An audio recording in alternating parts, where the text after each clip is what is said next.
How did the Avalon Hill Game Company rise from humble beginnings to create, shape, and mold the board game industry through the 60s, 70s, and 80s, only to disappear late in the 90s? As this year is the company's 70th anniversary, it's a perfect time to revisit the roots of the hobby we all know and love. This is Legendary Tactics.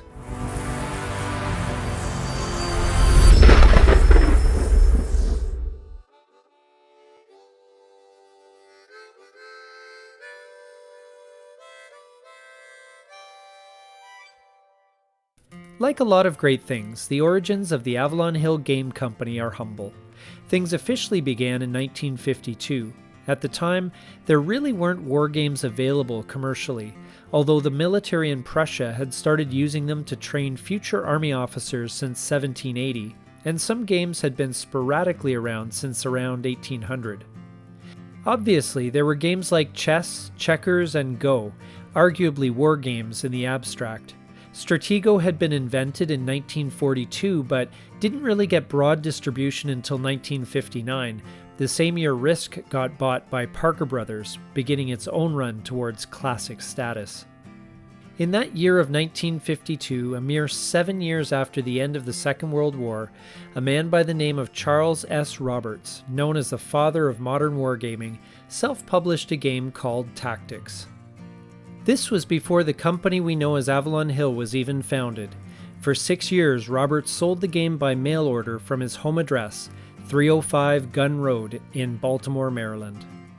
Initially, he sold the game under an unincorporated name, the Avalon Game Company, Avalon being the name of the area where his home was situated. This was the first primitive effort that would launch not only a company, but an industry. Roberts, however, always remained humble, saying that he never intended to be the father of board wargaming. As he said in his own words, there was no thought, let alone premonition, of founding a company, avocation, or industry in 1952 when I sat down in an apartment in Catonsville, Maryland, to design what ultimately became known as Tactics, the first modern board wargame. Roberts had grown up in Catonsville, the son of a railroad man.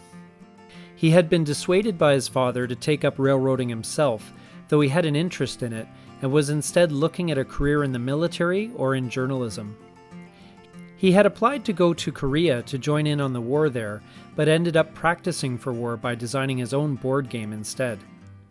So what was Tactics like? Let's take a look at it. The original game came in a 14 by 22 inch red and black box. Although much simplified, the game comes with components that would become a staple of the hobby, like the combat results table, varied units with different combat strengths, and a board. It stood out in that all the components needed to play were inside the box, at a time when a lot of wargames were usually just a rule book, and the players needed to make the components themselves, not unlike the print-and-play games we see today. The game itself was, of course, similar to Tactics 2, its more famous successor, aside from some differences in the combat results table and the ice cream-like mountains. Tactics sold well enough, about 2,000 copies, to be considered the first commercially successful war board game. In 1958, Roberts decided to incorporate, and for aesthetic reasons, as well as a last-minute disagreement with another company, the word Hill was added to the company name, as his house was not only in the Avalon area, but also happened to be atop a hill. Roberts began to work full-time to build his new company, although it remained a home-based business that year. In 1958, Avalon Hill produced 3 games, the aforementioned Tactics 2, Gettysburg, and Dispatcher. Tactics 2 was basically a remake/sequel of the original Tactics, although the changes were mostly aesthetic in nature, as mentioned earlier. It had better art, a modified combat results table, and circular, not square, headquarters units. Often described as military chess, it was similar to its distinguished precursor in that each unit has different capabilities, but was different in that one could move all, some, or none of one's units in a turn. There is no moving one piece at a time like Stratego, chess, or checkers, nor was there a roll and move mechanic. The map board had varied terrain that depicted a fictional continent where two nations, red and blue, squared off in battle. It was divided into squares instead of hexagons, as that particular wargaming innovation had not come along yet. It was quick playing, not overly complex, and most importantly was a great introduction to the hobby of wargaming. It was perennially sold by Avalon Hill at a low price, as a lost leader to get people hooked on the hobby. It was actually dropped from the lineup briefly in 1972, and then reworked with less expensive components in 1973, which helped it to consistently stay in print after that. Interestingly, in 1981, there even was an unauthorized version released in Brazil, which sacrilegiously used a hex grid, and which was referred to as Tactics 3. Gettysburg, the second game out that year of 1958, was revised in 1961, 1964, 1976, and 1988, with each revision essentially being an entirely new game, not compatible with previous iterations. It started out with the map board divided into squares, and each subsequent edition would alternate between hexes and squares on the map board. It has the distinction of being the first historical wargame on the market, as it is an attempt to recreate the famous Civil War battle that took place between the 1st and 3rd of July, 1863. One player would take control of the strong but brittle Confederate side under General Lee, and the other player would take the more numerous Union forces. The battle would play out on a board representing such colorfully named places as Little Round Top and Devil's Den, and would be a real back and forth as reinforcements arrive over the course of the battle, as they did in real life. Interestingly, Roberts admitted in 1983 that it was also the first and last wargame to be introduced with no playtesting whatsoever, an omission which plagued it through numerous futile redesigns. However, it sold very well, and in spite of its flaws, has to be counted as a successful title. Dispatcher was the final game released that year, a game that has, for the most part, been lost to time. Roberts was a lover of trains and came from a long line of railroaders, as mentioned earlier, so it was only natural he would design a game about it. The goal of the game Dispatcher is to move a bunch of trains, for which you are responsible, across either the Eastern or Western Division. There's a mixture of first class, second class, and freight trains, the first two operating according to a timetable. Players attempt to win the game by accumulating less demerit points than their opponent, by skillfully moving their trains along different tracks and flipping switches. In many ways, the game is like a terrestrial version of being an air traffic controller. It was, however, as mentioned earlier, not that popular. Though it was officially discontinued in 1964, it apparently took 4 years to sell off the remaining stock. The next year, 1959, brought with it some changes. Roberts had survived his first year in business, and the company was moved out of his home into a commercial building in Baltimore, on 7 South Gay Street. 2 new games arrived that year, and the first one from an outside designer. 2 designers, in fact. Tom Nissel and Ray Thiem were corporate lawyers that created the game called Verdict. Verdict is a bit of a strange creature. As you might expect, one player takes the part of the prosecutor and the other is the defense. You work your way through 15 separate criminal cases, again as you would expect.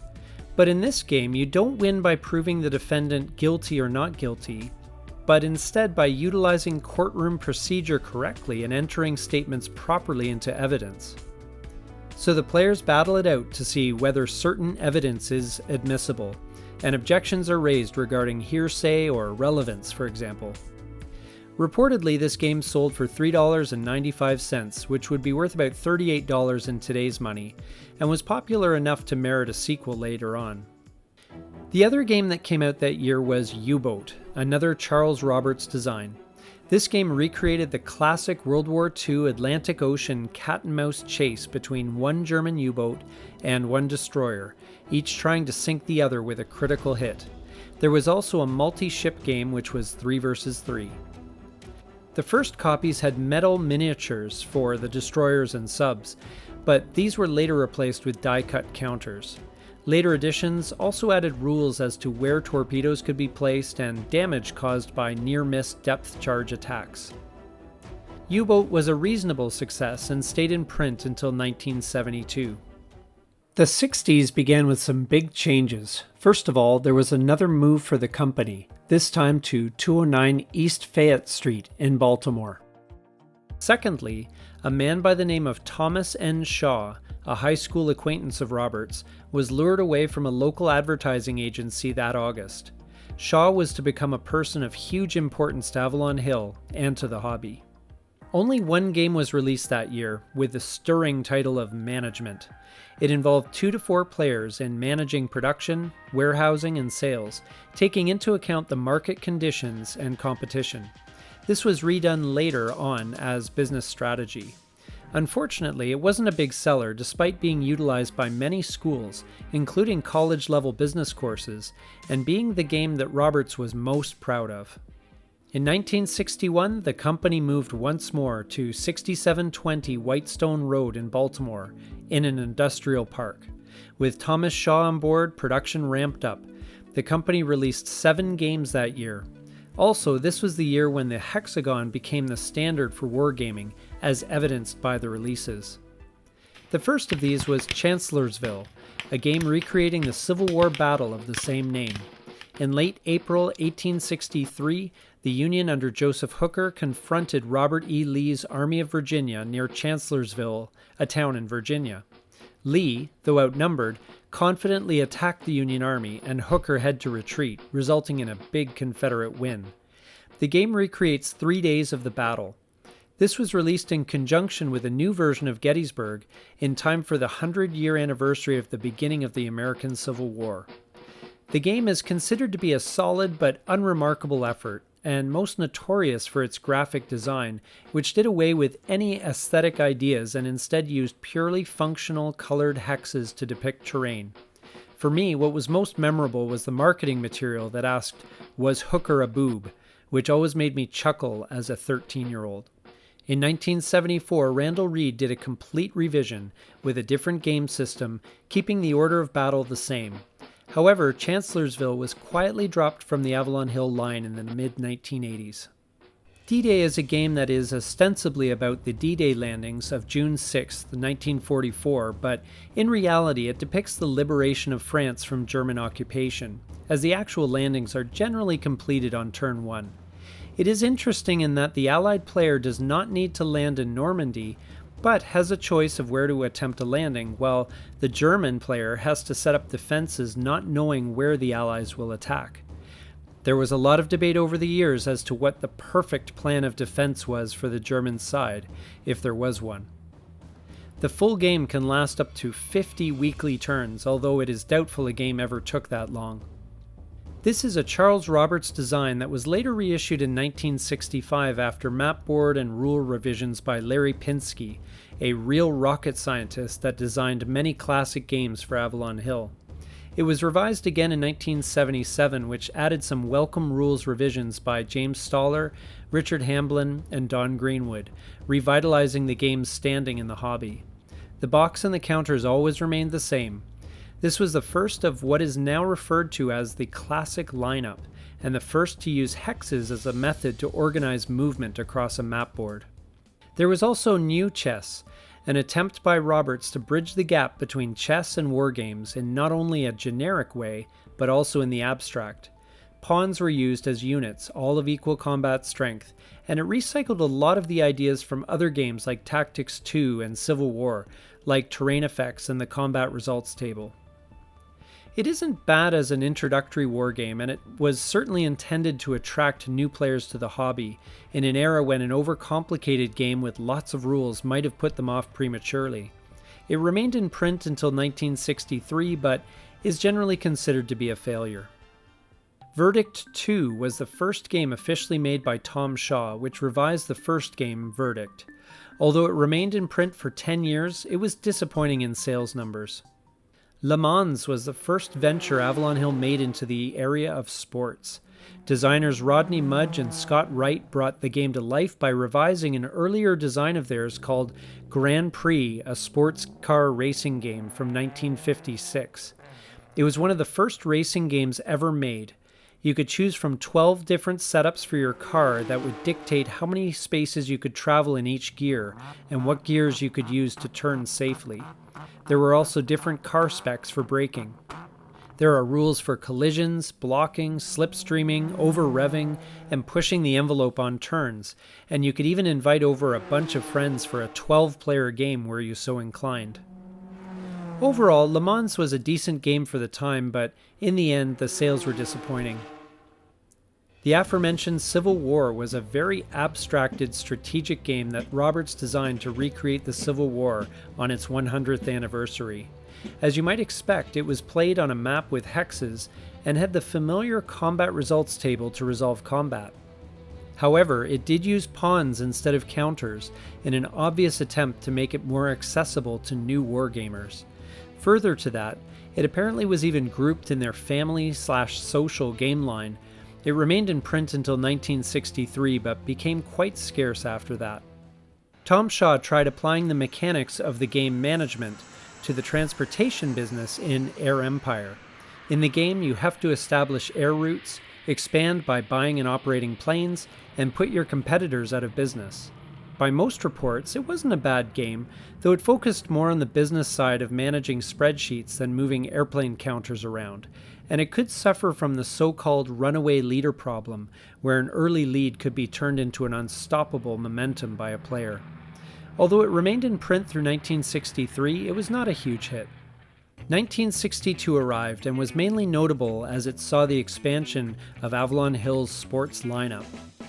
Baseball strategy and football strategy were both earlier designs of Tom Shaw, which he had designed, self-published, and marketed back in 1959, selling them in mailing tubes.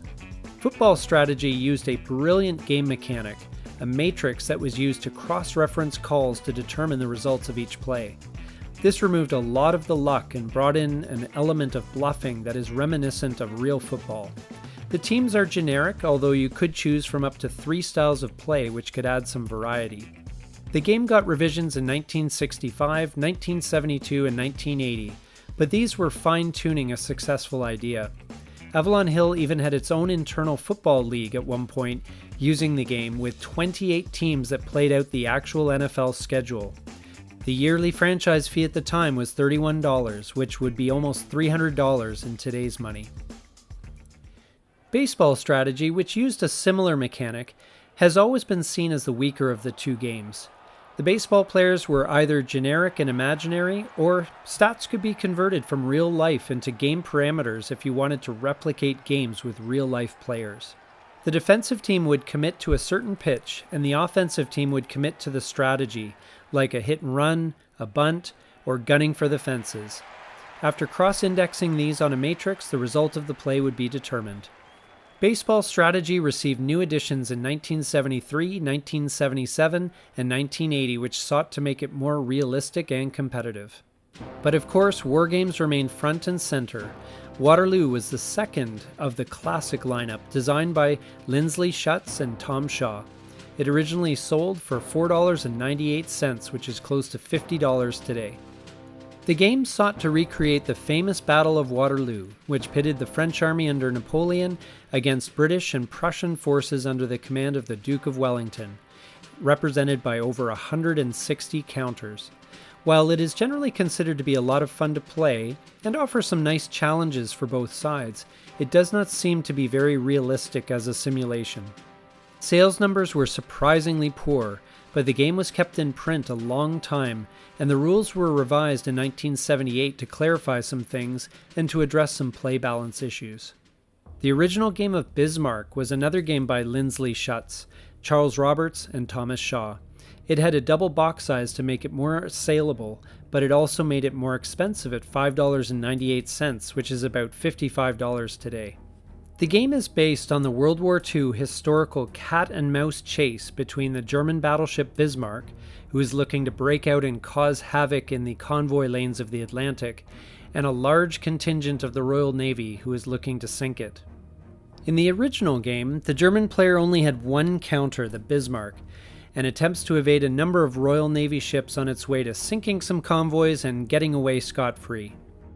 In 1979, Jack Green and Mick Ewell updated the game with state-of-the-art game design and a larger scope than the original. This updated version was the game that originally got me personally into the hobby. There was also a game named Jay-Z that I will mention here only for the sake of completeness.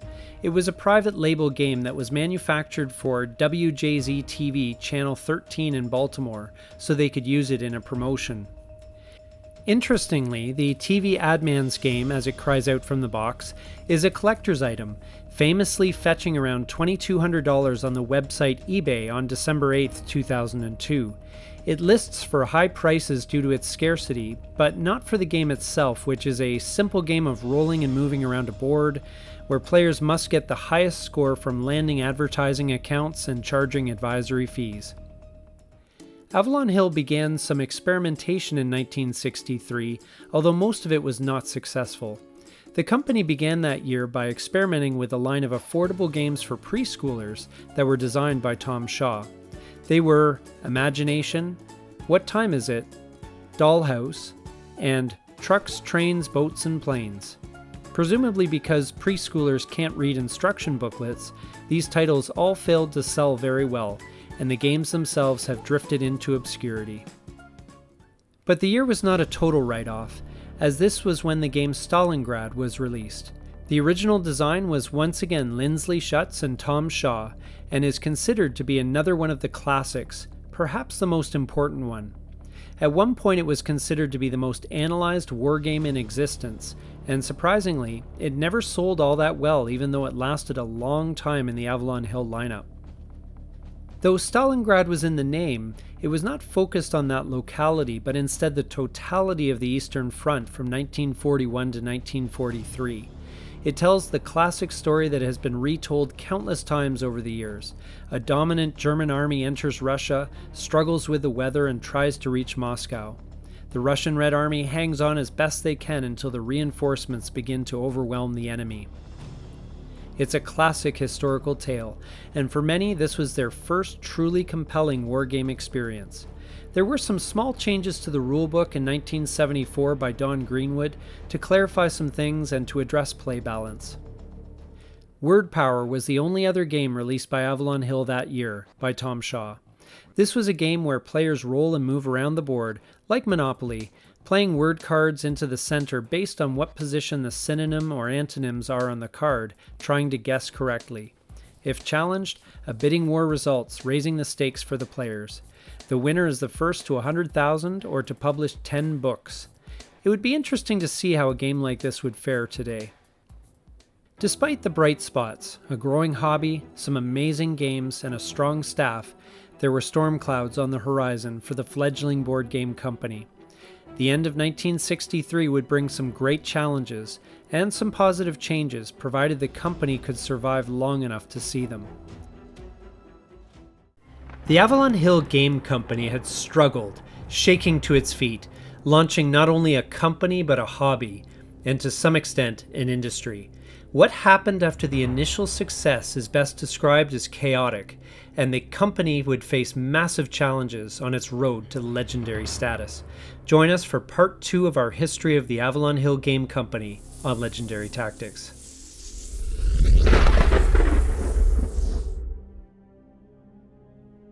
Today we will pick up the story at the end of 1963. Some classic games had been released over the first 5 years of the company that was reaching an audience that previously hadn't known what it was missing. Key figures like Tom Shaw, Lindsley Schutz, and Larry Pinsky were in place, and at the peak of their game design powers. But while Avalon Hill was building a worthy reputation in the fledgling board game industry, the truth was that things were not so good on the financial front.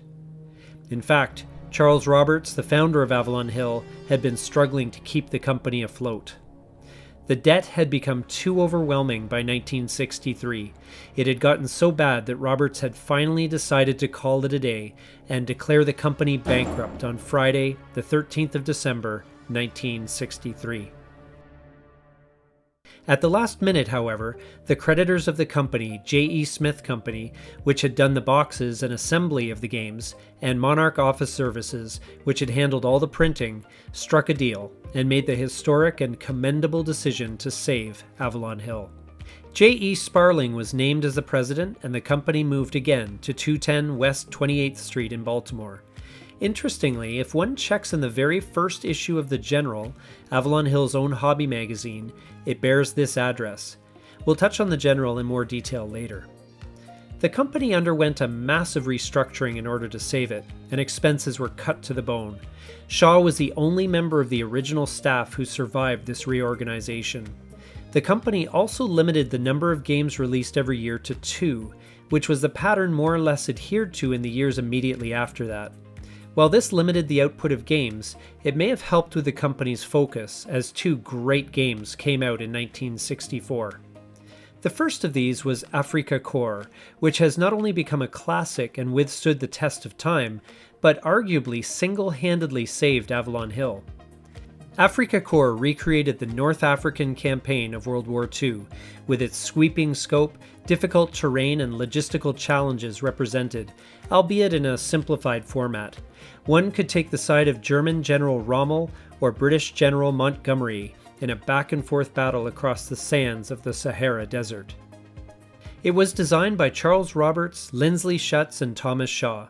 Though its value as a simulation is questionable, it is a really fun game that stayed the same throughout, aside from the addition of the supply table in 1965 and the movement of one British unit from Masseuse to Michelli to slightly adjust the play balance. Overall, it was a big hit and sold over 100,000 copies over the years. In fact, according to an article in the General magazine, it had sold 130,000 copies by 1991, including its second and third editions in 1978 and 1980 respectively. The second big release of that year is Midway, designed by Lindsley Schutz and Larry Pinsky. Midway recreated the famous Battle of Midway, again from World War II, where a large contingent of the Japanese Navy attacked the tiny but strategic island of Midway in the Pacific as a stepping stone to potentially invade Hawaii. The U.S. forces, made up mainly of aircraft carriers that had survived the surprise attack at Pearl Harbor by being absent that day, looked to prevent them. It ended up being one of the key turning points of the war. The game itself is a bit reminiscent of the classic game Battleship, in that both sides play a game of cat and mouse, searching with educated guesses about where the enemy might be. But there are more sophisticated mechanics at play in terms of how the searches, the movement of the ships, and the combat by ship and airplane are conducted. Rear Admiral Wade McCluskey, a participant in the battle, was brought in as an advisor for the design of Midway, part of a fabled team of technical consultants that the company put together who had real-life experience in the battlefield, often in the very battle that the game company was looking to recreate. Midway was almost discontinued in 1972 when Shaw was looking to scale back the Avalon Hill lineup. A key figure we will look at later, Don Greenwood, convinced Shaw to discontinue 1914 instead, and Midway ended up reaching the all-time bestseller list. May 1st, 1964 was also a landmark date for the hobby, as it was the launch of the magazine the industry knows so well, The General. This was a publication about the games of Avalon Hill that discussed strategies, presented playthroughs by expert players, rules clarifications through a Q&A section, and supported the hobby in general. It was available for a yearly subscription of $4.98, which was the same price of a game at that time. I'm sure there were many teenagers that weighed the cost. A new game, or 6 issues of the General magazine. Here are a few covers. It wasn't much in the early days, but over time it would become a sophisticated and venerated publication. Towards the end of 1964, Monarch Office Services moved to the now famous address of 4517 Harford Road, an address as familiar to wargamers and fans of Avalon Hill as 221B Baker Street is to fans of Sherlock Holmes. In 1965, the company added another prominent member to their advisory staff in the person of General Anthony C. McAuliffe, the officer who had issued the famous response of "nuts" to the Germans' ultimatum when defending the town of Bastogne during the Battle of the Bulge. Speaking of which, 1965 was the year that the Larry Pinsky and Thomas Shaw design of Battle of the Bulge was released. Set during World War II, the Battle of the Bulge looks to recreate the surprise counterattack the Germans made against the US forces in the Ardennes Forest region in a desperate attempt to divide, encircle, and destroy enough Allied forces that a peace treaty could be negotiated. The game itself is a fun, fast, and simple introduction to the wargaming hobby. Winning as the Germans was apparently quite difficult though. Nicholas Palmer, in his 1977 book, The Comprehensive Guide to Board Wargaming, said that one of the fun aspects of the game was that it is usually almost impossible to tell who is winning for a long time, as the German advance always looks spectacular, but the US will turn the tide. Interestingly, the game came out the same year as the movie Battle of the Bulge, starring Henry Fonda and Robert Shaw, no relation, and to celebrate, the company offered a free trip to Europe to check out the battlefield for yourself. Overall, Battle of the Bulge sold over 120,000 copies, but was ultimately discontinued in 1981 when it received a completely new edition. It did also receive a third edition in 1991 as part of the Smithsonian American History series. Battle of the Bulge is considered to be the last of the original classics, which were generally popular as games but critiqued for historical accuracy. R.B. MacArthur, in 1980, wrote of the classics in the Washingtonian that Avalon Hill's Afrika Korps, Stalingrad, D-Day, and Battle of the Bulge cover World War II in Europe pretty thoroughly. They are mostly popular with teenagers. Those who actually fought in the war tend to find them jarringly inaccurate. But who cares? They were fun. Blitzkrieg, another Pinsky and Shaw design, was the other big release that year. This was arguably the first ever monster game that opened the doors to that category of wargame that would flourish in the 70s. It was also innovative in that units could be partially eliminated, and it didn't look to recreate any particular historical event, as it was purely a battle between those two classic rivals, Great Blue and Big Red. It attempted to include all the elements of 20th century warfare, land, air, and sea, all in the same system, featuring units such as bombers, fighters, rangers, marines, artillery, armor, and infantry, with over 400 counters. The problem was the game's generic nature. Both sides were more or less identical, which reportedly led to a lot of stalemates. The key to breaking this seemed to be finding ways to surround and eliminate units as they retreated. The game itself is full of in-jokes, with various names of staff and baseball players appearing on the map board as points of interest. Dave Roberts and Don Greenwood revised the system in 1975 to improve the game mechanics and the clarity of the rules. While the first edition of Blitzkrieg was a bestseller, the second edition was already considered to be out of date by then and didn't sell that well. Another minor game was released in 1965. It was known as the anti-monopoly game Squander. Designed by Commander Walter Whitney, it was a spoof of Monopoly in which the winner is the first player to lose all of their money by gambling or getting wiped out in the stock market. Though it officially remained in print until 1972, it was discontinued after selling only 26,000 copies, of which half occurred in the year of release. In 1966, the role of developer in board game design was still very new, and didn't really resemble the more detailed workload that a modern-day developer takes on. Tom Shaw, as developer, essentially worked as an art director, executing the actual artwork for the new games until Monarch took over more of those duties that year. Avalon Hill could not generally afford mass media advertising for the games that they were making. However, the Game of Shakespeare, designed by Henry Scott and released that year, was given a lucky boost in that Life magazine featured this new game in an article. This resulted in 23,000 copies sold that year, which made it a flash-in-the-pan hit. Essentially, this game is Parcheesi with a Shakespearean theme. The tournament-level rules awarded players bonus moves if they could name characters from the play your pawn landed on that were previously unnamed in the game to that point, or by drawing a quotation card where players need to name which play a specific quote is from, which necessitated the 52-page reference guide that came with the game. There was even a solitaire game, where a player tried to get the highest score possible before moving into the Globe Theatre by matching quotations to the appropriate play or sonnet, or by correctly naming characters. The other game to come out that year, Guadalcanal by Lindsley Schutz and Larry Pinsky, was not as successful.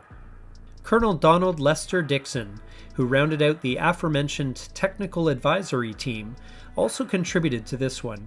Dixon also worked as the editor of Leatherneck, the Marine Corps magazine, and his artwork was used in the Avalon Hill game, Guadalcanal. Although it attempted to be innovative, it was not a successful design or a big seller. For instance, though it had a large map board, 95% of the action took place on 20% of that board. And not only that, the naval and air battles so crucial in the actual conflict were not included, so the game focuses purely on the ground combat. Also, it is a complex game, and more so because things like partial step losses and Japanese hidden movement have to be tracked separately on paper, which is a bit of an administrative nightmare. The game has its fans, however, among those who stick it out and play it anyway, despite its flaws. It stayed in print until 1972, having only sold 27,000 copies. In 1966, a young 22-year-old man by the name of James Dunnigan penned an article in the General that criticized the historical accuracy of the popular game Battle of the Bulge. Tom Shaw, in response to the article, challenged Dunnigan to design his own wargame. So he did. Dunnigan came onto the scene with a splash in 1967 with the interesting and innovative game Jutland, which was the only new game released that year. Jutland is a game that was very heavily influenced by miniatures gaming. There is no map board. Ships are moved around on any flat surface, preferably 20 square feet in size, using range and movement gauges. It is a unique and complex design which sacrifices playability to historical accuracy, often resulting in games lasting 6 hours or more. It initially sold well, though the company mailbox was overwhelmed with rule questions as gamers grappled with the innovative system. It was discontinued after a few years when the excitement died down. Randy Reed then made some minor changes to the rulebook and added 3 short scenarios when the game was reintroduced in 1974 with a new edition. The changes had mixed reactions. Again, initial sales were good, but the game faded in popularity as the 70s went on. Dunnigan would later go on to create the board game company known as SPI, which would rise to become Avalon Hill's most direct competitor, but more on that later. 1968 again saw some experimentation. Avalon Hill released 2 religious games, Year of the Lord and Journeys of St. Paul, by designer Reverend Eugene Doherty. Year of the Lord is more or less a roll-and-move race game where players have to land on certain religious holidays throughout the year on the outer track, after which they move on to an inner Days of the Saints track, whereupon it becomes a straight-up race to the finish. It was designed ostensibly to teach players about saints and the days of the Christian liturgical calendar. Journeys of St. Paul involve players rolling and moving to collect epistles around the Mediterranean, and then racing to Rome with them. It's one of those games where one has to land on the final space by exact dice count, one of the world's most annoying catch-up mechanics. However, this experiment ended up in a worse failure than the attempted introduction of children's games in 1963. The stock sat around for 3 years and was given away to local clergy on the condition that they had to take them away in lots of 500 or more at a time. Luckily, a new wargame shored up those business losses. 1914, another James Dunnigan design, and the second for Avalon Hill, was a sales success, despite it generally being viewed as not being a great game. 1914 simulated, at the core level, the opening phase of World War I, where the Germans moved through Belgium to attack the French and British on the other side. Despite some innovations, it suffered from incomplete rules despite having a 34-page rulebook, high counter density, and a monstrous, unplayable map board. The game was famously not that fun to play, and the company discontinued it in 1973 despite reasonably good sales numbers, as they were concerned about the impact the game might have on customers in the long term. And this is Avalon Hill's official line on the game, as printed in the General. But seeing as Dunnigan was now their biggest competitor, that may have had something to do with it. 1914 was also an important game historically, as it was perhaps the first game, with the possible exception of Jutland, that really focused on historical accuracy over playability, a balance that became central to the hobby as the years went on, with long-reaching consequences.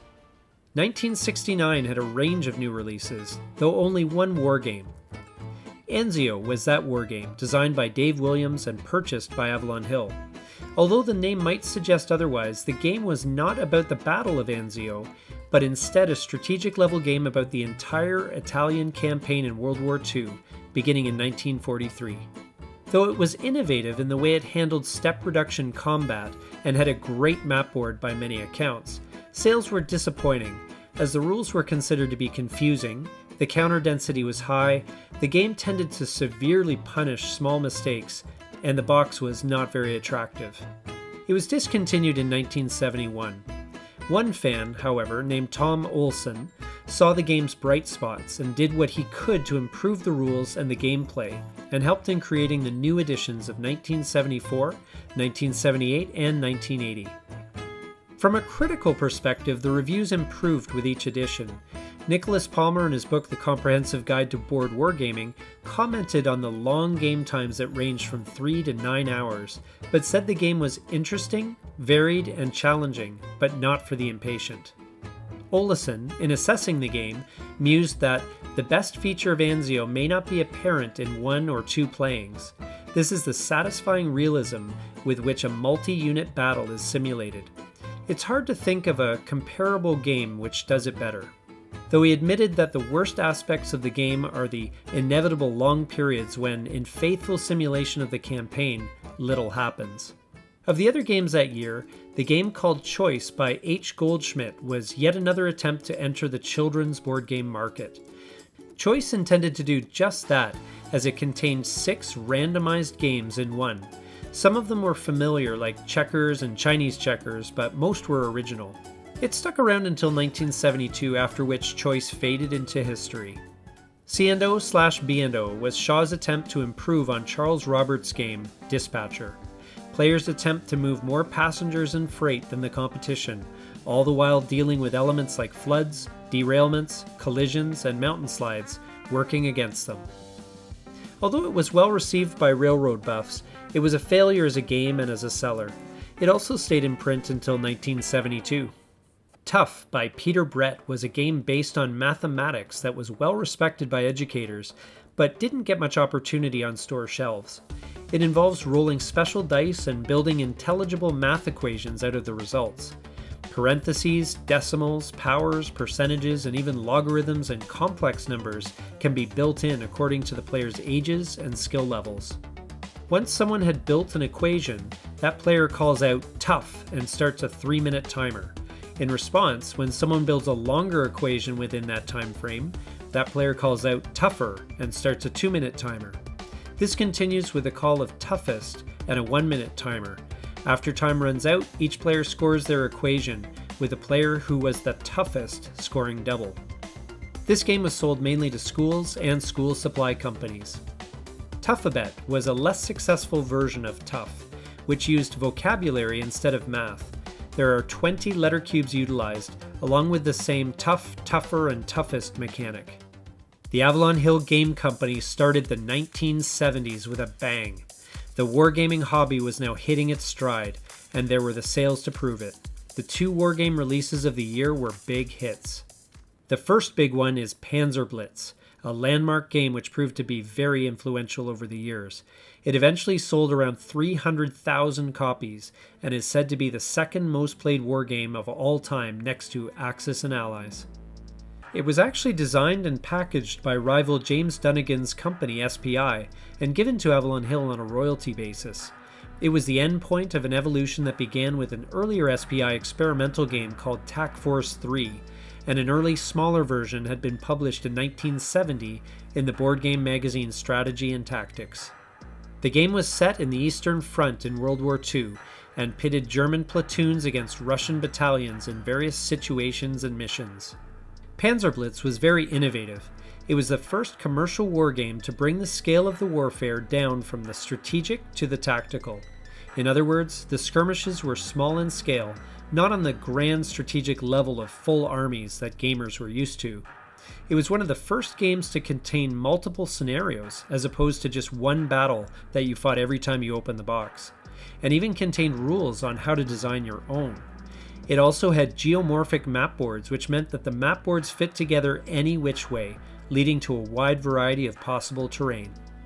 Even though it was relatively simple to learn and play, there were some problems with the design. One was what they called the Panzerbusch syndrome, where, because of the turn-based I go, you go system, units could move from hiding place to hiding place on their turn without the enemy having a chance to shoot, even though the moving units may have strolled into the open right in front of them.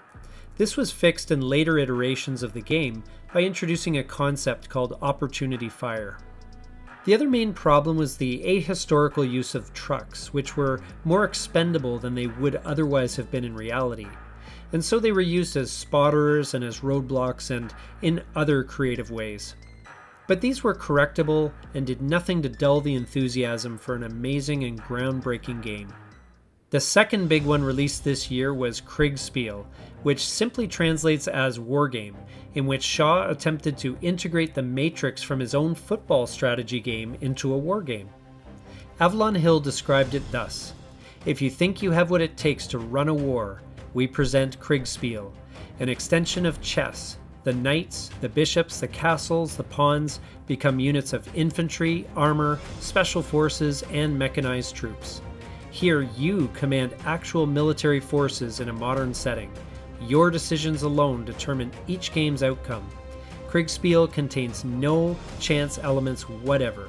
No dice, no chance cards, no spinners. It employs logic, tactics, strategy, the science of human behavior." Interestingly, despite having been around almost 2 decades, the games of this time were still being compared to chess. Kriegspiel was reportedly thrown together at the last minute when James Dunnigan could not meet a deadline for a release, and it shows, unfortunately. It was not received well by the critics, though it sold 86,000 copies before it was discontinued in 1979. Even the Avalon Hill Company history from 1983 says that it is a game setting the state-of-the-art back 5 years. Even though it included interesting rules like invasions, weather, prisoners, supply, and an interesting diplomacy rule, the small scale of the game meant that it was over before any long-term plans could come to fruition. It was also the first Avalon Hill game to use the bookcase-style box that came in dimensions closer to a large book, and it allowed it to be stored easily on a bookshelf, unlike the wide, flat boxes that had come before. In the end, the game was far too simple for experienced gamers and not great as an introductory game. In any case, the Matrix combat system, the heart of the game, didn't work well, as it felt a little bit too much like a fancy rock, paper, scissors. By this time though, Shaw was moving into the hobby's business end and was less interested in keeping up with the latest and greatest in game design. He moved on to the marketing side of things from then on. He had one other design that year though, Stock Market, which got some accolades from Chicago Today magazine, though it was only in print for 1 year.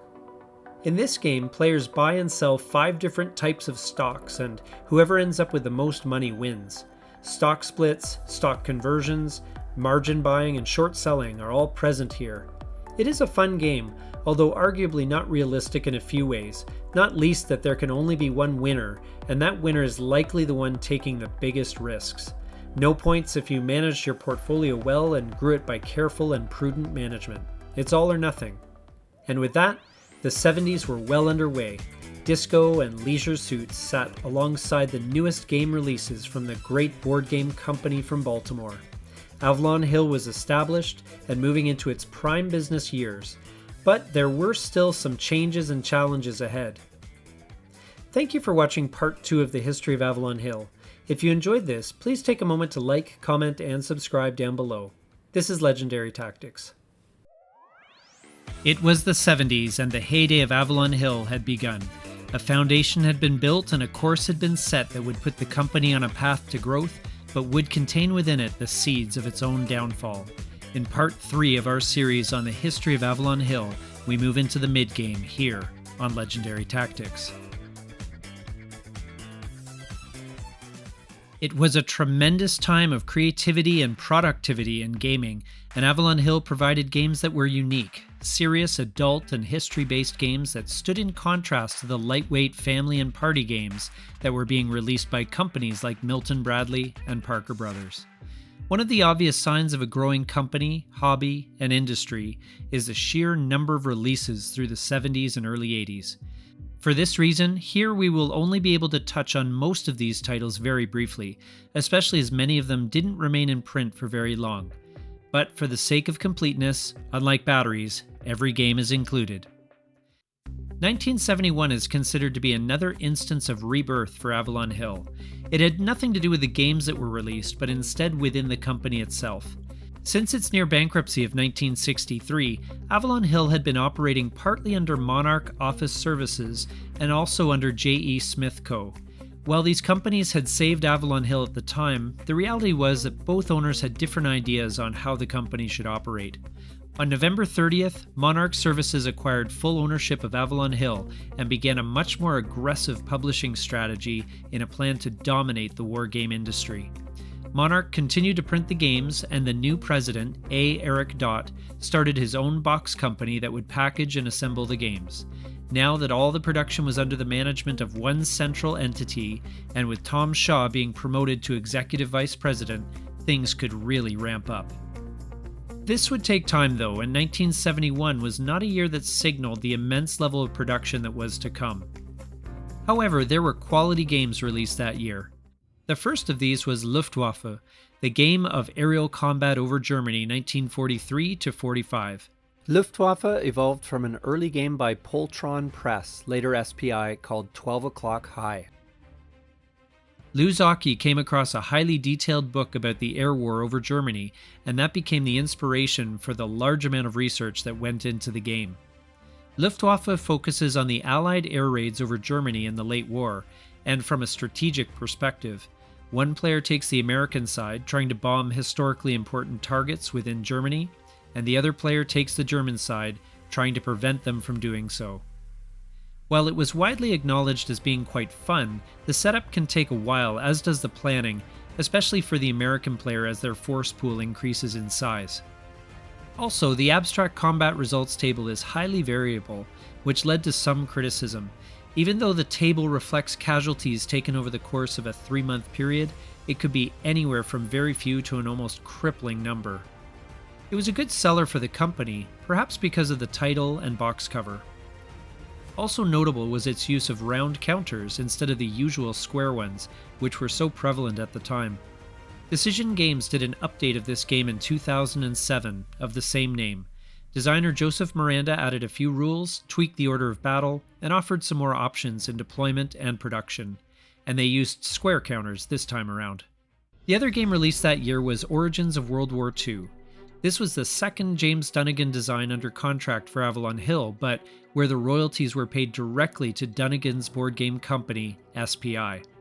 The game deals with the diplomatic maneuvering that occurred before the outset of World War II, and attempts to combine elements of the game diplomacy with a war game that added some chance elements. Play balance is certainly an issue though.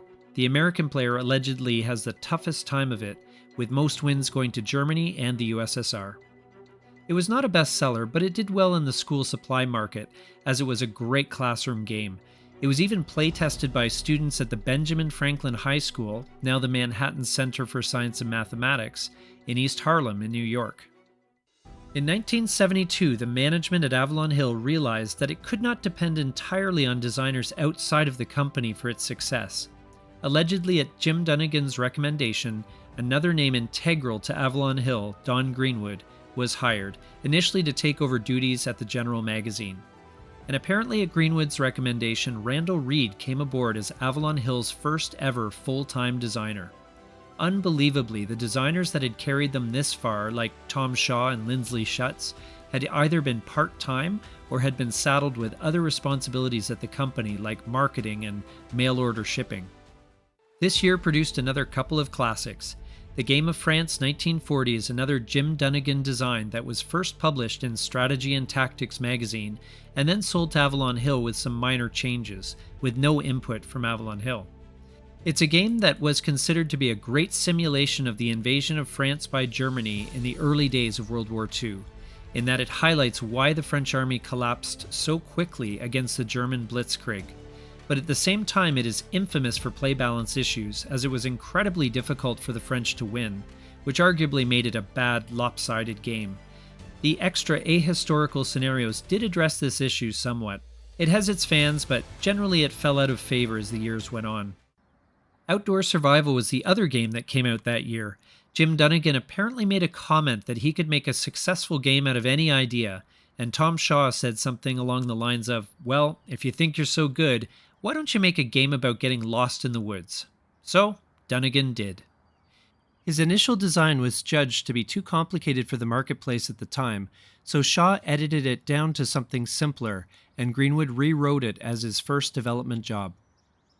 Outdoor Survival pits players against the elements, from being literally lost in the woods to conducting search and rescue missions. While the game itself is universally judged to be mediocre at best, it ended up being a bestseller for the company. It has a nice cover and strong title, and had broad distribution, sometimes appearing in camping supply stores and other venues that didn't typically stock board games. And a large amount of unexpected sales came from players in the fledgling role-playing game Dungeons & Dragons, who would use the map board for their campaigns. It was so useful that the game was even listed on the equipment list in Volume 1 of the original 1974 edition of D&D. 1973 boasted the first Avalon Hill in-house wargame design since the days of Charles Roberts. Richthofen's War was that design, and Randall Reed was the designer. Richthofen's War allows players to hop into one of over 60 iconic biplanes and triplanes of World War I and attempt to outmaneuver other players in a classic dogfight. While the dogfight was the main play mode, 7 scenarios are included, like balloon busting, trench strafing, and photo reconnaissance. It borrowed a lot of inspiration from games like Flying Circus and Fight in the Skies, but was viewed as a great improvement over those games. That said, it has not aged particularly well, as the I go, you go movement system is not very realistic for air combat. Essentially, it allows players to trade places in riding each other's tails, waiting for a lucky die roll that causes critical damage. The variant maneuvers cards added a lot more excitement and realism to the game, although initially Avalon Hill sold them separately by mail. Business Strategy was also released that year, and was essentially a remake of their earlier game, Management, adding some sophistication in the now famous bookcase game box. Players compete for resources to produce their products, and then compete in the marketplace to sell those products. Although it was regarded as an excellent game, it didn't actually sell that well. 1974 was the year when Avalon Hill's production really began to increase. The so-called dynamic duo of Greenwood and Reed combined to publish a total of 8 wargames that year. Though 3 of these were remakes and updates of previous games, namely Anzio, Chancellorsville, and Jutland, the others that were released became classics. In the midst of this, in one of the world's great what-if moments, an amateur game designer pitched a game to Avalon Hill. The concept was a new one. It was fantasy-themed, and each player took on a character role, acting out an adventure with the guidance and oversight of another player that went by the title of Dungeon Master. Avalon Hill turned it down, claiming that they just didn't understand it and that they considered it too open-ended for their liking. That designer was Gary Gygax, and that game was Dungeons & Dragons. Gygax went on to create his own company, TSR, and produce it himself. The rest of that story, as they say, is history. Fortunately, Avalon Hill went on to have a great year regardless. 1776 is one of the games that came out that year. Designed by Randall Reed, it was intended to take advantage of the excitement of the upcoming American bicentennial. Reed reworked Shaw's Matrix combat results table used in Kriegspiel to make it more viable and enjoyable to use, and moved it to an historical setting, namely the American Revolutionary War. This game is a 2-player game set in the era of the American Revolution. One player is the British, and the other player takes control of the American Revolutionary Forces. There's a basic and advanced game for the main event it depicts, with some other shorter scenarios for people who don't have that much time. It is a relatively complicated and detailed game with a tactical focus. Interestingly, the Redcoats were seen as more likely to win. It sold quite well at the time, although apparently after the big US bicentennial event, sales dropped off rather drastically. The award-winning rise and decline of the Third Reich is a perennial favorite among Avalon Hill fans. It was designed by Don Greenwood and John Prados, and Larry Butcher helped to revise it. This is what they call a grand strategy wargame, and it covers the entire European theater in World War II over multiple years, from 1939 to 1946. Everything is here: politics, economics, and the grand-scale war that took place on land, in the sea, and in the air. It is an opportunity to rewrite history on a huge canvas. As if a bigger game was needed, Advanced Third Reich was released in 1992, and it received a sister game that covered the Pacific Theater in 1995. The rulebook had been thrown together in a hurry and had a lot of ambiguities, but this was greatly improved with the 1980 revision. It went on to be one of the company's all-time bestsellers. With basketball strategy, Greenwood looked to take the core mechanic of Shaw's famous Matrix into the sport of basketball, and added die rules and an area movement system. Players take on coaching duties for identical and generic teams, directing the offense and defense as they see fit. But ultimately, it is less of a simulation and more of a strategy game, so one's mileage with the game depends a lot on their expectations of it. Sales-wise, it only partially succeeded, and unfortunately had a longer playing time than the other Avalon Hill sports strategy games, where a full 4-quarter game would take up to 2 hours. Alexander the Great was a real group effort, with one of the co-design credits going to Gary Gygax, who had privately published it in 1971 with Guidon Games. After Guidon went out of business, Avalon Hill acquired the game and Gygax revised it with Don Greenwood, with Reed making the map board and Richard Hamblin doing some rules revisions in 1975 and 1976 to clarify missile fire. This game deals with Alexander's victory over Darius of Persia at Gaugamela, which resulted in the Macedonian Empire and the beginnings of the Hellenistic dynasties. It features phalanxes, cavalry charges, javelins, and even elephants going berserk. The highlight of the game is the morale system, where the troops fight less effectively if the battle isn't going their way. Panzerleader by Dave Clark and Nick Smith moves the Panzerblitz system to the Western Front, and the results were huge in terms of gamer satisfaction and sales, where it eclipsed the 100,000 sales mark.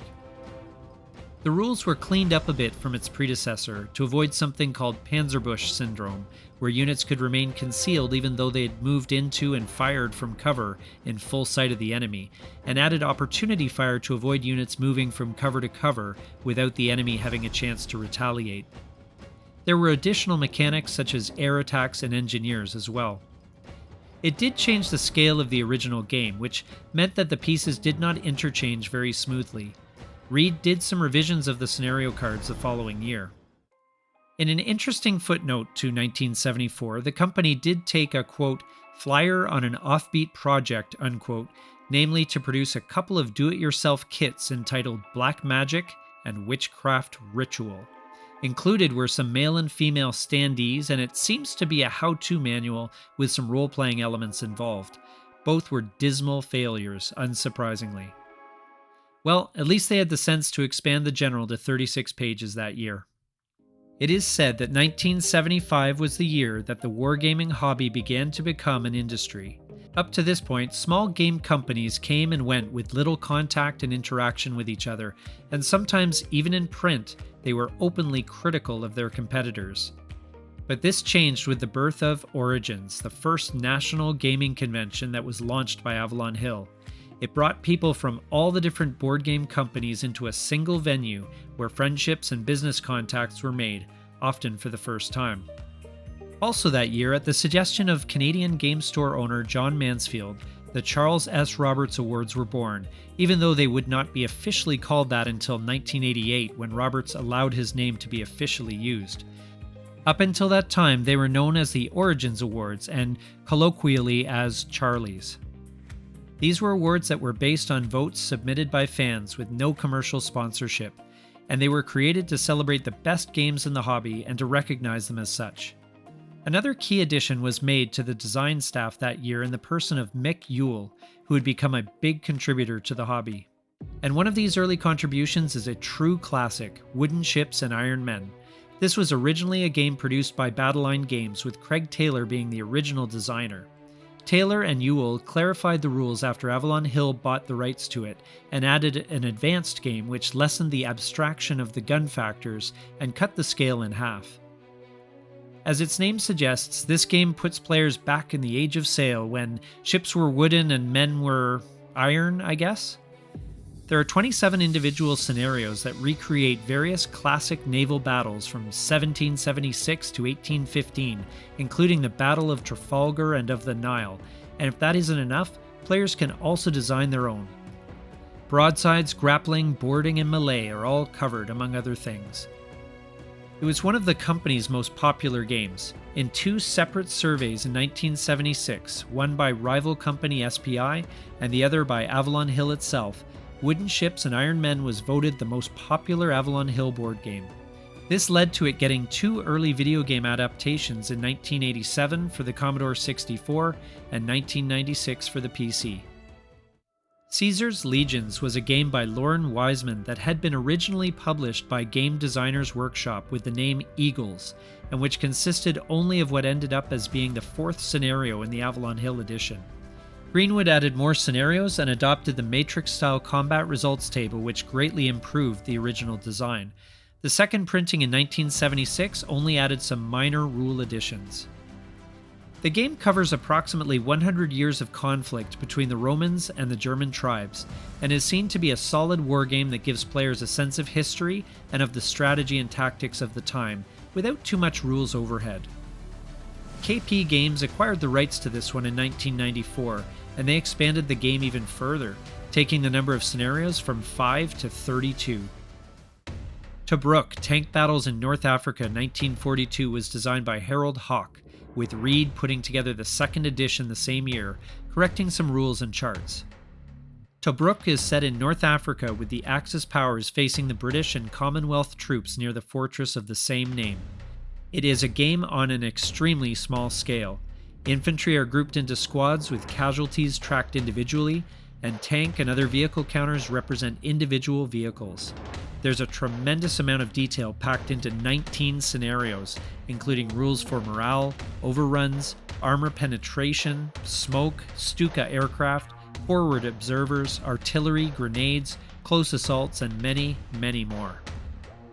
The game is considered to be an outstanding tactical simulation, especially as a study of weaponry, but is often criticized for having overwhelmingly intricate mechanics and a lot of die rolling, not to mention the absolutely featureless map board, which is only given some character through counters representing bunkers and minefields and such. The first edition was only initially available at the second Origins Gaming Conference, and through limited sales by mail. It wasn't promoted well by Avalon Hill, and so it didn't sell well. Eventually, Avalon Hill sold the rights to the game back to Hawk in 1987. It was eventually reworked into Advanced Tobruk by Critical Hit in 2002, which was well received. In today's economic times, it seems strange that there actually is a game about financial challenges called Beat Inflation Strategy. It was put together by Alan and Ken Strand, as well as Tom Shaw.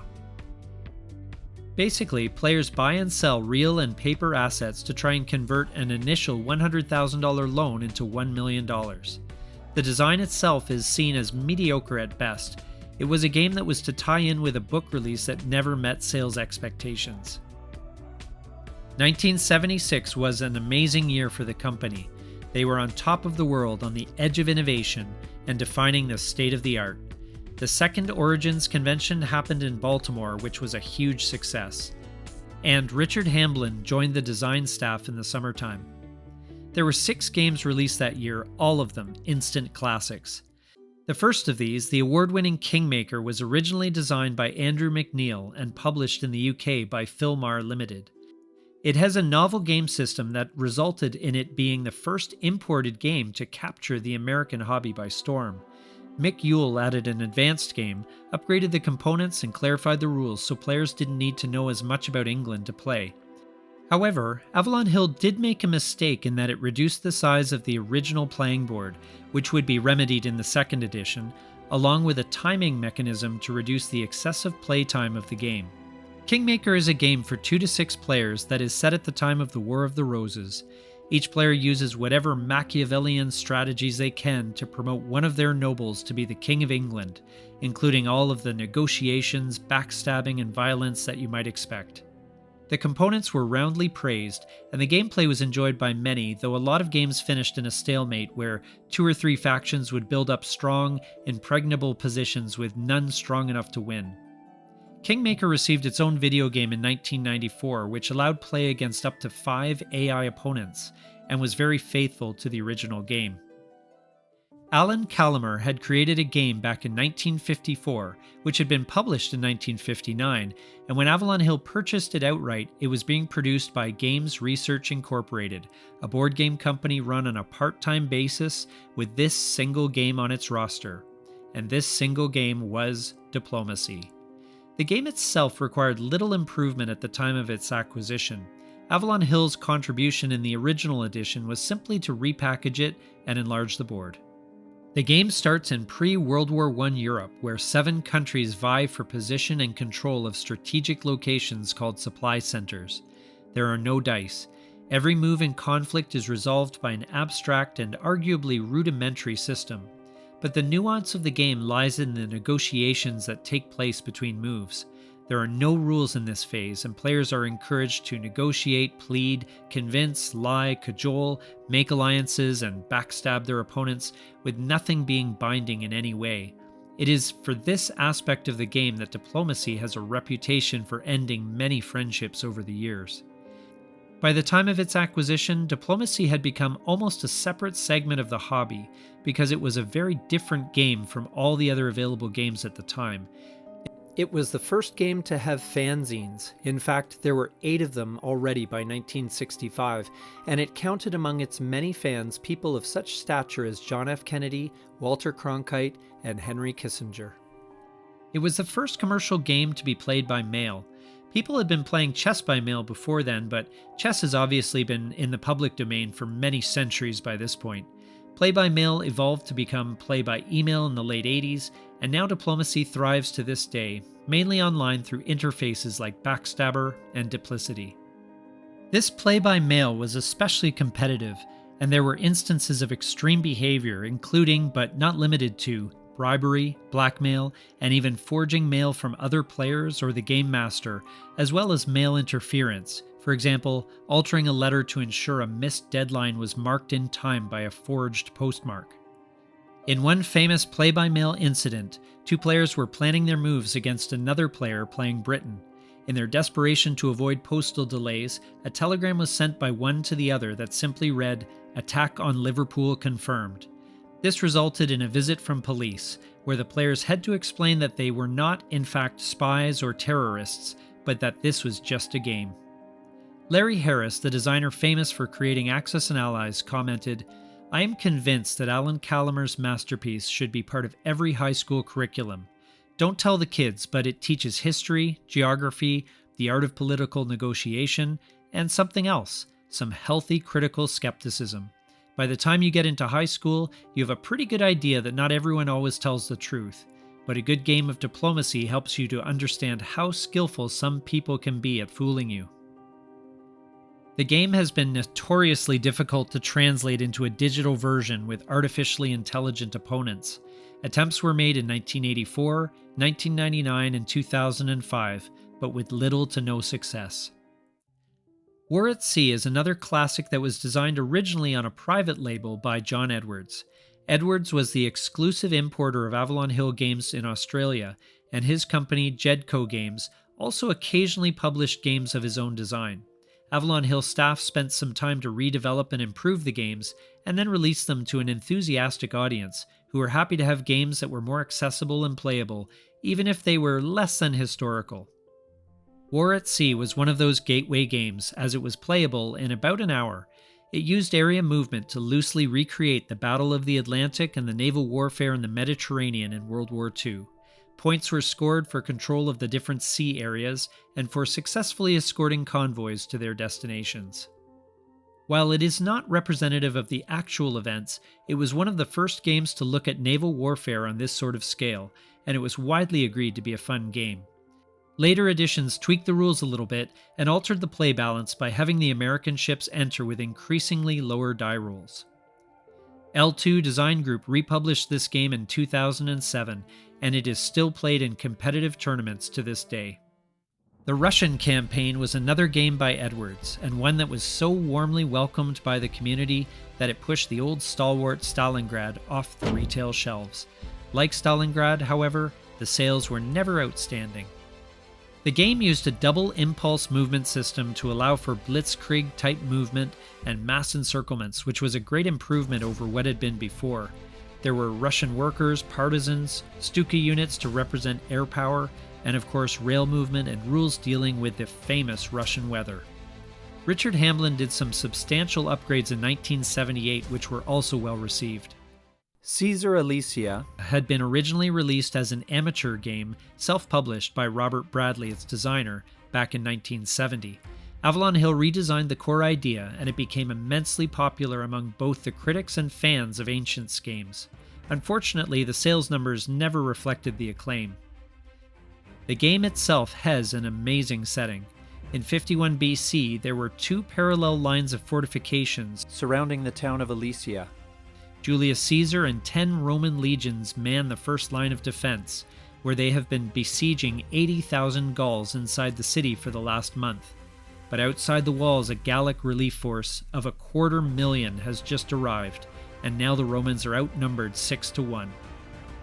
In its original iteration, it apparently had over 1,000 counters and a map board more than 4 feet long. Don Greenwood wisely revised the rules, reduced the number of counters to 400, and made the map smaller, and the game is all the better for it. Randall Reed was also productive in creating Starship Troopers, which was based on a book by Robert Heinlein, and came along at the perfect time to take advantage of the science fiction boom that succeeded the first Star Wars movie. It became a bestseller in 1977, possibly because the titles were similar. The game is set in the 22nd century, where human troopers fitted out with jetpacks and advanced weaponry go up first against an alien race called the Skinnies, and then against the Arachnids, only known as the Bugs. The only problem is that the Bugs happen to live underground. The humans have to ferret them out and reveal their hidden tunnel network with various tools like listening devices and even people with ESP. There were some balance and replayability problems, but there were also some great innovations introduced, including the Bugs setting up on a notepad replica of the map board. It is considered to be a good tactical translation of the action in the book. 20 years later, in 1997, Avalon Hill would release a redesigned movie version called Starship Troopers Prepare for Battle that coincided with the movie's release that year. Notably for Avalon Hill fans, 1977 was known as the Year of the Acquisition. In May of 1976, Avalon Hill had made the strategic decision to purchase the entire line of games created by 3M, also known as the Minnesota Mining and Manufacturing Company, who these days are mainly known for their invention of the Post-it note. Always known for being innovative, 3M had originally created the bookcase style of packaging for games. And there were a fair number of titles which included versions of the classics Chess, Go, Backgammon, Challenge Bridge, and Owari, the latter being a variation on the Mancala Pit and Pebble games. It was nice that Avalon Hill was finally able to offer the full range of these classics under their brand name. There were also some sports games added to the lineup, like Challenge Football, which has an interesting system with which to play a football game. The defense chooses one of 4 basic defense cards, while the offensive player draws the path of the running play or pass with a special pencil. The ball stops where the defensive play card is in line with the drawn offensive play. Challenge Golf at Pebble Beach allows players to play that famous golf course in paper and cardboard. Choose your club, read the wind, assess the distance and direction, and roll the dice. You can choose a style of golfer from one of 4. Old Smoothie, who is steady and reliable, Boomer, who can really drive the ball, Ironsides, who is good with the irons, and Blade, who is a putting machine. Speed Circuit, a Formula One racing game, had been originally published by 3M in 1973, and Don Greenwood did some redesign work, improving it a fair bit, although the 3M version apparently had metal cars which were replaced with plastic ones. The Avalon Hill version added dice when players wanted to take risks, and 15 additional tracks were also made available from the company. The original 3M version also used little speedometer wheels to select speed, and a random card draw to determine a car's characteristics. Win, Place, and Show had been originally published by 3M in 1966 with wraparound plastic map boards, which characterized their entire sports line. Players take the role of not only owner, handicapper, and bettor, but as a jockey as well. Skill in all these areas will ensure the win, with 6 horses and 6 different race courses to choose from. There were also some games that were more mature, like Executive Decision, Point of Law, Stocks and Bonds, Venture, and the classic Acquire. Executive Decision is a game by Sid Saxon where every player is a high-level executive, buying raw materials and producing and selling a finished product, trying to make the biggest profit. It's a simple model of an economy, and there are no random elements, so on a certain level it's an interesting game with some interesting mechanics, but don't look for much in the way of theme, and it can be extremely harsh, as an economy can be, I suppose. Point of Law puts the player in the role of judge and jury, which is based on 100 actual courtroom decisions from the past.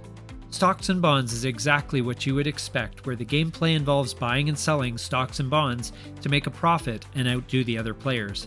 It's not totally unlike a game like Stock Ticker, as there is generally some luck involved, but it is much more sophisticated. Venture is another money-making game by Saxon, but at a large scale where players are tycoons wheeling and dealing and attempting to control and manipulate corporations and create conglomerates. It is more or less a business version of Rummy, easy to learn but without much of a strong theme. Acquire is yet another design by Sid Saxon where players invest in the stock of various hotel chains, which then expand and merge with each other, which creates profits for the players. This game has a really elegant design, arguably a masterpiece. It has a nice balance of luck and strategy. The Collector was originally published under the name High Bid and is an excellent multiplayer auction card game inspired by Gin Rummy, but it never sold well. Players are competing for valuable collections and are attempting to outbid and outbluff each other while concealing their specific strategy. Also, some abstracts and other miscellaneous games came out, like Contigo, which mixed together elements of chess with pit and pebble games like Mancala and programmed moves.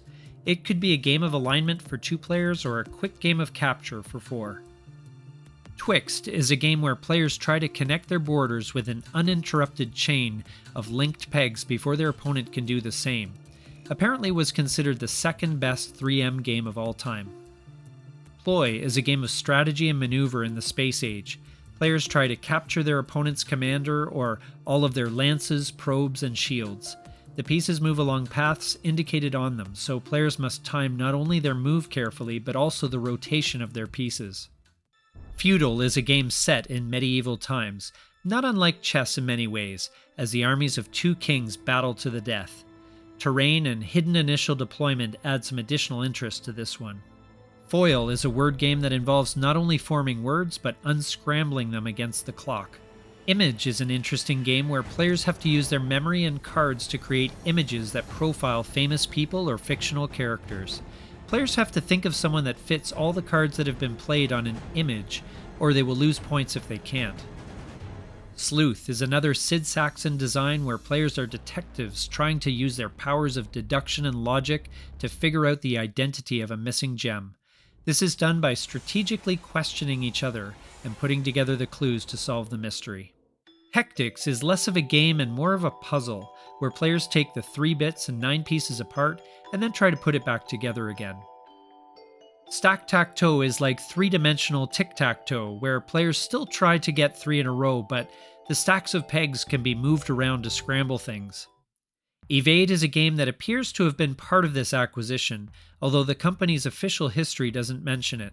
This was one of 3M's later releases in their gaming venture. It's a simple bluffing game where players have 6 pawns each on a 6x6 grid. Magnets are placed under 2 of those pawns to distinguish them from the others, and players must successfully get at least one of their magnetized pawns to the other side of the board.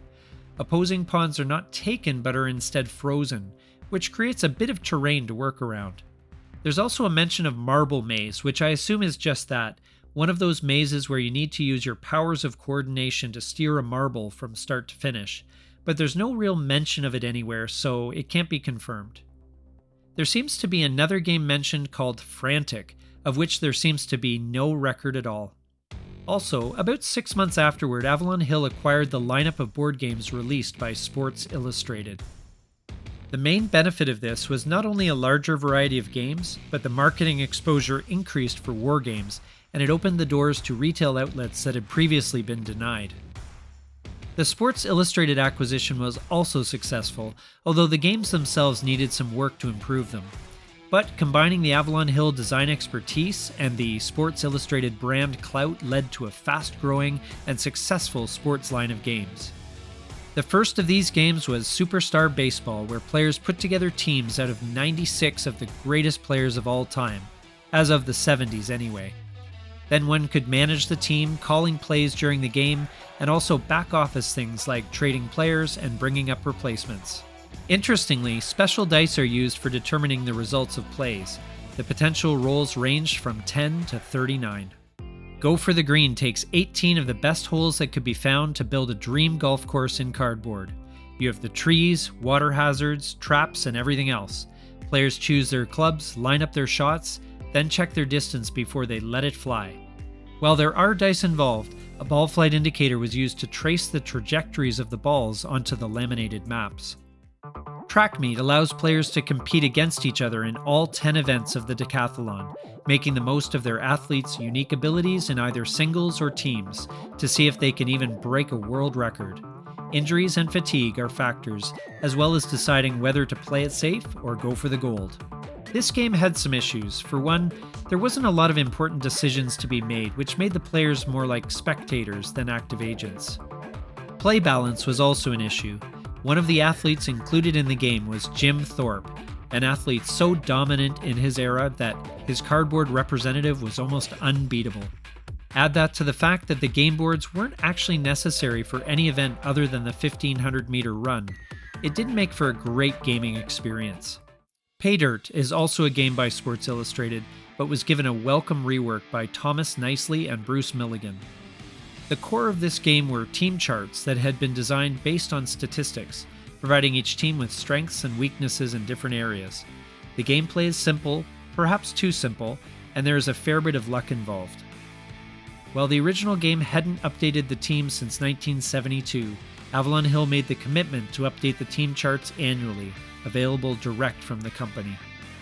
College football is very similar to Pay Dirt, except it allows you to coach and quarterback the top college teams of the 60s and 70s with computer-analyzed play-action charts to resolve the plays.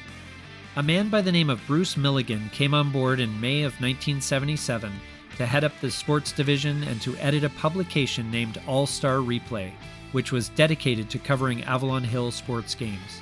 A total of 19 issues were published quarterly, later bi-monthly, from 1977 to 1981. In addition to all this, yet another game company was acquired that year. They were called Aladdin Games, which specialized in abstract and educational games.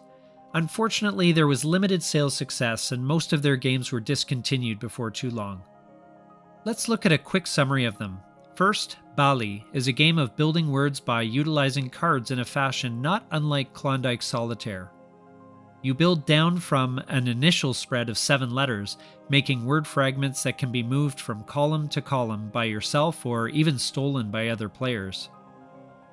Perplexus is a game of 5 in a row, only your opponent can shift the play area on you with plastic slide pieces. Triples and deluxe triples with 3 Ps have an interesting concept. Players must move their see-through piece across a field made up of tiles with 3 arrows printed on them to get to their home base. The catch is that your options for movement are based on the arrows showing on the tile underneath your opponent's piece. Totally is yet another Sid Saxon game, where players have to arrange numbers to arrive at a certain total. When the first player finishes, a 3-minute timer starts. and the other players have to finish by the time the sand runs dry. Barrier is a game reminiscent of checkers, where players try to jump other pieces from adjacent squares. However, here pieces can not only move diagonally but forward, and there are barrier rows in the center of the board that dictate which direction players can move from there. It wasn't a great game, especially as players could wind up endlessly chasing each other around the board when they only had 1 or 2 pieces left. The rules were vague as well. Games were sold immediately from the stock of the original publishers, but in 1977 the games became available with Avalon Hill packaging, and with some tweaks provided by the design staff. Not all titles were big names, obviously, so the smaller, less popular games sold until their inventories ran out, but some games did very well. Facts in 5 was one of those games from 3M that climbed to the top of Avalon Hill sales.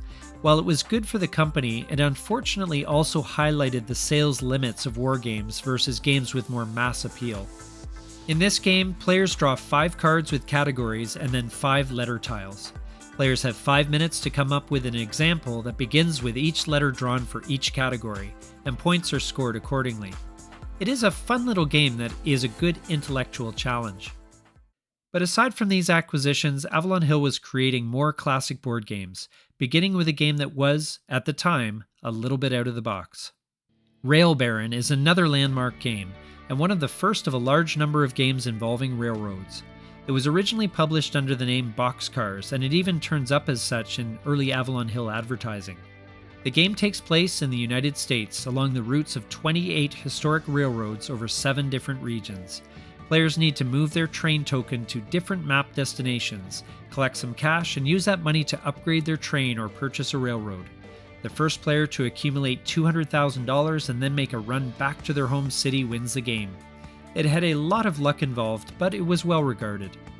But Avalon Hill's stock and trade, Wargames, had another strong year, with 3 big titles revealed at Origins 3. Arab-Israeli Wars was supposed to be the culmination of the Panzerblitz system, combining the classic mechanics with contemporary conflict and weaponry in 24 scenarios set in the Middle East between 1967 and 1973.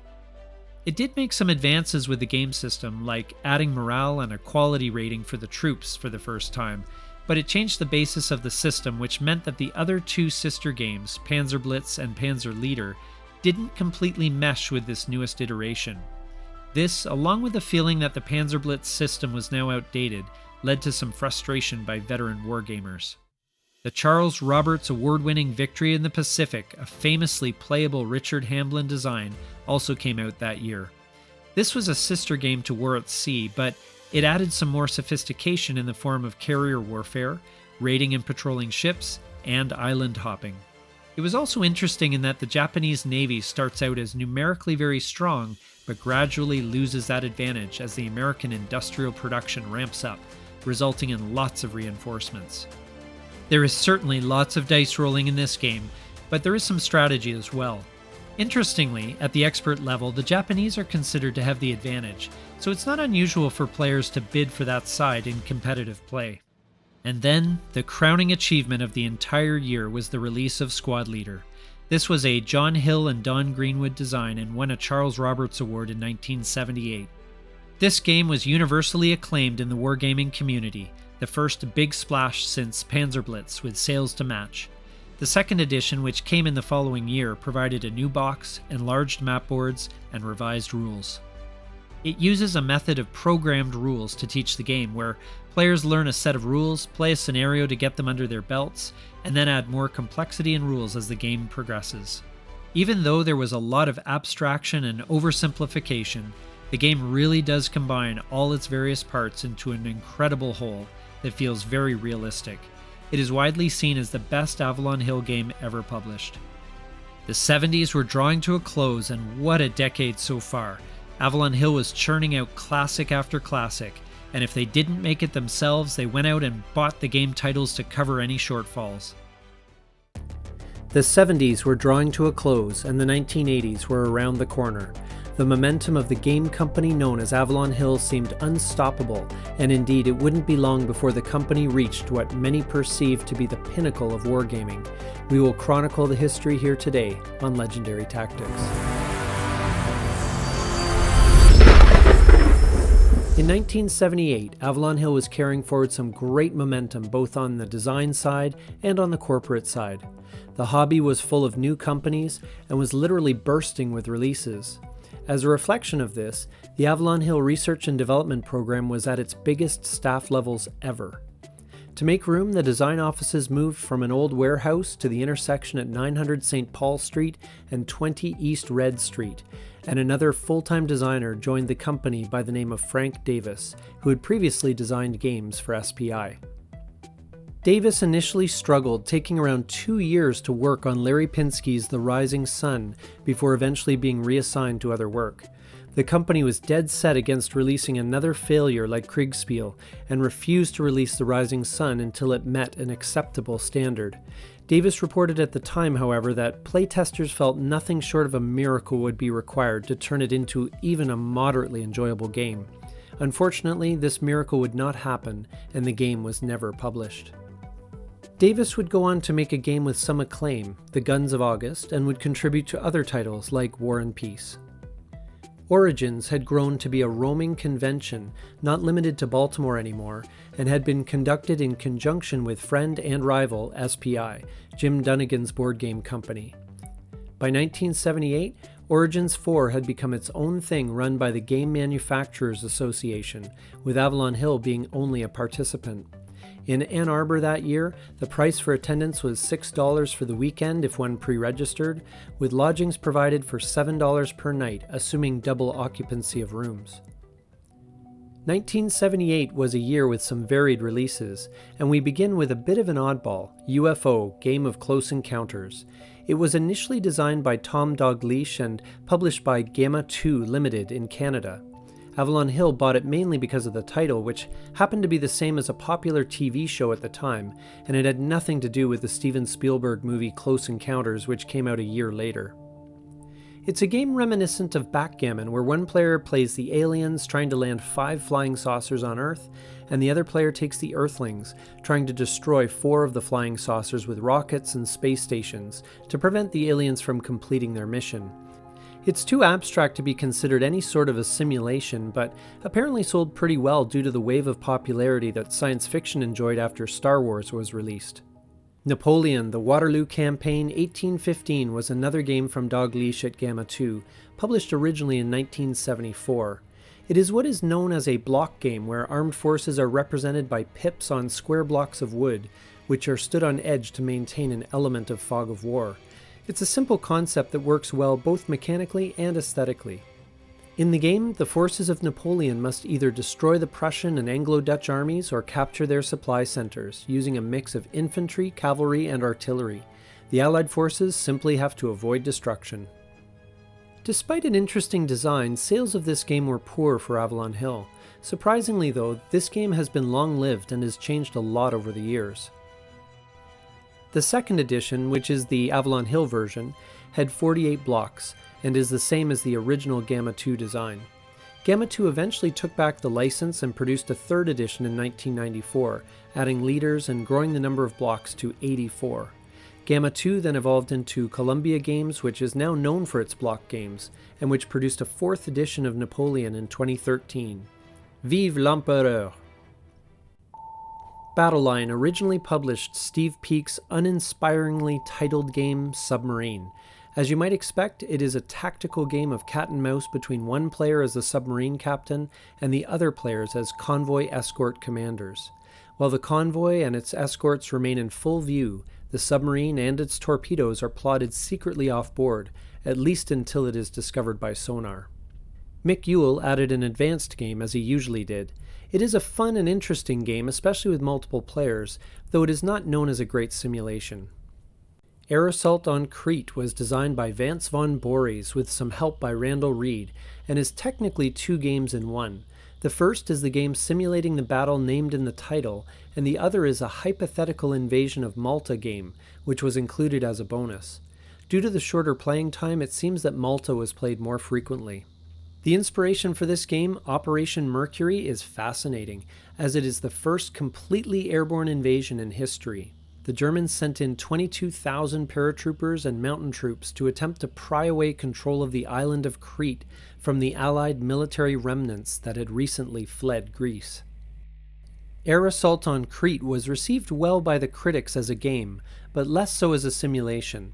For example, Nicholas Palmer in his book The Best of Wargaming said that the simulation is colorful but not terribly convincing, while giving the game an excitement rating of 100%. The General magazine included another scenario, Assault on Cyprus, in Volume 18, Number 3, that allowed players to game out another hypothetical but possible invasion. Status Pro NBA Basketball was also released that year. Status Pro is a line of sports games that base their gameplay on the statistics of real-life professional athletes. The owner of Status Pro, Jim Barnes, came to Avalon Hill as a freelance designer, bringing his designs based not on dice but on an interesting fast-action card system which would generate the numbers and results needed to resolve plays. For those curious as to the origin of the name, Status Pro came from the title of a column he wrote for an Iowa newspaper. Status Pro Basketball gives players the opportunity to replay an entire NBA season. Each player is represented by a detailed card that reflects their stats in real life, specifically in field goal shooting, free throw shooting, rebounding, fouls, foul drawing, blocking shots, stealing the ball, assists, defense, and stamina. Players are the coaches that decide the starting lineups, call the plays, and put players in or sit them on the bench. Overall, it is considered to be a decent simulation and certainly competes with another game, Stratomatic Pro Basketball, that was the big kid on the block at the time. Player cards were updated every year and available from the company until 1992, although one could make one's own if so inclined. A sticker on the front cover of the box at the store notified the potential buyer of which season's cards were contained inside. In and around the same time, Avalon Hill released Status Pro Football. This game used the same trademark fast-action cards to simulate games in combination with the individual player cards for every team, which rated their abilities in throwing, catching, running, blocking, and rushing the passer, among other things. Players, as expected, act as the coaches, choosing a combination of players and plays that will hopefully deliver a win. There are even optional endurance rules which force players to rest between plays before being used again, resulting in some tactical decisions in cycling players to maximize their effectiveness. The main downside to Status Pro Football is the length, as it often takes 3 hours to play a single game. Though that may be true to real life, it makes it time-consuming to play through an entire season. Overall, the Status Pro series of games benefited immediately from the improved graphic design and marketing that Avalon Hill could provide, and Bruce Milligan's help. And staying with sports games for another moment, Bowlbound was also released that year. Bowlbound is another Sports Illustrated design from 1973 by Thomas Nicely and Bruce Milligan that was intended as a replacement for college football. Bowlbound got the updated game system from Paydirt, charts of 32 of the best NCAA IA teams from 1960 to 1970, including some Ivy League teams, as well as 20 all-time great team charts, which were updated every 5 years or so. It's a simple system. One of 9 offensive plays are put up against one of 6 defensive formations. A die is rolled and the play is resolved. It was, overall, quite well received. Smokers Wild is one of those games that seem like a joke or a prank when you first hear about them. Gamma 2 was the original publisher and Tom Dalgleish was one of the designers. In this Monopoly-inspired anti-smoking game, players try to accumulate money by choosing a profession that is likely to benefit from the tobacco use of others, like an undertaker or a doctor, all the while avoiding their own addiction to cigarettes. An addiction can potentially begin by landing on an advertising space or landing on the same space as another player where one can be influenced by the other's brand habits. If a player's token smokes, the faster they will move along the life-o-meter, which inevitably ends in death. However, the awful puns throughout this game might kill you before smoking ever will. It's a simple game that purports to help prevent people from smoking. Although that claim is questionable, people say it is a simple, fun, and goofy party game. In 1978, however, it was obvious that Cross of Iron was the highlight of the year. It is a gamette, the first expansion of Squad Leader and its system, and it took advantage of the excitement and hype over Squad Leader at the time.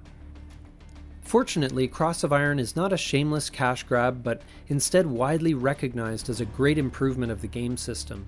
Although a 6-month development process had been planned, it ended up taking a full year and was barely completed in time for the big board game conference event of that year, Origins 78. Cross of Iron expands the orders of battle for Germany and Russia and adds units from the minor powers on the Eastern Front. The highlight of the gamette is the new, more detailed rule set for vehicles and ordnance, a much welcomed improvement over the base game in realism and detail. Don Greenwood later admitted that the project had gotten away from them and that it really should have been released as 2 expansions, while designer John Hill recognized that they had been too easily swayed by playtesters who were predisposed towards more complex games. However, it was worth it in the end, as squad leader fans were very pleased. For example, Lauren Bird of Campaign magazine gushed at the time that the system represents one of the best combined arms representations available from either a board game or miniatures approach. It made tanks both terribly involved and interesting, and implemented a host of innovative and highly sophisticated concepts. 1979 brought with it a substantial number of new titles, with some classics among them. Alan R. Moon was added to the staff as a game developer and assistant editor for the General magazine, where he was perhaps most famous for his column known as The Asylum, and Dale Schaefer came aboard to work in the graphics department. Notably, Randall Reed, the first full-time in-house designer at Avalon Hill, left for a government job designing conflict simulations for the Marine Corps, but continued working with the company on a freelance basis. The year was another year of acquisition, as Avalon Hill took over another wargame company for the first time by purchasing the Battle Line series of games from Heritage Models, who had decided that they wanted to focus on the miniatures side of the hobby. It is interesting that at the time many fans of the company complained that Avalon Hill was buying too many designs and not creating more of their own. Don Greenwood reminded everyone in the General magazine that the company was a publisher of games, not just a game design company, and when a good game came to their attention from an outside designer, there was nothing wrong with publishing it under the Avalon Hill banner after some development work by their production team. It's not clear if this response pacified the purists, though.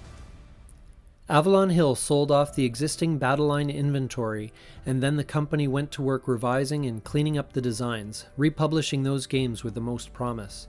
Ultimately, a lot of games from the acquisition of Battle Line made their appearance with an Avalon Hill logo that year, otherwise unchanged. Fury in the West by Steve Peake and Craig Taylor was one of these. The game depicts the Battle of Shiloh from the American Civil War that took place in April 1862. It was originally published in 1977 by Battle Line and got mixed reviews at the time, so Avalon Hill made some rules clarifications and small improvements after it was acquired. It has some unique and interesting mechanics, like how units lose attack strength if they move until they stop to let stragglers catch up, and zones of control extending to 3 hexes in front of the unit, making them more vulnerable to attacks from the rear. The Avalon Hill edition also suffered from similarly mixed reviews, with critical disagreement over the straggler rule, the lack of morale rules, and some questioning the depth of strategy available to both sides. Trireme is a game that puts players into the world of ancient naval warfare, recreating numerous historical battles spanning 11 different scenarios over a century or so. All the expected elements are here, with ramming, boarding, grappling, currents, and tides all present and accounted for, and it plays at 2 different complexity levels. This game also got some minor rules revisions after it came over to Avalon Hill. While the components are pretty basic, it is relatively easy to learn and play, and is reportedly quite fun, though it certainly shows its age. Samurai is a game of politics and warfare in feudal Japan, with 20 turns covering the history of Japan from the 12th to the 17th century. Players each control a clan complete with nobles, castles, and troops, and must use these and other tools and strategies to become the shogun, or ultimate ruler of Japan. It is reportedly quite fun and not too hard to get into, although there are some optional additional rules to add further depth. It also got some minor rules revisions from Avalon Hill after its acquisition. Machiavelli recreates the machinations of the power struggle that occurred in Renaissance Italy. There are 5 major domestic powers and 3 major foreign powers, all of which must compete for control of the peninsula. In some ways, this game can be viewed as a clone of Diplomacy, certainly while playing with the basic rules. However, the advanced rules add other elements like money, rebellions, assassination attempts, plagues, and bribery, which makes this game unique, though certainly more chaotic. When it was bought from Battleline, Machiavelli got some minor rules revisions from Avalon Hill and a new map board. Subsequently, the components were touched up again in 2nd edition, where the map board was considered to be especially well done. In 1993, Aliyah magazine number 22 provided 7 new scenarios for this game. Alpha Omega by Steve Peake and Sean Hayes only received some minor rule clarifications and box art from Avalon Hill after being acquired. In this science fiction game, 2 or 3 players take command of either the human, Rylish, or Drove space fleets, and go through a set of scenarios set chronologically in a fictional future, featuring civil wars, alien invasions, and eventual alliances. As expected, each side has different technology that affects how their fighters, scouts, destroyers, carriers, battle cruisers, and various other vessels move and fight, and this is further adjusted by the era in which the scenario is set. The game utilizes a system of written orders that are simultaneously revealed and then resolved, rolling dice if necessary to resolve any battles. Norman S. Howe reviewed Alpha Omega in the Space Gamer number 14, in which he said that Alpha Omega fills an important gap in SF wargaming, the multiple scenario tactical space battle. While it certainly has been surpassed by other similarly themed games over the years, it is still a good mid-level complexity experience. Viva España is the game originally published by Battleline that spent the years of 1979 and 80 in the Avalon Hill lineup. This game looked to recreate the civil war in Spain that took place between 1936 and 1939, which was a big deal until World War II came along, though now it is more or less forgotten. It is a tough historical situation to replicate in cardboard, although it is apparently well implemented here with a good rulebook and decent, if unspectacular, components. The key to this game is control of the cities, which make reinforcing and resupplying your side much easier. It does, however, take a fairly simplistic view of the war, even skipping over the early days of it, and so it loses some of the interesting history and character that could have made it more compelling.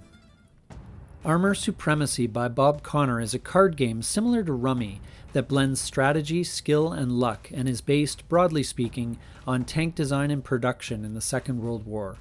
Each player is trying to build a better tank than their opponent, upgrading it from a Mark I to a Mark II and finally to a Mark III. There are different types of armor, guns, hulls, and turrets, and other variations that allow things like mounting 2 guns on a tank hull. Its apparent companion, Naval Supremacy, was also designed by Battleline, but no one seems to know who designed it or even much about it. One can safely assume it would have been similar to Armor Supremacy, but players build warships instead of tanks.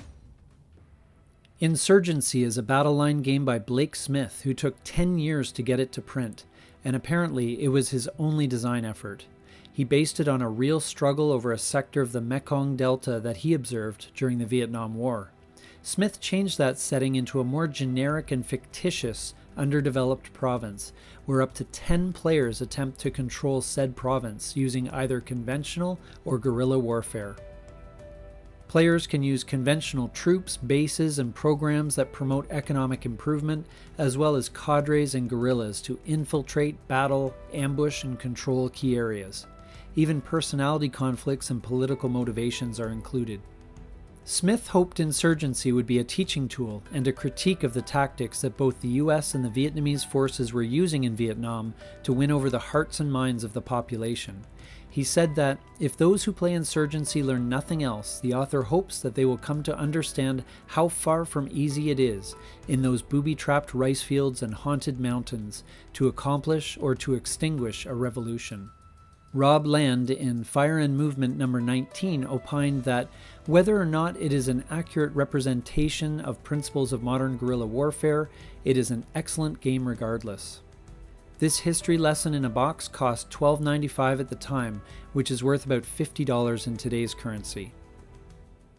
Book of Lists by Robert Engel was another promotional tie-in with a book, a sales tactic that had been previously tried with Beat Inflation Strategy. Fortunately, this trivia game was a lot more successful.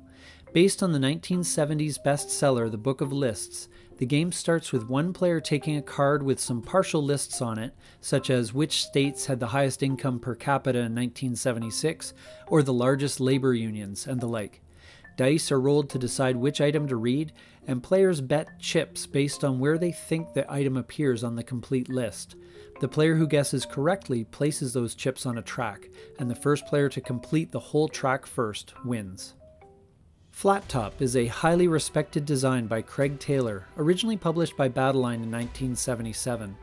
Avalon Hill provided new scenarios, reworked the rules, and provided new box art. This is a game of high complexity and level of historical detail that recreates the carrier battles of the Solomon Seas in 1942 that characterized the Pacific Theater in World War II. It includes aspects of weather, supply, submarines, surface combat, and, of course, the cat and mouse searches between carrier groups, where victory went not necessarily to the strongest force, but to the force that could find their enemy first. Movement is hidden, and the 4-panel map is large, so this is not an easy task. When the battle is joined, players have over 2,000 counters to represent their forces in battle. With around a 6-hour playtime, the longest scenario being 109 turns long, this is not for the faint of heart, but is one of the best representations of carrier warfare of that era, especially if a third person could be coerced into being an all-seeing game master to accurately create fog of war. Status Pro Major League Baseball is another game that came with Barnes and his Status Pro line. Bruce Milligan contributed to improving it, as did Tom Shaw, who is famously a baseball fan. This baseball simulation used the Status Pro fast action card system instead of dice, in combination with individual player cards for each team each year. Once the lineup is selected, cards are flipped over one at a time to find out what happens each at-bat. Entire seasons could be reproduced if one had the time and inclination, and the game works well either solitaire or head-to-head. The sales were very strong for this game. Apparently, at one point in late 1979, the sales of Status Pro Baseball led the entire lineup of games, including all wargames. Updated player cards could be purchased annually from Avalon Hill up until 1992, when a licensing issue with Major League Baseball put an end to it, though fans of the game continue to create and provide homemade card sets to this day. US AC Auto Racing, also by Barnes, had been around for a while at this point. Barnes sold it throughout the 70s at a booth set up at the Indy and other racetrack promenades. It's a game combining statistics and the Indy 500. Avalon Hill involved Tom Shaw and Bruce Milligan in some adjustments, among which they added some quality photographs of the actual drivers portrayed, although the components are seen as being otherwise quite drab. The game was one of the games that was part of Avalon Hill's Sports Illustrated line and was billed as the official game of the United States Auto Club. On an oval track, players run up to 33 cars, each with a driver card that represents individual performance based on real-life statistics. Players choose their driving style turn by turn, determining when to charge and when to back off a bit, and roll dice to determine how far a car can move and whether the car experiences any trouble. Pit stops are also a necessity from time to time, although the time one can be stuck there varies. There are an absurd amount of die rolls in this game. Reportedly, if all 33 cars made it through to the finish, the dice would have to be rolled over 4,000 times. Eventually, driver card sets for each even-year Indy race from 1978 through to 1986 were included with the game, or available for order through the company. The game reportedly even plays well as a solitaire experience. Foreign Exchange was a private label game by Alan Tech. It was originally sold just as a takeover of existing inventory, but was later repackaged and added to Avalon Hill's lineup. The back of the box makes some bold statements. At last, a money game for adults. Be forewarned, this game might not be for you unless you are a student of the international money market, or you are just plain curious as to why the US dollar is worth less and less, despite the fact that we are still the strongest nation in the world. While this may sound uninteresting to most, in practice it is also apparently quite uninteresting. It plays like Monopoly, except the values of assets and income are subject to essentially random chance, as the values of the currencies fluctuate in different nations. The advanced game did add some nuance that was appreciated, but it was still not a great experience.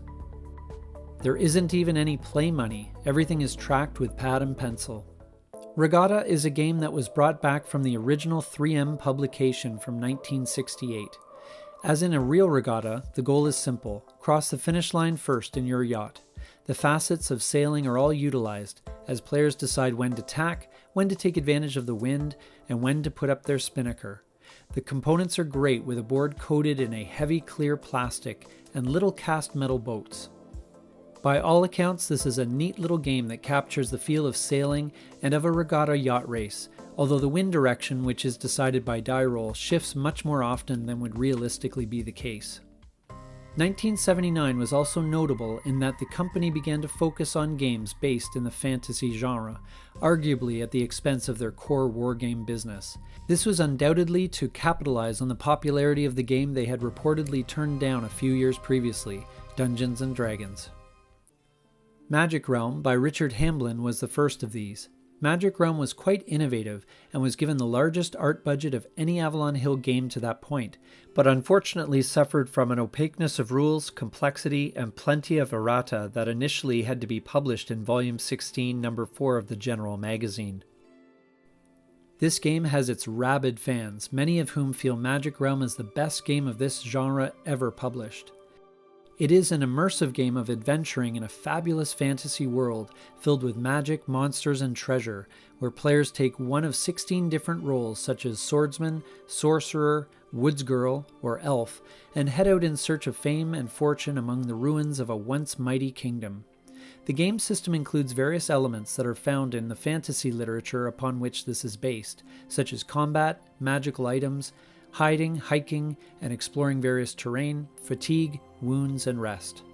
Though the map is not big, the treasures are found in different places each time, and there are many monsters and discoveries that will not be encountered in a given game, which provides it with lots of replayability.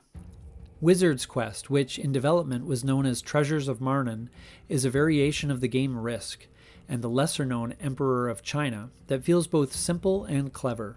The map portrays the island of Marnen and is divided into 36 numbered territories and 8 bordering castle spaces. Orcs are placed into about a third of these spaces, and the players fill the rest of the board with their troops. Then each player must race to find their 3 magical items that are hidden by their opponent at the outset of the game. The orcs grow in number and orchestrate frenzied attacks on their neighbors, and a dragon makes an appearance to munch on troops of all sides, and the wizard known as Peacemaker bestows peace and prosperity in a region each turn. After that, players begin their attacks to capture territory in their attempt to track down their magical items. Critics seem to agree that Wizard's Quest is a fun little game. Bill Fawcett from Dragon Magazine complimented the game by writing, "If such a thing as a light gaming classic could exist, then Avalon Hill may have produced one." The game was published in various countries by publishers like Klee, Palito, and Schmidt-Spiel, which is something of a testament to its success and popularity. Elements of this game, such as the idea of objects moving sometimes randomly and sometimes under player control, ended up in a later game by Garrett J. Donner known as Dragon Hunt. Dune adapted Frank Herbert's book in the format of a board game. Jack Kittredge, Peter Alotka, and Bill Eberle at Eon did the original design, and Mick Yule, as usual, created the advanced game options. Avalon Hill had apparently bought the rights to create a game based on Dune, but the upper management was not happy with the in-house design, and so called on Eon to help out. The designers at Eon, who are also known for the classic Cosmic Encounter, brought some of the same elements of defined but different faction powers, negotiation, bluffing, and general chaos to the design of Dune, although the games are not similar otherwise. In fact, Dune is based on an earlier Eon design concerning the machinations of the Roman Empire called Tribute, which, according to Alotka, they lugged that out and retrofitted it to the Dune characters. The game is set in the future on the desert planet of Arrakis, the only planet in the known universe where an invaluable product called spice can be mined. It's a perfect setting for political and military maneuvering by different player factions, and fans of the book or the movies will be pleased to hear that the famed sandworms do make an appearance. The game is over when one faction or two that have formed an alliance control a certain number of strongholds on the planet. Dune has developed a great reputation over the years. Olotka later said that Dune is one of my favorite games that we've designed. Interestingly, sales of Dune were great until the 1984 David Lynch-helmed movie Dune bombed at the box office, when Dune just stopped selling. It just stopped. That was it. End of story. A later edition by Descartes in 1993 included the Avalon Hill expansions, Duel, Spice Harvest, and the Landsrad variant from the General Magazine, and included additional character discs not provided by Avalon Hill. Then in 2019, Dune got another lease on life with a new edition by Gale Force 9, which received much acclaim. The beginning of the new decade brought with it a new addition to the R&D team, Kevin Zucker, specialist in the Napoleonic era, who came over from OSG and before that, SDG and SPI. Greenwood said half-jokingly that Zucker held the unofficial record for employment at wargaming companies. And in 1980, we see the first real mention of something that would have a tremendous impact on the hobby, computer games. Personal computers were finally becoming available commercially for use at home and growing quickly in popularity. In response, a new division of Avalon Hill called Microcomputer Games began to offer software for those personal computers like the TRS-80, Apple, and the PET. The new division made its debut that year with 5 programs for $15 each, offered at the Origins conference that year. But the core business of Avalon Hill kept on trucking. War and Peace is the first grand strategic Napoleonic game published by Avalon Hill and depicts a 10-year stretch of that period.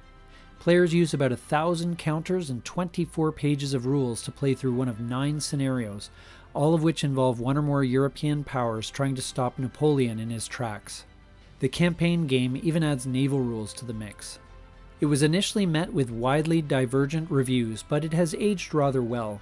It was even included in the book Hobby Games, the 100 Best, and earned some glowing words from fantasy author R.A. Salvatore, who would apparently be kept lying in bed for hours and hours, working at multi-turn strategies for blasting my enemy supply lines or creating a back alley run to Paris.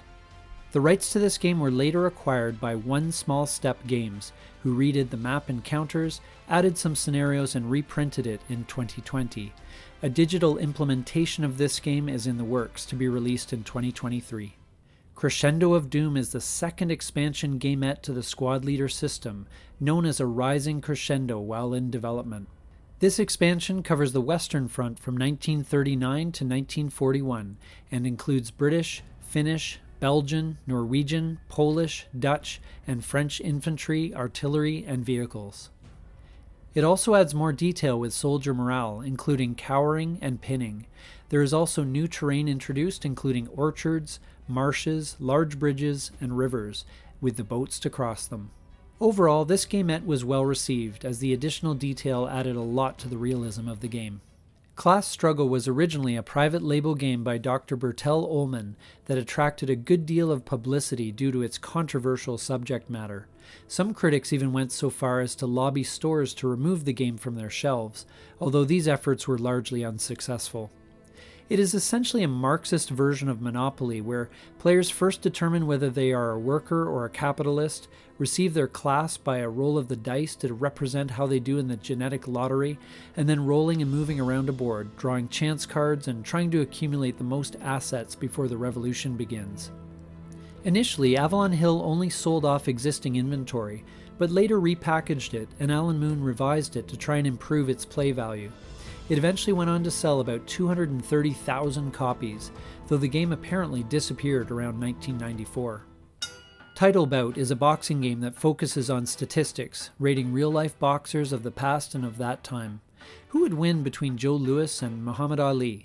George Foreman versus Jack Johnson? Title Bout resolves these questions by using a fast action card system similar to the Status Pro series, with some strategy mixed in. It was critically well received both as a simulation and as a game. Avalon Hill provided new boxer ratings every 2 years to keep it up to date, which were either sold separately or included as free inserts in All-Star Replay magazine. In-turn is a bit off the beaten track, as it is yet another game styled after Monopoly that looks to depict the routine of an average hospital intern. It sold respectably and even got a second edition which had revised rules. Fortress Europa is another game from John Edwards at Gedco Games in Australia that underwent a fair amount of revision from Alan Moon. While the Gedco version was more of a direct remake of Avalon Hill's D-Day game from 1961, the Avalon Hill version of Fortress Europa ended up quite different. The game could be said to be like the earlier title Russian Campaign, though on the Western Front during World War II, and with more refinement and detail. It covers the Allied campaign in Western Europe from D-Day until the end of the war in 1945, over 37 game turns. The box says the game will take 4 hours, but other people claim it can take up to 10 hours to play. As in real life, the Allies must choose an invasion site, conduct an amphibious landing, and expand across France into Germany, while the German forces must delay and obstruct the Allied advance. Despite its long playtime, the game has a reputation for being fun and exciting, despite the extra chrome, with less downtime between player turns than the Russian campaign. Compass Games reworked the original design in 2019, updating it with larger components and redesigned rules and player aids. Source of the Nile is originally a private label game for 1 to 6 players from 1977 by David Wesley and Ross Maker with Discovery Games. The game is a kind of role-playing game about the exploration of Africa in the 18th century. One of the unique features is the map board, which is coated in a plastic surface and allows routes to be traced directly on the map with special crayons. Players must head into the interior of Africa after outfitting their expeditions, exploring the terrain, and dealing with dangers like starvation, disease, and hostile natives, with the goal of making an important discovery relevant to their character's profession. There are a lot of dice rolls and a lot of event cards with horrific outcomes, but for fans of the game, the story it tells is second to none. Mick Yule replaced a lot of the rules with cards and charts with a view of making it more playable, although the components remained somewhat bland overall. In 1978, the great Gary Gygax said the original version was a complex but most enjoyable game, and it has had enough popularity that the game's inventors put out a 25th anniversary edition in 2003. Hexagony is another private label game by Ken Hodkinson that was originally published in 1977 when it was previously and inexplicably named Binfa. He had approached Avalon Hill with the game with the aim of increasing the width of distribution, and Alan Moon saw some promise. Moon modified a few things and renamed it Hexagony. This is an abstract game of military strategy where players gain supplies to fuel their movement in their aim of surrounding or dislodging their opponent's pieces. The game was received quite well, seen as an enjoyable challenge, though decidedly with a strong element of luck, as there is a lot of dice rolling involved.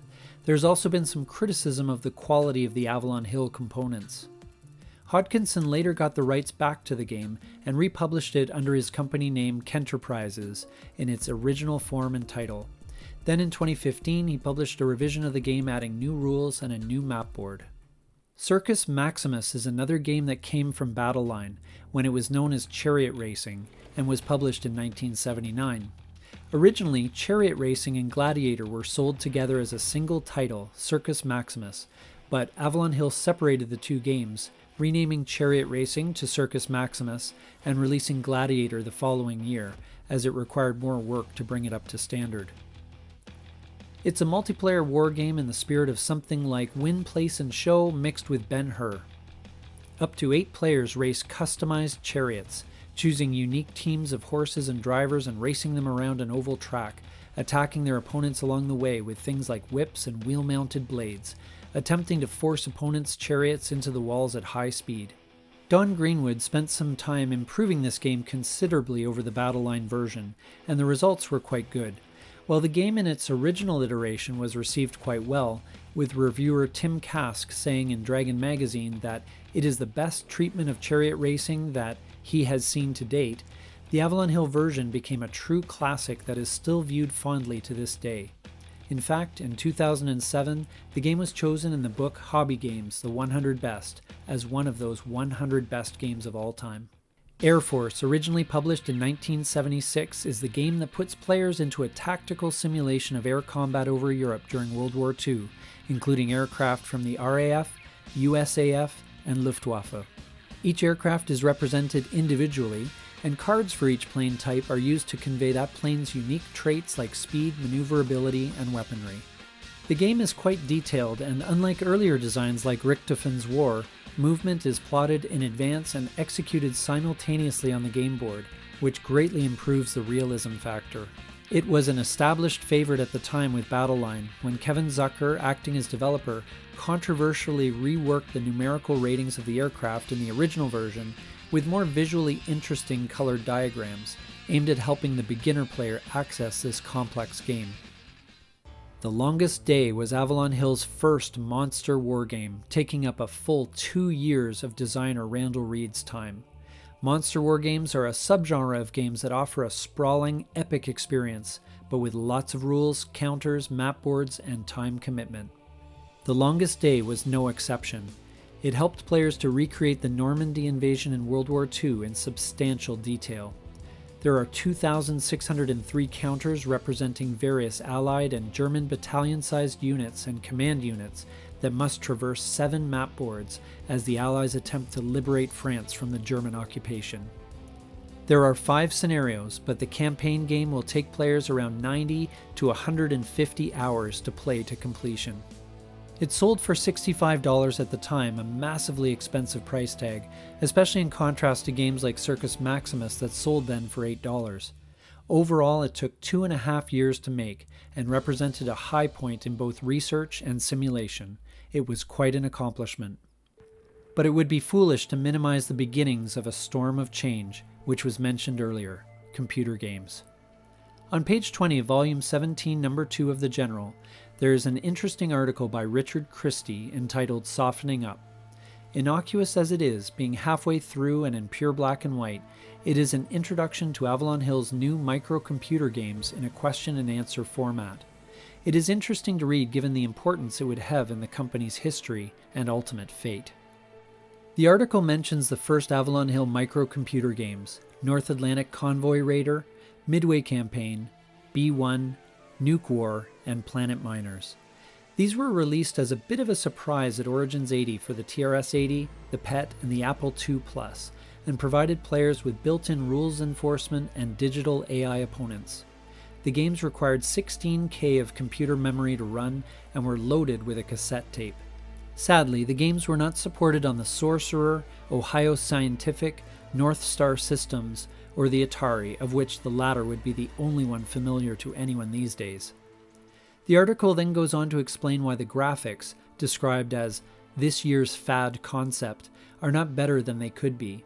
This was done in the name of making the games workable and playable without that unnecessary chrome, and then goes over descriptions of the games themselves. It is an article that hints at a shift beginning in the world of gaming, and this shift would begin to have a greater effect on Avalon Hill as the years went by. But for now, Avalon Hill remained in its heyday, soon to reach its peak. We will look at all this in the next chapter of our History of Avalon Hill series here on Legendary Tactics. With the 80s now here, the Avalon Hill Game Company was in full swing. It continued to publish games at a breakneck pace, and the innovation and growth looked like it would never end. Over these years, Avalon Hill would arguably reach its peak, and we will take a look at that story here today on Legendary Tactics.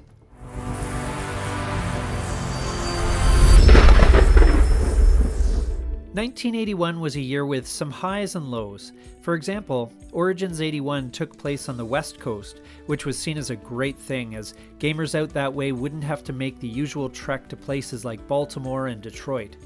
But it was far from organized, which led Don Greenwood to pen a couple of sharply worded articles addressing the issues in the General. However, the game development kept on rolling in 1981, which was a very productive time simply in terms of the number of titles released. Tom Shaw, in his role as Executive Vice President, at this point oversaw the entire operation of Avalon Hill, including acquisitions, development of new products, production, marketing, advertising, and promotion. He had years previously moved away from the design side of the company, but gave a very interesting interview in volume 17, number 5 of the General Magazine, in which various issues of interest were addressed. The first was the persistent story that was even recounted in the company's official history published a year prior, that Avalon Hill had passed up the chance to buy and publish Dungeons & Dragons. Shaw disavowed the story, saying that contrary to popular belief, D&D was never offered to us. TSR sent us a copy, but only as part of our publisher's product exchange program. He continued, saying, "In all honesty though, I wouldn't have accepted it even if we had been offered it. We just didn't have the staff or anyone in particular who could have handled the subject matter back then, certainly not to the extent TSR has done anyway." With regard to the sales disasters of their religious games, Journeys of St. Paul and Year of the Lord, he explained that intentions were good, as a priest from Pittsburgh had brought them to Avalon Hill as a project to fundraise, and Shaw thought they could increase the print run to allow distributions to religious academies around Baltimore. However, it failed spectacularly, and the unexpected reason for the failure of the experiment is interesting given today's societal climate. Shaw recalled that, "We thought they were both fun and educational. What we didn't know until it was too late was that most religions took themselves very seriously. The mere thought of using chance elements in games, particularly dice, was strictly taboo." He was also asked about his classic football strategy design, specifically the matrix that was so central to the games and the games it influenced. He claimed that it only took about 20 minutes to design, but it went through a rigorous playtest period, and is still undergoing minor changes from year to year, even though it has been on the market since 1959. Incidentally, the original version was published in a metal tube and sold for $2.95. Finally, Shaw addressed one of the elephants in the room, so to speak, and that was the failure of Kriegspiel, which had been designed in a day. Actually, I think it rivals football strategy's mark of 20 minutes. After all, it has less cards and a much simpler matrix. In all seriousness, it was designed as a last-minute replacement for a design that was promised and not delivered. We had to have a new product for the upcoming American Toy Fair, and it was an 11th-hour thing or nothing. Shaw further explained that what most people don't realize is that Kriegspiel was a tongue-in-cheek game. It just didn't come off that way. One could sum up the public's reaction to it by saying that when it was published, the state of the art had already passed it by. So what of the games that were published in 1981? Amoeba Wars is a game with a bit of an odd premise. Players are the remnants of a fallen civilization among the stars, returning home only to find that their home sector has been completely infested by space amoeba. To win, one must retake Siestor, everyone's old homeworld, which sits at the center of the board. To do so requires directing spaceships to push back the amoeba, deal with the odd doomsday machine, and capture solar systems. The reviews of the game were mixed. Eric Goldberg in Area Magazine thought that, as an investment, Amoeba Wars is a good risk, while David Ladyman said in the Space Gamer magazine that he detected undercurrents of risk and cosmic encounter, but overall he found the game uninteresting. It also tends to be a game that runs a bit long, and there were some critiques of the component quality. Black Spy is really a film noir version of Hearts, except with 5 suits. It's a trick-taking game which starts when a player leads a card and other players must follow suit or rank. If they can't, they can play any card they like from their hand. Black cards that are captured in a trick give points from 1 to 5, except the Black Spy cards which give 10. Like Hearts, after a player hits a certain point total, the player with the lowest score wins. It is apparently a nice twist on the old classic card game, but the spy theme is pasted on and doesn't offer any interesting aspects to the gameplay. Bureaucracy is a humorous roll and move game where 2 to 8 players begin at the bottom of the bureaucracy and must work their way to the top to become the director. Depending on the role chosen, one of lifer, overachiever, empire builder, or hustler, a given player will have different advantages and disadvantages. Promotions, demotions, scandals, power plays, grievances, and bankruptcies are all here. The game comes with 2 rulebooks, one of which is a straightforward rules explanation and the other written in civil servant jargon. Apparently the rulebooks differ to a significant degree, though the game states that they are essentially the same. It has been speculated that this was done intentionally by the designer as a meta-joke, to cause the type of discussions and arguments over minutiae that one finds in a typical bureaucracy. Down with the King is a political fantasy game with no supernatural elements, set in a world reminiscent of the political world of 17th century Europe. Each player is a noble who plots to overthrow the king. In order to succeed at this, players work to build their influence and prestige, and utilize interrogations, natural disasters, plagues, and other such things against their enemies. Players must at times work together, but, of course, ultimately only one can take the throne. There's no game board, so this game is essentially a card game with some role-playing elements, though quite a complicated one. Players can take any 2 of a possible 19 actions per turn, some of which can be taken during the turn of other players, so there is a lot to keep track of. The good news is that there is no player elimination. Instead, a player who is killed simply misses a turn and returns as an heir who appears quite hungry for revenge. Though the game can be longish, it has been called by at least one reviewer as a nice change of pace. Dauntless came from Battleline and uses the same system as Air Force, only this time it is set in the Pacific Theater. Famous airplanes like the P-38, the Zero, the Corsair, and the B-29 make their appearances. Battleline originally published Dauntless as a standalone game, but Avalon Hill instead published it as an expansion for Air Force. Dauntless added rules for things like ships and anti-ship weapons, dive bombing, torpedo bombing, depth charges, flak, kamikazes, radar, carrier operations, and rockets across a range of different pre-designed scenarios or ones of the player's own design.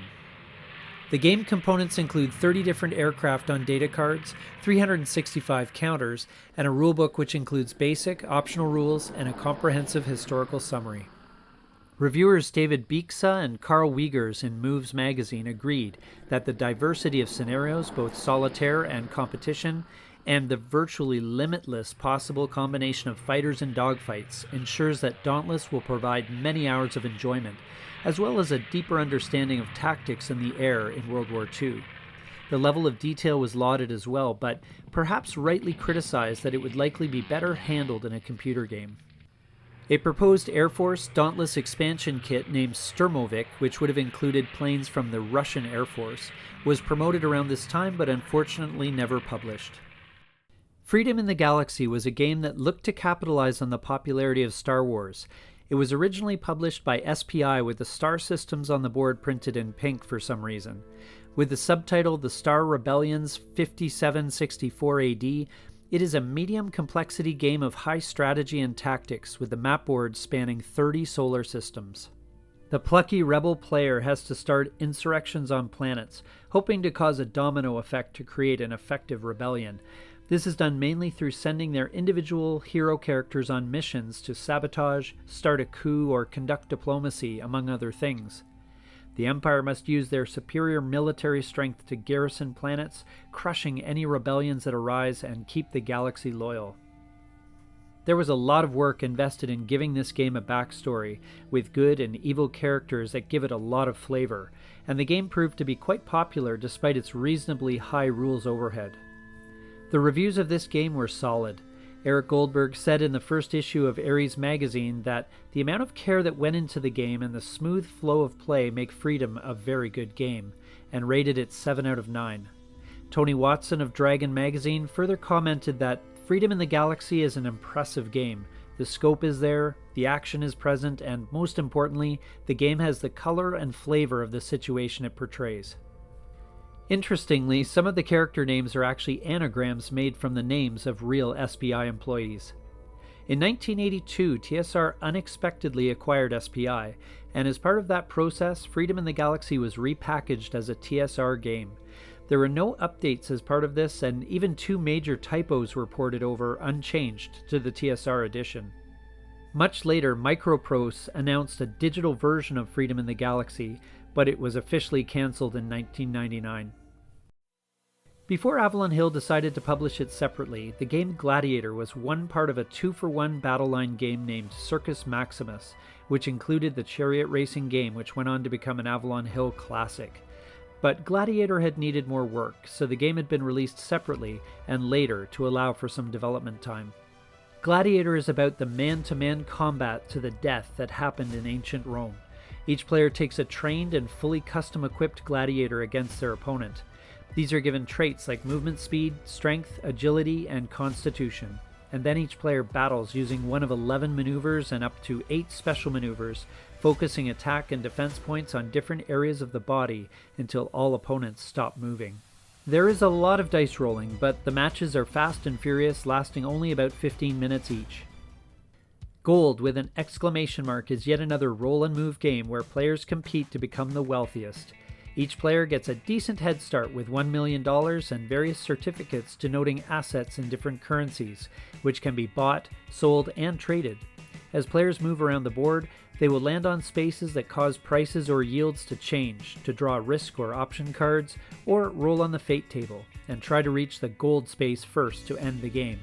The advanced rules add fluctuating certificate values and bank auctions of those certificates. The photo on the game's cover is of an actual pile of £1 million sterling worth of gold bullion. The Guns of August is an ambitious game that attempts to recreate the entirety of the First World War, and was Avalon Hill's definitive treatment of the conflict. One player takes the Central Powers of Germany, Austria-Hungary, Turkey, and Bulgaria, and the Allied player takes the rest of Europe, including the United States, over 10 scenarios, using 4 map boards and over 1,000 counters. Players control infantry, cavalry, artillery, and engineer units in monthly game turns. The scenarios range from playing the war 1 year at a time to a gigantic campaign game that covers the entire war from 1914 to 1918. The game is admired for what it tried to do, and it succeeds in some ways. However, a high counter density made for stacks of counters piled into small hexes, and the game could be quite ponderous over its lengthy playtime. In that sense, it successfully recreates the drudgery of the stalemate that was World War I. The game known as Moonstar, which was named by none other than Alan R. Moon, was originally published as Corona in 1974. Avalon Hill's edition added planets and other variants to the game. It is known as the first German game to come to North America, and any number of players can play. On the board, the 12 constellations of the zodiac are represented, and the playing pieces are moons and stars. First, there is an auction, and the highest bidder plays the round by rolling the dice and placing them on the moons, moving them the amount shown on the die. The player makes their bid by scoring where the moons end up, and scoring nothing if they miss. Of course, there are 12 scenarios that add or change different game elements, like challenging bids, making side bets, adding more moons or dice, changing planet values, or removing the planets entirely. Another game, Haroun, from 1984, was not a new game, but instead a re-themed copy of Moonstar. Another variation of the game also came out in 1993 when it was called Orbit, and a similar game which reused a lot of the same game elements was released in 1999 as Resende Roboter, or Ricochet Robots.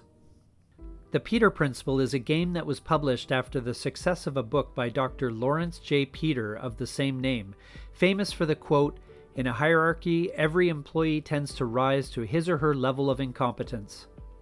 In a perverse take on corporate America, players, as employees of a huge corporation, must try to avoid promotion and remain competent by making the right decisions.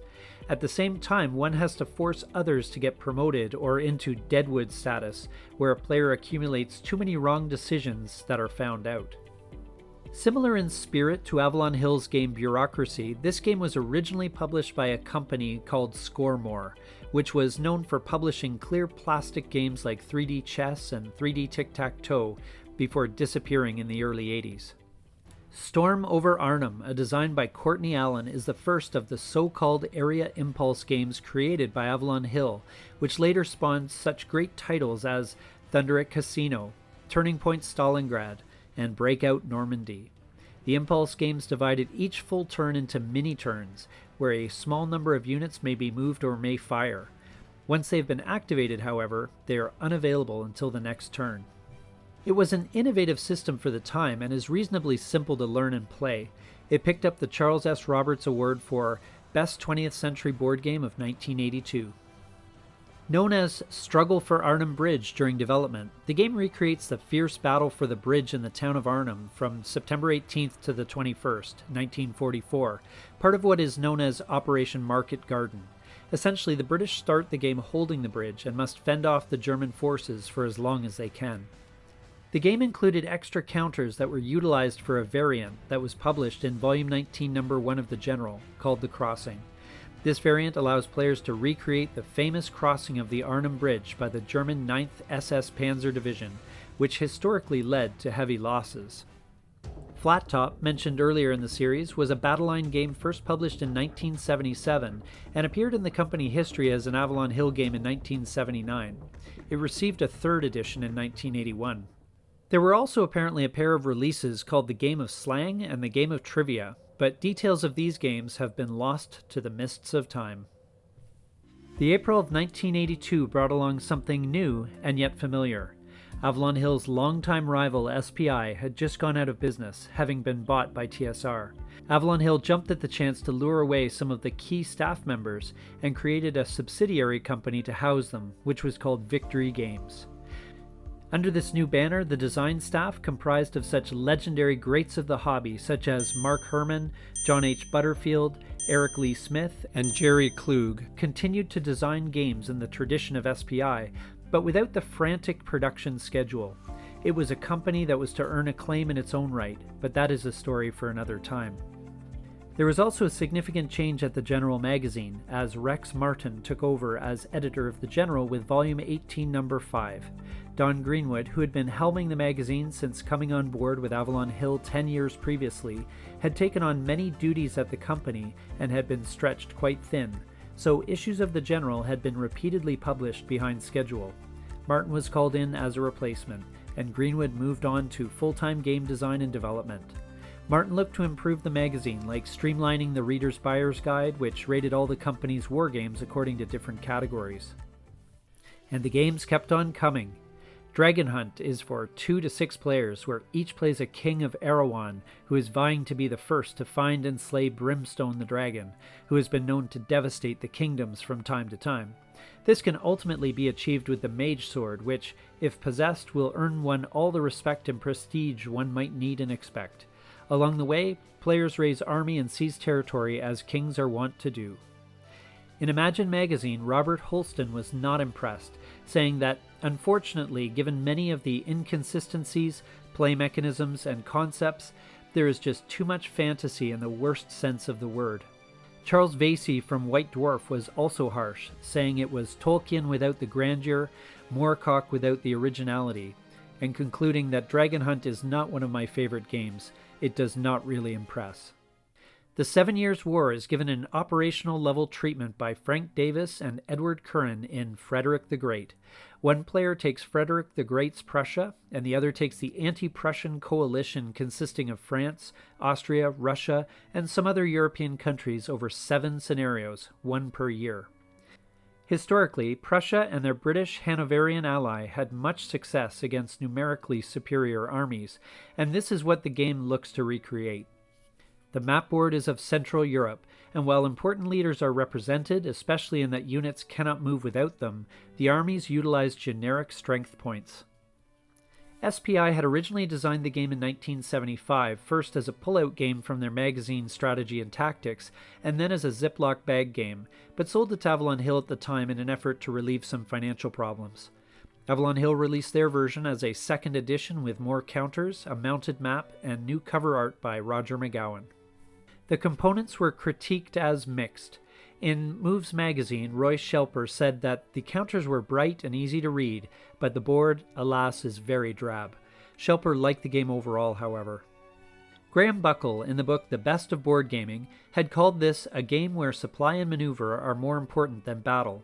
Buckle, however, didn't like the luck involved with the game, saying that it was not only unfortunate that decisive battles can turn on one die roll, but also that some of the scenarios were unbalanced, especially the 1756 campaign.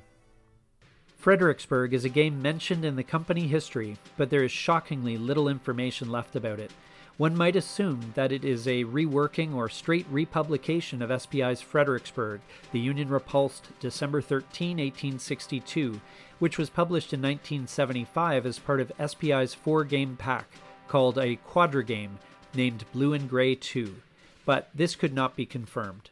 Why would you do that? The Game of Dilemmas looks to cause players to ask that question. A book with 150 situations forms the heart of the game.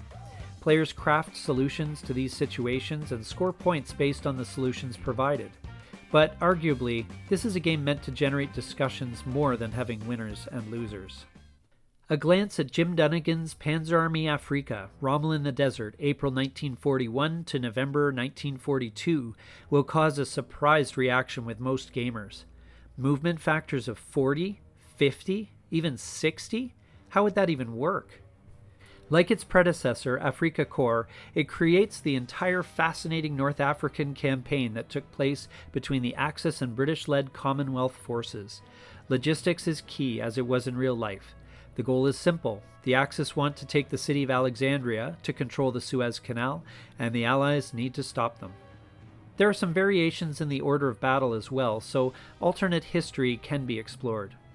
Despite inevitable comparisons to Afrika Korps, it arguably became a classic in its own right. Panzer Army Afrika was originally published by SPI in Strategy and Tactics magazine number 40 in September and October 1973, and was intended to be a very different take on the historical campaign, adding some twists to an otherwise normal hex encounter game. One of these was the high movement factors, which allowed for sweeping maneuvers and adding some suspense and surprises over its 8 to 10 hour playtime, where the game isn't over until the last skirmish.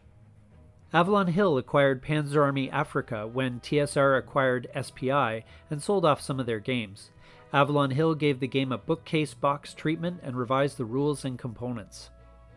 One challenge with this game had been that even the R&D staff at SPI conceded that if both players play aggressively, the Allied player is favored to win. However, if the German player simply takes Tobruk and defends it, the Axis would be virtually guaranteed a marginal victory. The Avalon Hill rule changes apparently addressed this and made a good game even better. In his book, The Comprehensive Guide to Board Gaming from 1977, Nicholas Palmer thought it to be an enduringly popular operational level game, where the controversial command control system is realistic and extremely irritating for the player affected. Pro Golf is a statistical simulation of PGA golf. Each player takes a player card that represents the performance of a real PGA golfer from that era, and then players get a chance to play a famous course, like Pebble Beach. The club is chosen, dice are rolled, the course booklet is consulted, and the ball's location is determined, and this is repeated until all 18 holes of the course are completed. It's a passable simulation of golf, but there isn't much player agency or narrative. At least the aesthetics are reportedly quite good. In Slapshot, players take on the role of a hockey team manager, trying to get your team into the playoffs. Skill in trading and drafting, wheeling and dealing, managing injuries, and your luck in general will get you the championship. That said, it really is more like an amped-up game of war, albeit one that is reportedly quite fun to play. Once again, Tom Dalgleish turns up here as one of the designers, as this was originally published under the title Team in Canada by Gamma 2 Games.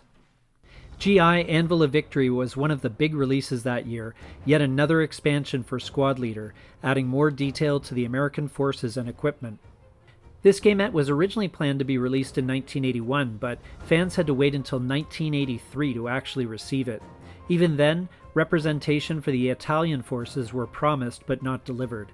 The game system wouldn't actually get Italian forces until 1989 in an advanced Squad Leader module. And what the eager fans got was bigger than the original Squad Leader itself, 5 new map boards, over 1,500 counters, and more scenarios than the base game. Overall, however, GI Anvil of Victory is a mess. The game had evolved to the point where the original counters from earlier versions weren't usable anymore, the artwork on the counters was not compelling, and there were plenty of drastic rules changes that made it very hard to figure out and play. This mass confusion would be the catalyst to creating Advanced Squad Leader a couple of years later. The Struggle of Nations is an ambitious historical operational simulation of the War of German Liberation, Napoleon's spring and autumn campaigns in Saxony in 1813. Kevin Zucker expanded his campaign system with this game, which was heralded as an excellent, if ponderous and complex, simulation of Napoleonic warfare on a grand scale.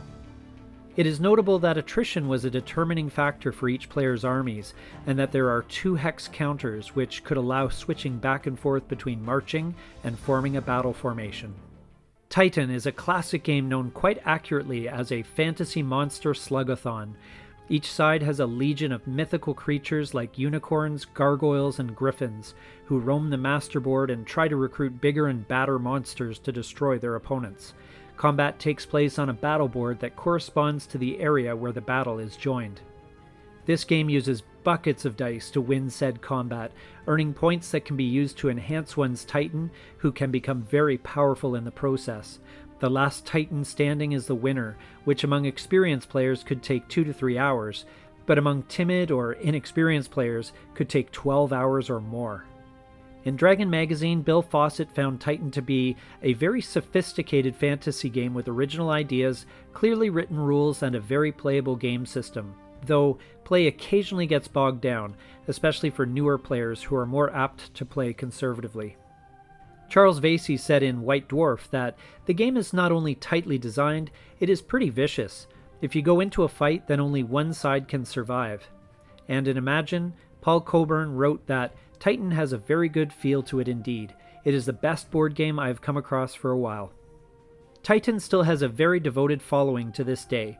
It was originally published by Gorgonstar in 1980 with Subpar Components, who licensed the rights to both Avalon Hill and later to Valley Games. Titan remained in the game lineup until the end of Avalon Hill in 1998, and Valley Games put out their edition in 2008, which even evolved into a game on the iPad in 2011. Wizards is a long but interesting game of fantasy adventure, as it takes place in a fantastical world where players race to get gem fragments for the High Druid. The layout varies for each game, as it is made of modular hexes that are arranged differently each time on a blank map board. Players choose to be one of a wizard, druid, or sorcerer, and must work together against the evil spirit. Most of the game is spent with players performing different mini-quests, moving around the islands to grab the quest-specific markers. But the pressure is on, as 10 quests need to be done per fortnight, and failure to do so causes one of the 18 islands to be attacked and flipped over by the evil spirit, removing it from gameplay. If the sacred circle is flipped over, the game ends and everyone loses. While the game is mainly cooperative, the endgame simply consists of players racing against each other to be the first to collect and deliver 6 gem fragments to the High Druid. In White Dwarf magazine, Jim Bambra recognized the well-written rulebook and the beautiful artwork in pastel shades, but felt certain unusual rules hampered the gameplay. The rules are not easy to understand because there are so many special cases which overrule the norms. For him, it rated a 7 out of 10, saying that in terms of enjoyment, Wizards is a success. Though it is at times frustrating, at other times it is compelling and fascinating. The Legend of Robin Hood was another import from OSG, where it had been published as a game in a Ziploc bag, but Avalon Hill reworked the components and put the game out in a small box. In this microgame, one player takes the Sheriff of Nottingham and his evil forces, and the other takes Robin Hood and his band of merry men, trying to steal from the rich, Merry Maid Marian, and get his pardon from King Richard. It certainly has a strong narrative aspect, as all the elements are there, from archery contests to stealing from the rich to give to the poor, to the triumphant return of King Richard the Lionheart. While it has the unexpected feel of a war game, the reviews were okay on this one, essentially saying the game was fun, fast, and not bad. Of note, it has a rule number 15.3 prohibiting bigamy, which has to be a first in a board game. Civilization is a now classic game of epic scope for 2 to 7 players, which covers the development of ancient civilizations from about 8000 BC, when agriculture was first discovered, to the beginning of the Roman Empire in the 3rd century BC. Each player takes the leadership role for a Mediterranean or Near East nation like the Egyptians or the Babylonians, helping to develop their civilization not only by battling and controlling territory, but also by growing their economic strength, political influence, and cultural relevance. Every role from nomad to farmer, warrior to artisan, merchant to citizen has a role to play in one's cultural growth, and a balance must be struck between them. Civilization continues to have a large following, as it is seen as being one of the best games about ancient civilizations, and it is thought to be the first game to integrate a technology tree, where certain abilities are locked and unavailable until another ability is developed, which has been used in countless other contexts since. The one downside that is often mentioned is the playtime, which can go as long as 8 to 10 hours, sometimes more. But for those willing to get it to the table, it is an elegant design that deserves all the accolades it receives. Francis Tresham designed the game and published it in the UK through Heartland Trefoil. Avalon Hill acquired the rights to publish the game in the US in 1981, and Civilization quickly became a bestseller. In Dragon magazine, Tony Watson found the game to be groundbreaking, saying that once in a while a new game comes out that proves that there is still plenty of virgin territory out there for game designers to explore, and plenty of room for innovative and imaginative approaches to those subjects. He further gushed that Civilization is a game that defies comparison with others. It's a fine value and is highly recommended. Later on, in a 1990 edition of Games International, Steve Jones felt that Civilization is an excellent multiplayer game for those who like long games which require considerable thought, concentration, and decision-making. It was also chosen for the 2007 book, Hobby Games, The 100 Best. Gibson's Games put out a new edition of the game in 2018. Additionally, in 1984, a computer game emulating Civilization was released by Avalon Hill. It was not called Civilization or Computer Civilization, but instead Incunabula, for unknown reasons. It had only one map and no trading, but was otherwise similar. It was seen as a decent game by critics, with perhaps limited replayability. One reviewer, Jerry Purnell, complained in Fire and Sword magazine that it had snaffled off more of my time than I could afford, a complaint players of the later Sid Meier's Civilization would certainly come to empathize with. Unbeknownst to anyone at the time, Civilization was to play a significant role in the company's future and eventual fate, as we shall see. Avalon Hill would only have a few more years of peak production before everything changed. Join us next time as we approach the summit of the Avalon Hill Game Company here on Legendary Tactics. The summit, as it is defined, is the absolute highest point of a mountain. Unfortunately, the summit also means that it is at the edge of a precipice. This is where the Avalon Hill Game Company stood as the mid-80s approached. This is the story of what happened between the years 1983 and 1985 at Avalon Hill. Welcome to Legendary Tactics. One major aspect of the Avalon Hill gaming experience for many was play-by-mail, a system that had been formalized with the company as early as 1975 with the AREA, or Area Rating System. AREA stood for Avalon Hill, Reliability, Experience, and Ability. By 1983, over 6,000 players had used the service, which connected competitors at a distance. It used a rating system similar to that of the United States Chess Federation that ensured that the players would be reliable in playing their games to completion, and to rank players so players of equal skill could find each other, ensuring that the games would be competitive. It's not unlike the rating systems that are used in many games to this day. The system had a one-time lifetime membership fee of $6. 1983 was yet another productive year with many more classic games released. B-17 Queen of the Skies transports players back to the period between November 1942 and May 1943, where one takes control of a single US B-17 bomber in formation, heading out on missions to bomb targets of value in France and Germany. Lots of dice rolls and chart consultations determine where the enemy fighters appear, who hits who with machine gun fire, and the location and extent of the damage, as well as the weather and anti-aircraft fire over the target. There are two aspects to this game that are notable. The first is that it is a solitaire game, which wasn't that common back then. There are rules for a second player to control the German fighters to some degree, but it is likely more interesting for the other player to buy a second copy of B-17 so players can fly together side by side as part of the same formation. The second is the story that the game tells, which is surprisingly compelling, despite the lack of player agency. Additionally, the complexity of B-17 is not high, and missions can typically be completed in less than an hour. Don Turnbull, in his article for Imagine magazine, confirmed this, saying, "The mechanics are simple and relatively uncluttered, and, though there are a few so-called optional rules, they are neither particularly complex nor particularly long-winded." Conquistador, The Age of Exploration is a multiplayer board game by Richard Berg which looks at the exploration and conquest of North and South America by the major powers of Europe in the 16th century.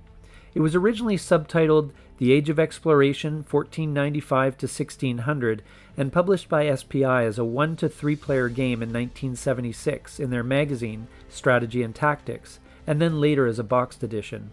The nations involved are the Spanish, English, and French. There are rules for the Portuguese and the German banker, but no counters were provided for them. While sales were consistent for SPI, it never reached their bestseller list, perhaps because it wasn't a hardcore war game based on World War II, which dominated the sales charts in the industry at that time. SPI sold the title to Avalon Hill to help alleviate some financial difficulties, and Avalon Hill reworked it as a 1 to 4 player game by fully incorporating the Portuguese, doubling the number of counters to 520 with a mounted map and a classic bookcase-style box. A variant named Fur Traders and Buccaneers was published in the General Volume 21 No. 5, which added counters for the Danish, the Dutch, and, unfortunately, slave units. The theme of this game has aged poorly, as board gamers have become increasingly uncomfortable with colonial themes in their games. Any game where the goal is to accumulate as much wealth, land, and prestige as possible while exploiting local populations, however historically accurate, is less likely to be played today. For what it is worth, however, the game is generally seen to be a complex but entertaining board game by many critics of the time. Some years later, Avalon Hill published a much simpler version of Conquistador called New World in 1990 for 2 to 6 players.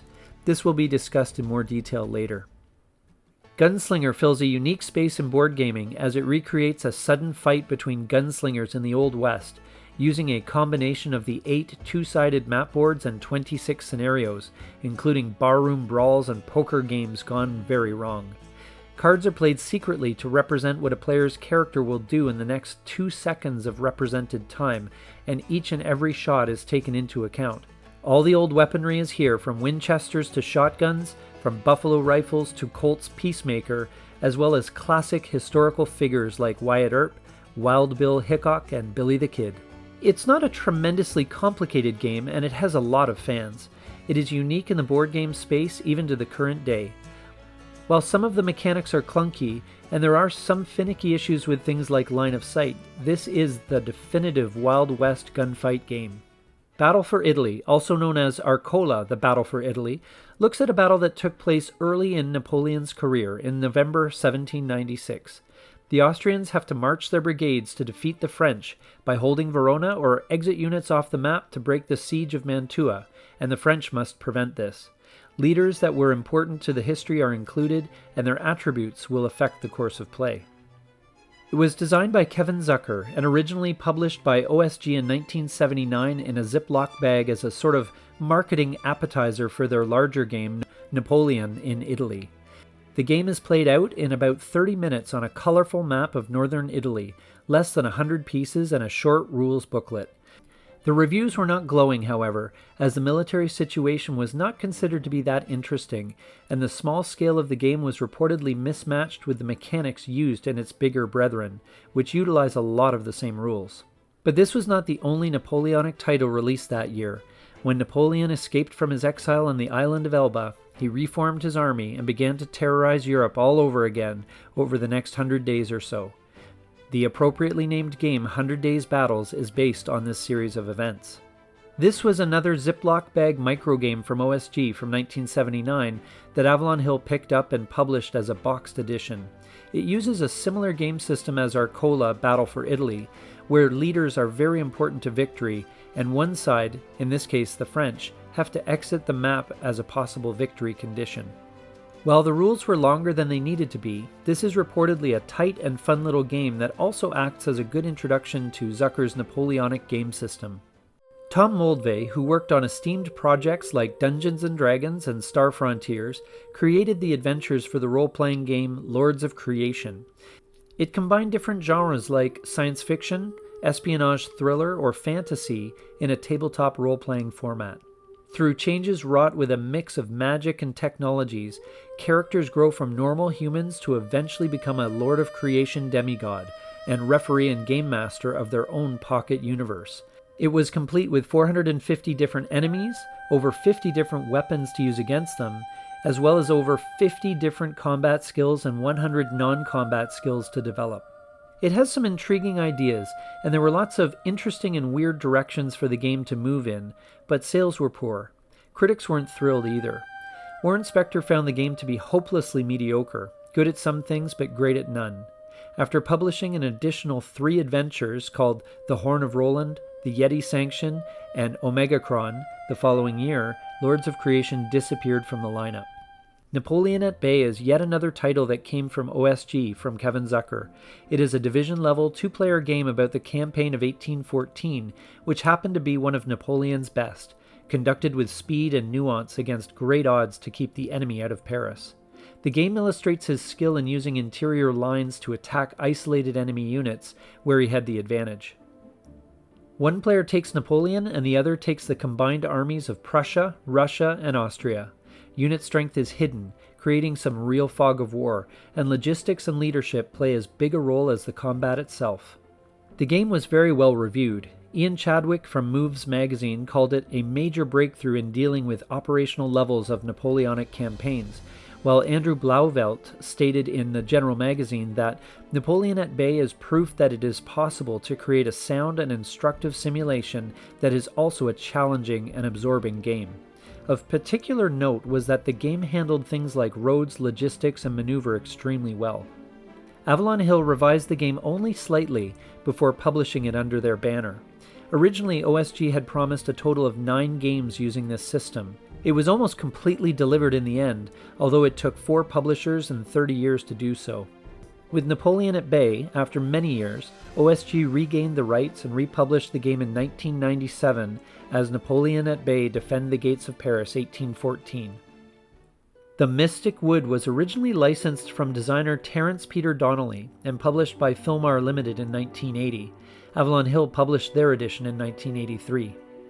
It is a straightforward, stripped-down fantasy game where knights journey through both regular and magical woods to complete personal quests. The components are reportedly quite inferior, almost having an air of a self-published game, and luck certainly plays a large part. But it is a serviceable title if one takes the game for what it is, a basic fantasy game which is fun, but which has been eclipsed by many other titles since. The game was compared favorably by critics to Donnelly's previous design, Sorcerer's Cave, who also said that the Mystic Wood avoids the aimlessness of a lot of fantasy adventure games from that era. Andy Davidson from White Dwarf stated that it is a much cleaner, tighter design. It is simple enough to be a good, fun game, but is sufficiently complex to allow the development of different strategies and interesting tricks. And Steve Condit in The Space Gamer wrote that the Mystic Wood is ideal for finishing off an evening of long games. Naval War is a simple card game that is very, very loosely based on World War II naval combat that was originally published by Battleline in 1979. There is some skill and strategy involved, but also a healthy dose of luck. Each one of the 3 to 6 players controls a fleet of warships which are used to sink the other players' fleets. Various battleships, carriers, and other capital ships make a randomized appearance from a ship deck of 54 cards. Actions are taken by playing a card drawn from the 108 cards of the action deck, either firing the big guns, sending out bomber strikes from your carriers, laying minefields, or even attacking by submarine or torpedo boat. It is a quick playing and fun little game with little to no historical accuracy, but it remains popular. The World Board Gaming Championships still crown a Naval War champion every year, and have done so since 1992. Panzerkrieg is a game originally from OSG based in southern Russia in World War II. It is an operational level game where German divisions square off against Russian corps units across 9 scenarios. Interestingly, there is no campaign game. Turns represent 1 week, and everything is here from armored breakthroughs, leaders, supply, reserves, movement by rail and road, river crossings, and air power. Of note is that the HQ units are more useful here than in a lot of other games, as they are required to rebuild depleted units, dispatch reserves to reinforce against an attack, and even to assault the enemy. Pennant Race is a game that takes a big picture viewpoint. Instead of individual baseball games, the focus is on managing a team's roster, trading, and building a championship team. Rookies can be introduced, injuries must be dealt with, and stars can emerge. It uses real-life players, rating them in various categories like batting average, power, and speed. These ratings help to determine the outcome of a game on a single die roll. From there, wins and losses are tabulated to determine who wins the pennant. The game is great for both solitaire and multiplayer. Powers and Perils, a fantasy role-playing game by Robert Snyder, was scheduled to be featured and released at the Origins conference in 1983, but the demonstration rooms were empty during the convention. Instead, it was technically published in 1984. Like most role-playing games, the game consists of a bunch of books, character sheets, and dice. However, Powers and Perils is quite detailed, even by the standards of the time, with over 230 pages of rules. Avalon Hill's in-house magazine, Heroes, supported Powers and Perils as well as their other role-playing game lines. And the reviews at the time were okay, with White Dwarf saying it is a good system and giving it an 8 out of 10, all the while acknowledging that it is a complex game. In Imagine magazine, Mike Dean said that while he had doubts as to whether P&P will make it as a widely popular RPG, I am sure it will gain a considerable and well-deserved following. However, Powers and Perils was a failure for Avalon Hill, ostensibly because it lacked publishing experience in the role-playing game genre. The game apparently even included some drawings that had been plagiarized from artist Frank Frazetta. But mostly it was the price point. Powers and Perils came in at twice or even 3 times the cost of other similar games. Around this time, a companion to Smoker's Wild was released. Though Drinker's Wild was originally published by Gamma 2 Games in 1978, it is unclear when it entered the Avalon Hill line. The game boldly claimed to be a 100-proof spoof for liver-rated adults that was only superficially similar to Smoker's Wild. It was clearly a much inferior game, closely resembling Monopoly. Players roll the dice and move, buying bottles of different types of liquor. When a player lands on an owned bottle, that player must pay the owner of the bottle to drink from it. If a player owns all 4 bottles of the same color, the price to drink doubles. While the pub crawl, a separate inner track which is entered from 4 pub spaces, is a bit different, the game was not well received. The main complaint being that the game was too generous in providing opportunities to get cash, which meant a more or less endless game, even worse than Monopoly. Pro Tennis is a game that simulates the tennis played in the early 80s, when Jimmy Connors, John McEnroe, and Marina Navratilova dominated. There are 100 cards representing real tennis players, 50 men and 50 women, who are each rated for skill in serving, returning, volleying, and the like.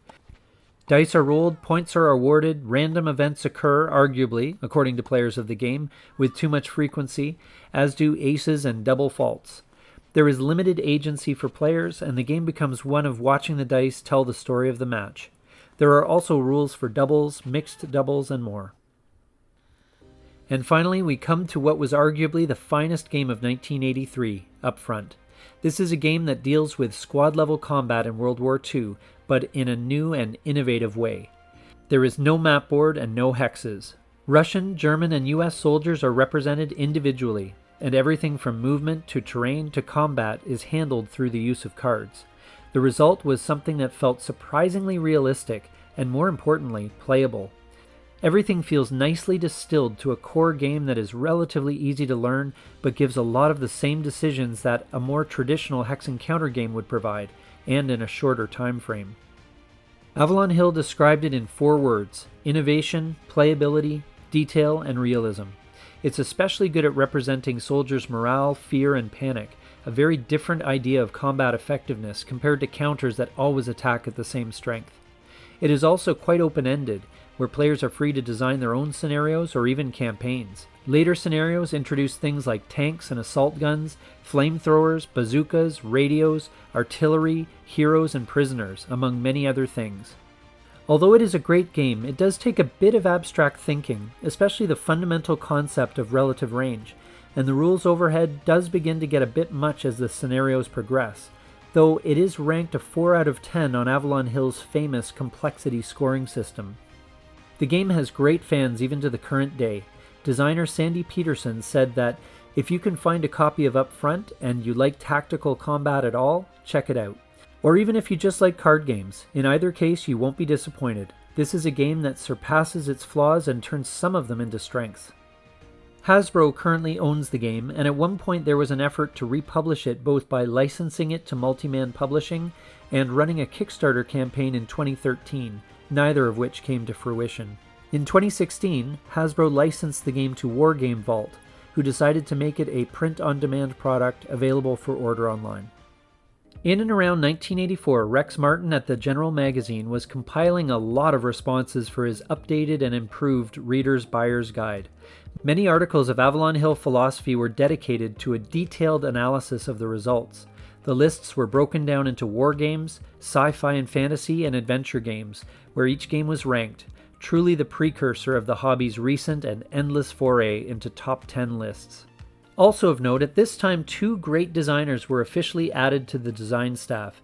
S. Craig Taylor, who had designed games for Battleline, Game Time Games, and Yaquinto, was one. The other was Robert McNamara, who had contributed greatly to the Squad Leader series, both the base game and subsequent gamettes.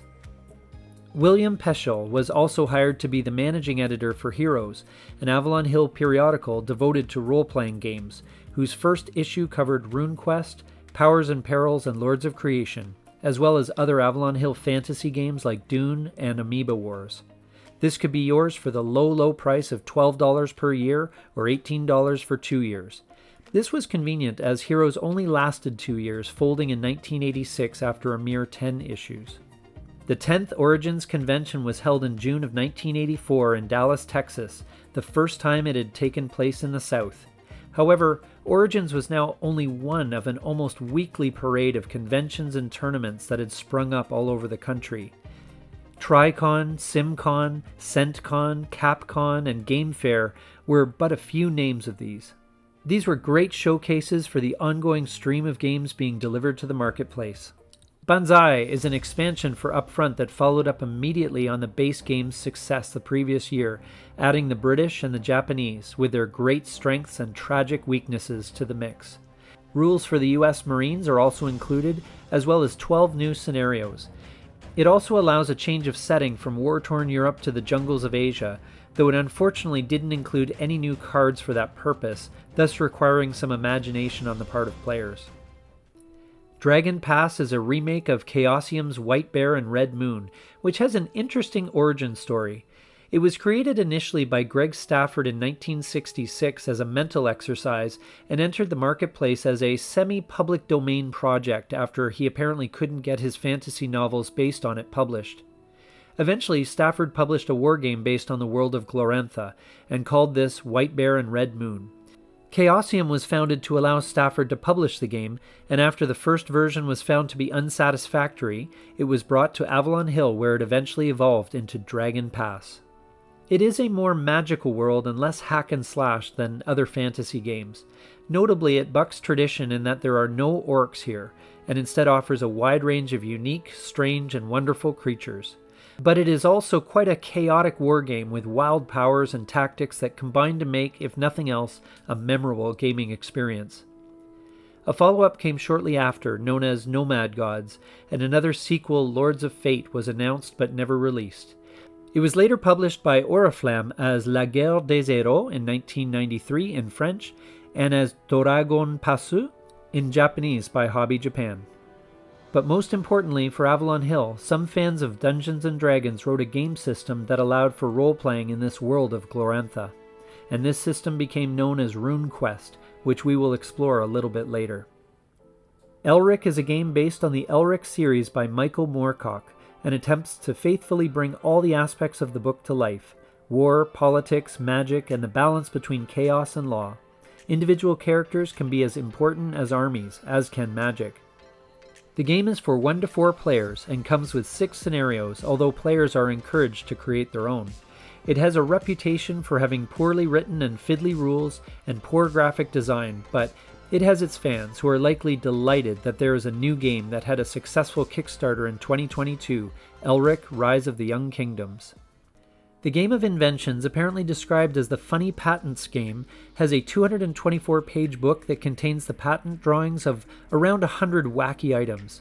Players need to identify the device, how it works, and what it was supposed to be used for. And if you can guess within a 7-year range of when the patent was granted, you get bonus points. First to 21 points wins the game. Firepower is a game by Craig Taylor that takes a detailed look at the weapons, equipment, organization and tactics of the armies of the world since 1965, until the mid-80s when it was published. It takes place at the squad level where individual soldiers and vehicles are represented. Turns represent 30 seconds and the map is scaled at 5 yards per hex.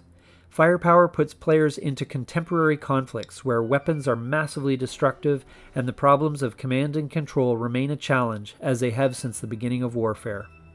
It is a game that was innovative at the time, although as a game system it was descended from a game by Giacinto called Close Assault, which was set in World War II.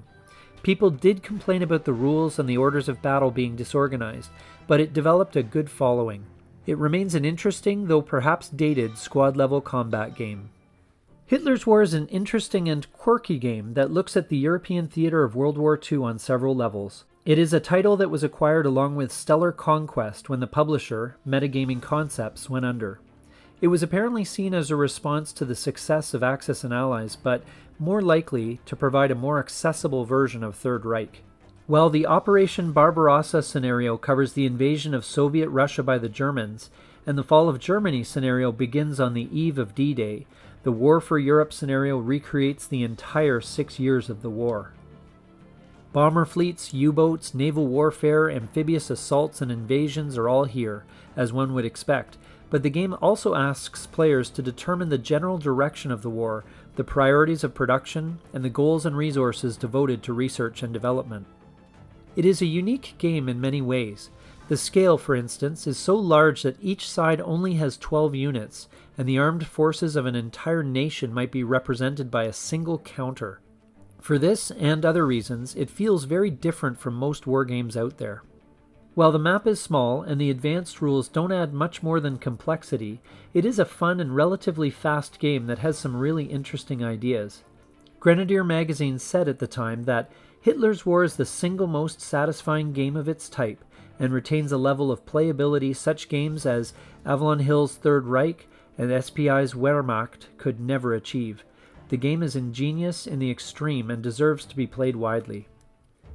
Panzergruppe Guderian, also known as Panzergruppe Guderian, the Battle of Smolensk, July 1941, is a wargame simulation of the German campaign to capture the city of the title in July 1941. Each of the 12 turns represents 2 days, and each hex about 10 kilometers. Experienced players should be able to get through a game in 3 hours. This was originally an SPI title by Jim Dunnigan, appearing in their magazine Strategy and Tactics in July 1976, and then with a boxed edition. Avalon Hill acquired the rights from TSR after SPI's demise, and released their version, virtually unchanged, in 1984. This wargame is famous for its innovative use of untried Soviet units. These untried Soviet counters enter play face down, their combat strength unknown to either player, until they take part in combat, at which time they are flipped to reveal their strength and defense numbers, a simple but effective game mechanic. The game also models the effectiveness of German operations by allowing them a full mechanized movement phase both before and after combat, while the Soviets only move prior to combat. In addition, if all of a German division's regiments attack or defend in the same hex, their strength is doubled by a divisional integrity bonus. Overall, this game is well respected, well balanced, and not too complex. It is widely considered to be a solid example of one of the best hex and counter games of the era. Steve List in Moves magazine said that it is a very good and popular game, a happy blend of old and new ideas. This is both a playable game and a reasonably good simulation. 1984 was the year that Avalon Hill published the 3rd edition version of RuneQuest, originally issued by the Chaosium in 1978. This tabletop role-playing game is based on the world of Glorantha detailed earlier. Again, it is a world where magic is commonplace, and the relationships between mortals and immortals are of central concern. It differentiated itself from Dungeons & Dragons in key ways, like the fact that combat targets specific body parts, or that characters can improve their abilities but don't level up as they do in D&D. At one point in time, it was the second most popular role-playing system out there. It has a long and chaotic publishing history. After Greg Stafford, the designer of the original game, struck a deal with Avalon Hill to get broader distribution, he was fed up with how Avalon Hill handled their edition of the game, and blocked an Avalon Hill 4th edition of RuneQuest that was planned for 1994. There was even a game unrelated mechanically to the original called RuneQuest Slayers that was shelved in 1998 after the Hasbro acquisition, despite being essentially completed. The Chaosium, the company that Stafford originally set up in 1978 to publish games set in Glorantha, got the rights to publish it again in 2016, and the year before, in 2015, there was a Kickstarter for the classic game. In the same vein, Tower of the Dead is the only expansion adventure that was published for the aforementioned fantasy role-playing game Powers and Perils. Inside the box, players got 56 pages of rules and a Game Master screen, as well as a 4-part scenario that was geared towards high-level characters. In Imagine magazine, Mike Dean wrote that Tower of the Dead is a formidable challenge to any experienced group of P&P players and is recommended in spite of what may seem to be a high price. This was the only adventure published beyond the base game before Powers and Perils was discontinued in 1985. Stellar Conquest is a game that was first published by Metagaming in 1975 and in 1979 as a boxed edition. It is widely considered to be one of the first 4X board games, the X's being Explore, Expand, Exploit, and Exterminate. It is a 4-player game but can be expanded further with additional pieces. Each player begins to build an empire, colonizing planets, collecting resources, and improving their technology. The designer Howard M. Thompson originally approached Avalon Hill with his game in 1973, but when it was turned down, he went on to publish it himself in 1974 with Metagaming. Avalon Hill later changed its mind when it acquired Metagaming and put out their version of the game in 1984. However, the math involved in maintaining an empire is burdensome. It is a game and a genre ripe for computerization, though it is still recognized for being an influential and seminal game. In writing for Moves magazine, famed designer Richard Berg wrote that Stellar Conquest is far and away the best sci-fi game on the market. The basic game is simple yet effective, and the advanced game and optional rules are quite intelligent and intriguing. The end of 1984 brought with it the closure of the sole retail outlet of the Avalon Hill Game Company, which had existed at 20 East Red Street. The space was repurposed for design and editorial use. But other than that, 1985 was a growth year. Origins 11 was held in June on the campus of Towson State University. The event had grown a lot. While the original event had a mere 24 events, 25 manufacturers, and 1,500 visitors, the event in 1985 boasted a few hundred events, 200 manufacturers, and over 5,000 attendees. And again, more and more games poured out of the company. Desert War is the second and final expansion for the popular Upfront, adding the French and Italian factions, both in their own way the most challenging and frustrating factions to play. Rules are also provided for Desert Warfare. Sadly, no new playing cards are provided, again requiring some imagination on the part of the players to bring the desert terrain to life. Dark Emperor is a 2-player fantasy game of quests and warfare. One player takes the role of a Dark Lord invading the Earth from another dimension, and the other player must try to rally the different kingdoms of the world to fight back. The game plays out as a race against time as the Dark Lord gradually becomes more powerful and the human player scrambles to put together an effective alliance in time. The map depicts a landscape pockmarked by meteor impacts where leaders use their magic, and attrition makes the movement of armies a really expensive affair. Unfortunately, this seems to mean that the board remains relatively static from turn to turn.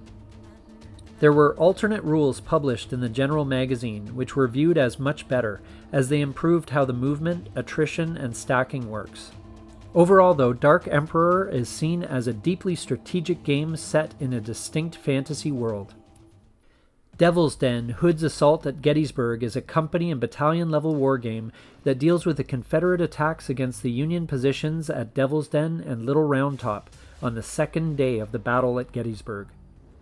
It was first published by OSG in 1980, using the mechanics of a previous design called 20th Maine. It plays out over 20 rounds and takes around 6 hours to play. Despite the added complexity, the advanced rule set is recommended, which adds things like double-time marching, breastworks, charges, bayonets, and other interesting and useful things. In Moves magazine, Steve List gave Devil's Den a B+, saying that The game plays well but slowly compared to 20th Main because of the greater number of counters and markers in play. It is no worse in this respect than any of the terrible Swift Sword family though. To follow on the success of Victory Games' most unexpected title, Dr. Ruth's Game of Good Sex, which ended up selling 400,000 copies, a game called Risque was also released that year. It was officially published by Monarch Publishers, likely because it was an extremely non-traditional title for Avalon Hill. The box contained only a booklet of cartoons depicting sexy situations and a rules sheet. The host first chooses a cartoon and the other players have 3 minutes to jot down a humorous caption that fits the picture. Whoever has the best caption earns 15 points, with 10 points and 5 points awarded to the second and third place finishers respectively. The winner is whoever has the most points after a predetermined number of rounds. This game, pronounced odd, is a bit of an odd game, and reportedly not a good one. Apparently, an odd is an element of theoretical force that somehow needs to be brought into balance by playing this card game. The deck is divided into 4 suits: amber, cyan, silver, and rose, and there are some wild cards, some court cards, some point cards, and an assassin. Avalon Hill apparently changed this game during their production process, but didn't seem to make it better. The designers were frustrated with the process as they felt Eric Dott, the president of the company, was brusque with them, apparently because of another game deal that fell through. Rex Martin, their main liaison, was cordial to them, however. The game did have one interesting feature, that the cards could be read the same both face up and face down, and the art overall was apparently quite good. Perilous Lands contains a setting for players of powers and perils, detailing an entire continent using 25 detailed maplets that provide varied terrain, a political and cultural landscape, and other places of interest that can be used in a campaign. There is also a culture book which provides details of 100 civilizations, and another book which has various things like specific locations, politics, deities, and calendars. It is apparently a bit short on detail though, providing a lot of good ideas for adventures but without a lot of depth. Russian Front is yet another war game that recreates the invasion of the Soviet Union by Nazi Germany in World War II, and different scenarios allow players to start the game at different points in the war. But this game, although a bit quirky, is considered by some to be one of the best games of its kind, as it strongly encourages but doesn't mandate actions taken along historical lines. The combat system allows for incremental losses and blitz attacks. All elements of land, sea, and air units are included. The components are nice, and the supply system is viewed as being excellent. It's detailed enough that players need to convert the gauge of captured rail lines in order to utilize them for supplying their troops. Though the rule set is quite short, it is a lengthy game to play, with a full campaign taking as long as 20 hours.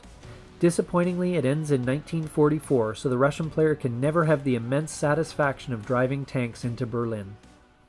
Yellowstone is a relatively simple game where players move their herd of bison, elk, sheep, or mule deer from their winter pasture to the summer pasture and back. Along the way, players try to pick up food points and avoid predators like coyotes, bears, and human hunters, which are controlled by one's opponents. To add a wrinkle to the mix, babies are born in summer and they, although very slow, have to be safely escorted back to the winter pasture in addition to the rest of the herd. The game's map is set in Yellowstone National Park and includes some of the land south of it. This is a board game best played with 4 players, as it is the most fun when your herds are running into and blocking each other. It is not an amazing game by any stretch, but a pleasant little one for the right people. And finally, we come to one of the most demanding and intriguing games Avalon Hill ever produced. Advanced Squad Leader is the completely reorganized and redesigned version of the original Squad Leader system.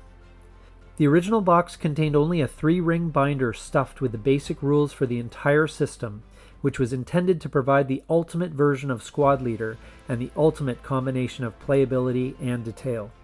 The rallying cry during the design was allegedly more playable than Squad Leader, more realistic than GI.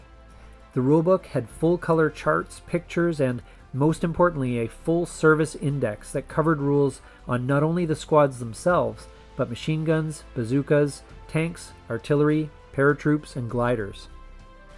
To actually play the game required the purchase of a module, the first of which was named Beyond Valor. Other modules would provide 6 to 20 additional scenarios, geomorphic map boards, units for various nationalities, and additional rules, of course.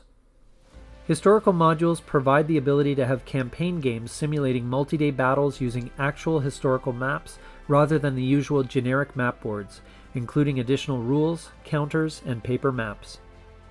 And there was even a deluxe version created with 2.2-inch hexes, which does away with issues of stacking counters, and miniatures players could use their figures. Streets of Despair was the first deluxe ASL boxed module and contained 4 26.5 by 11-inch map boards. Ultimately, there were 15 modules published covering basically every nationality of interest and all of the hardware they used in the war. In many ways, Advanced Squad Leader was necessary. Over its unexpectedly long and wide evolution, the Squad Leader system had grown too unwieldy, with 4 contradictory rulebooks resulting in a tremendous amount of unbelievably complex rules questions that demanded the reorganization and streamlining that Advanced Squad Leader attempted to provide. However well intended, it did lead to a significant backlash. While it was initially supposed to streamline some charts and procedures, it became a complete replacement for the original games. This angered a lot of the fan base, who felt they had wasted a significant investment in the games already published, and with the new game, these Squad Leader fans anticipated being completely unsupported in the shadow of the new game. Only the map boards were still compatible. In fact, for the early modules, players needed map boards from their old Squad Leader sets in order to play. Interestingly, though one would figure there would be decent demand for it, there was no computer version of Advanced Squad Leader released.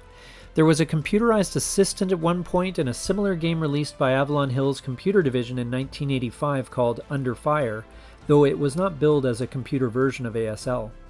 Big Time Software was trying to negotiate a computerized version in 1998, but the deal fell through.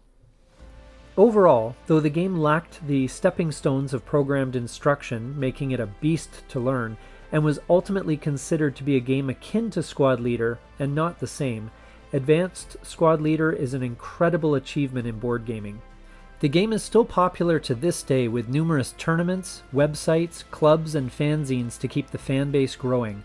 It has joined Dungeons & Dragons and Starfleet Battles as one of the big 3 games of the hobbyist game industry.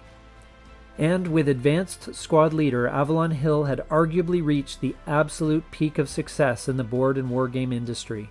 With a respected brand, a long and distinguished history, and the best production quality in the market, the company was poised for a bright future. Perhaps no one noticed the storm clouds gathering on the horizon, and perhaps no one remembered that the bigger they get, the harder they fall. A mere 13 years later, Avalon Hill as it was known would be no more, and this moment was arguably the beginning of its decline. This is Legendary Tactics. It is after 1985 when a careful observer of the Avalon Hill Game Company may have noticed the beginning of a decline. Things may have looked just fine on the surface, but there was a danger lurking deeper under the water. Here we will document the beginning of the end of Avalon Hill on Legendary Tactics.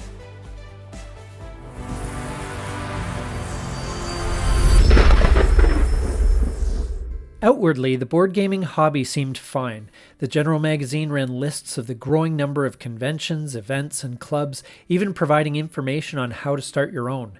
Origins 86 took place in Los Angeles over the 4th of July weekend that year, with Don Greenwood and Craig Taylor taking part. The General interviewed both Greenwood and Taylor that year. Greenwood, who had become very prominent at Avalon Hill over the years, shared in that interview that his favorite game was up front, the game he was most proud of was Advanced Squad Leader, and he detailed the thankless job of the board game developer. For his part, Taylor revealed a bit of his early life as an Air Force brat who attended 11 schools in 12 years as a kid and had such varied work experience as a manager of fast food restaurants, a buyer at a fast food company, and manager of a liquor store before coming on staff at Avalon Hill as a full-time designer. After talking about his philosophy as a wargame designer, as he strove to balance his games between playability, accessibility, and realism, he had some interesting thoughts on the state of the industry at that time. He felt that the industry was suffering from too much of a good thing. Compared to the early days of the hobby, it had never been easier to find things like miniatures, new games, and even opponents. However, therein lay the problem. The proliferation of games had, in his opinion, diluted the hobby so that people weren't playing the same games anymore, and therefore had no common language to speak to others about their experiences. Players were now specializing in any number of different genres like role-playing, computer games, board war games, monster games, play-by-mail games, miniatures war games, etc. While great for players, the challenge for publishers was in finding a large enough audience to financially justify the niche games they were making. In addition, board game conventions, once a rare occurrence, were now so common that people felt they could afford to miss them. The other long-term concern he expressed was the fact that those in the hobby were aging, and expressed the need for some Dungeons & Dragons-like crossover hits that would attract more players, and preferably younger ones, to the hobby overall. 1986 had some great new Avalon Hill games, but there was a noticeable drop in the number of releases.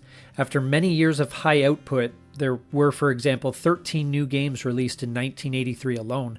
Only 6 new games came out that year. Platoon is a notably simple wargame based on the very successful movie of the same name. The basic rules are contained on a single sheet of paper, and the advanced rules are comprised of a mere booklet. The complexity rating on the famous Avalon Hill complexity scale was a solid 3 out of 10. It is interesting for a couple of reasons. First, it uses standees, Stratego style, to create the effect of fog of war, where each unit might potentially be a group of soldiers, mines, booby traps, or nothing at all. It also borrowed from the game Firepower with its random initiative draw, although in the largest scenario in the game, this means that some units won't even have a chance to move at all before the end of the game. There are 4 scenarios, each of which recreate the battle scenes from the movie, but they are limited in scope using a single board for all the scenarios with no variation. The game system was successful and useful enough, however, to be later implemented in Avalon Hill's Smithsonian series of games. Greed is a simple push-your-luck dice game. Players roll 6 dice with the individual letters of the word greed and a $sign on them, with the E's being of different colors. Each roll must score something, or all previously earned points are lost that turn. To further complicate things, the dice that are used to score are set aside, making scoring in future rolls a trickier affair. It's a simple game, likely designed to fill 15 minutes or so at the end of a long game night. Flight Leader, which in an earlier iteration had been known as Check 6, had been published previously by Close Simulations and was designed by Phantom jockey Captain Gary Morgan. It was originally intended for use by the US Air Force in training its fighter pilots. It is a game of jet-on-jet conflict where 2 to 8 players choose from over 200 aircraft types out of orders of battle for air forces from 100 different countries in any decade from the 1950s to the 80s. The game seeks to recreate the situation of a modern dogfight in the air. Each turn represents 30 seconds, and everything a modern jet fighter pilot needs to take into consideration is here, from energy management to weapon systems, from terrain to altitude and formations, from radar lock-ons to pilot quality. It is highly respected for its realism by those who enjoy this type of game, but the realism does slow down the pace of the game a fair bit. On the plus side, the basic game has only 4 pages of rules, so it is easy to get started with it until the player wants to graduate to the advanced game, which fills the other 20 pages of the rulebook. Empires in Arms, first designed by Australian Design Group in 1983, was licensed to Avalon Hill for publication in 1985. It recreates the diplomatic, economic, and warfare elements of the Napoleonic era on a grand strategic scale from 1805 to 1815. Players can choose from a number of major nations to steer through this turbulent time, either Austria, France, Great Britain, Prussia, Russia, Spain, or Turkey. Alliances can be established and broken, conflict will be conducted on land and sea, peace treaties can be signed and broken, and conquered territory administered. The full game lasts an incredible 132 turns and can take a full complement of 7 players anywhere from 100 to 300 hours to complete. It was selected as an entry in the 2007 book Hobby Games: The 100 Best, which said that it is one of the longest, most complicated, and most demanding board games that has ever been produced. However, Empires in Arms is also the most exciting, engrossing, and rewarding board gaming experience. Games Magazine said it was in the top 100 games of that year, saying it is a vivid game of the Napoleonic Wars. While land and sea conflicts are important, diplomacy and economic decisions play crucial roles too. In 2007, a digital version of this game was published by Matrix Games. Armchair General said it was an easy recommendation for veterans of the board game and those who want to learn. Britannia, first published by Gibson's Games in 1986, was picked up and published by Avalon Hill the following year. It centers on the immigration to and the conflicts within the British Isles over many centuries, and includes many peoples like the Picts, Norsemen, Saxons, Angles, Romans, and Normans. The main scenario takes about 4 hours to complete, at the end of which players hope to be crowned King of England. Louis Pulsifer created the game originally under the working title Invasions. Gibson's Games published 2 slightly different versions in 1986, with development work done by Roger Hayworth without consultation with Pulsifer before it was published by Avalon Hill. Pulsifer regained the rights to Britannia in 2003 after a long break from working in the hobby and announced an extensive revision. He hadn't paid attention to the game since he had originally conceived it, and was surprised at the ahistorical tactics that were allowed by the rules as they had been published. After cleaning up the rules and adding some new features, Fantasy Flight Games brought it back into print in 2005 as Britannia 2, and updated it again in 2008 after it sold out. It stayed in print with Fantasy Flight until 2012. Pulsifer brought it back again with PSC Games, adding some shorter variants and even including a 2-player version. At this time, rumor has it that there is an epic version on the way at some point soon. It has always ranked very highly among gamers, proving to be a seminal work, inspiring numerous grand and epic games of civilization. 1830 Railways and Robber Barons was originally based on a design by Francis Tresham of Civilization fame. There is no luck in the game other than deciding the initial player order. Players buy and sell stock in different railway companies and operate any companies where they hold a majority share. Players make money with the stock market or by operating their railways well, or by running them into the ground to extract the money from them. The player with the most money at the end of the game wins. Simtex made a digital version of the game in 1993, which apparently had a great AI opponent, although the game itself was judged as being extremely complicated by at least one video game reviewer. 1830 spawned a whole series of games, now known as 18XX. It was republished in 2011 by a partnership between Mayfair Games and Lookout Games. Paratrooper, though it was the second module for Advanced Squad Leader, was launched as a modestly sized follow-up. It uses 4 of the boards from Squad Leader, as well as one of its own to stage 8 great scenarios based on the June 5, 1944 paratroop drops by the Allies in advance of D-Day. It was an affordable and fun introduction to ASL, squarely aimed at players of the original Squad Leader who had yet to make the leap to the larger game. 1987 brought with it only 7 new games. The Origins Convention, nicknamed the National Adventure Gaming Convention in the general, was held that year in Baltimore once more, over the July 4th weekend. Sadly, Mick Yule left Avalon Hill's employ that year to pursue a degree in computer science at the University of Maryland. The General magazine was as healthy as ever, though, with each issue being more than 50 pages long, much of it dense text. The cost was soon to increase the following year, however, $15 for a 1-year subscription, $24 for 2 years, and a newsstand price of $4. Dinosaurs of the Lost World is an unusual game by Avalon Hill standards. It is generally aimed at younger players, but there is enough meat on these bones for more seasoned gamers. Players lead expeditions into the Lost World, a land created in a novel by none other than Sir Arthur Conan Doyle, who also penned The Adventures of Sherlock Holmes. The players roll dice to move along a track that allocates movement points, as well as causes events to happen, tools to be found, and dinosaurs to be moved, among other things. Players explore the map of the Lost World, occasionally having to battle the aforementioned dinosaurs and other hazards, or even other expeditions. When players find an adventure token, they move to the matching adventure chart, where they try to make it to the end of the adventure where all the goodies are, with die rolls or experience cards. The winner is the first player to both reach 25 victory points and escape the plateau. While not the best game ever made, it is considered to be a pleasant pastime.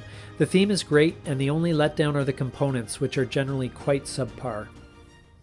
Yanks is the third module of Advanced Squad Leader, introducing the Americans. It was expensive and required the use of boards from Squad Leader as well as some of its expansions, but it contained a lot of fun scenarios. There were rules added for night fighting, amphibious landings, gliders, boats, and swimming, among many others. The counters reflected the troops that fought in Europe and North Africa, but not in the Pacific. That would come later. Partisan is the fourth module for Advanced Squad Leader, which came out in 1987 as well. It also needs boards from Squad Leader and Beyond Valor in addition to the 2 boards it includes, and it focuses on the European resistance fighters and Russian partisan irregular troops. This module gave a very different feel to ASL. There are no big fire groups pounding away at each other in rubble. Stealth and close combat are the order of the day, supported by light machine guns and Molotov cocktails. It is apparently quite fun with some amazing scenarios. TV Wars pits players against each other as heads of television networks, desperately filling their primetime schedules in an attempt to dominate the ratings wars. Star actors, Academy Award-winning movies, and reviewers all play a part. The game itself is a familiar roll and move game around a board where players land on events and spaces which start bidding wars for programming. The humor of the game is questionable at times, with jokey show and movie names like The B-Team and Star Warts, populated with caricatures like Larry Hangman and Flirt Reynolds, but the game is, for what it is, long and quite fun, though virtually forgotten today. Thundera Casino uses the same area impulse system as Storm over Arnhem. It depicts the third battle that occurred at Monte Cassino between the 15th and the 23rd of March 1944, and includes a couple of introductory scenarios, an end-of-battle scenario, and the full scenario that recreates the whole battle. Designer Courtney Allen added in some additional chrome to help the series evolve, such as terrain effects modifiers, rubble, and modified machine gun rules so that they can hinder enemy movement. Though it is well respected, it is seen as inferior to Storm over Arnhem and the subsequent games that use the same system. The components are not as good, the map board has its detractors, and the counters are small and hard to read. Raid on Saint Nazaire depicts the brazen raid by British commandos on the port of the same name. While distracting the Germans with an air raid, a flotilla of ships attempted to mount an attack on the harbour. A crazed and bloody firefight ensued, which the game attempts to recreate. This is a solitaire game that has a lot of great ideas, and is quite well liked and respected. Especially notable is the opposing AI, a system which initially reflects the disorganization of the German response to the raid and the gradual escalation of the defensive response. There is a lot of die rolling though, and a lot of cardboard units will perish. To do well at this game is quite hard. Patton's Best, which was known as Hell on Wheels while in development, is another solitaire game. This time it puts players in an M4 Sherman tank, part of General George Patton's 4th Armored Division, as it speeds across Europe in 1944. The map is abstract, but basically represents the terrain of Normandy in France. On the board is a schematic of a tank, and players designate the actions and track the status of each individual crew member. Victory is obtained by capturing territory and destroying the enemy, as one might expect. It's an incredibly detailed, immersive game that really shines as a campaign game, where players can see their men develop in skill and become more effective as a team. Although when one loses an experienced man, it can be tough. The systems are a bit clunky by today's standards, and the game can get quite repetitive, but it is an interesting game with some good ideas. Knights of the Air was known as Knights of the Sky while in development, and is a game that depicts in great detail the dogfights of World War I. A wide range of airplanes of the period are here, and players get the chance to fly them by controlling the speed with the throttle, the altitude with the control stick, and the maneuvers with a deck of cards. It aims to have a great balance between playability and accuracy. There are solitaire scenarios that pit you against observation balloons or even a Zeppelin. Overall, the game never rose out of obscurity, although it is a genuinely interesting game system. The aesthetics, at least for the time, were good, and it was a bit unique in that it covered the plains of World War I, which hadn't been done by the company since Richthofen's War back in 1972. The mechanics were a bit fiddly but solid once you had the hang of them. It was a fun challenge to both fly and shoot down your enemy at the same time, and it, in many ways, deserved more attention than it ultimately got. Also, there was another deluxe advanced squad leader module called Hedgerow Hell released that year, which depicted the battles between the American and German forces in the hedgerows of Normandy. It comes with 4 boards with giant hexes for ease of play or for incorporating miniatures, some new counters, and 8 scenarios. It was well received, but seems in retrospect to have been mostly overlooked. 1988 brought 6 more new games, and they were extremely varied.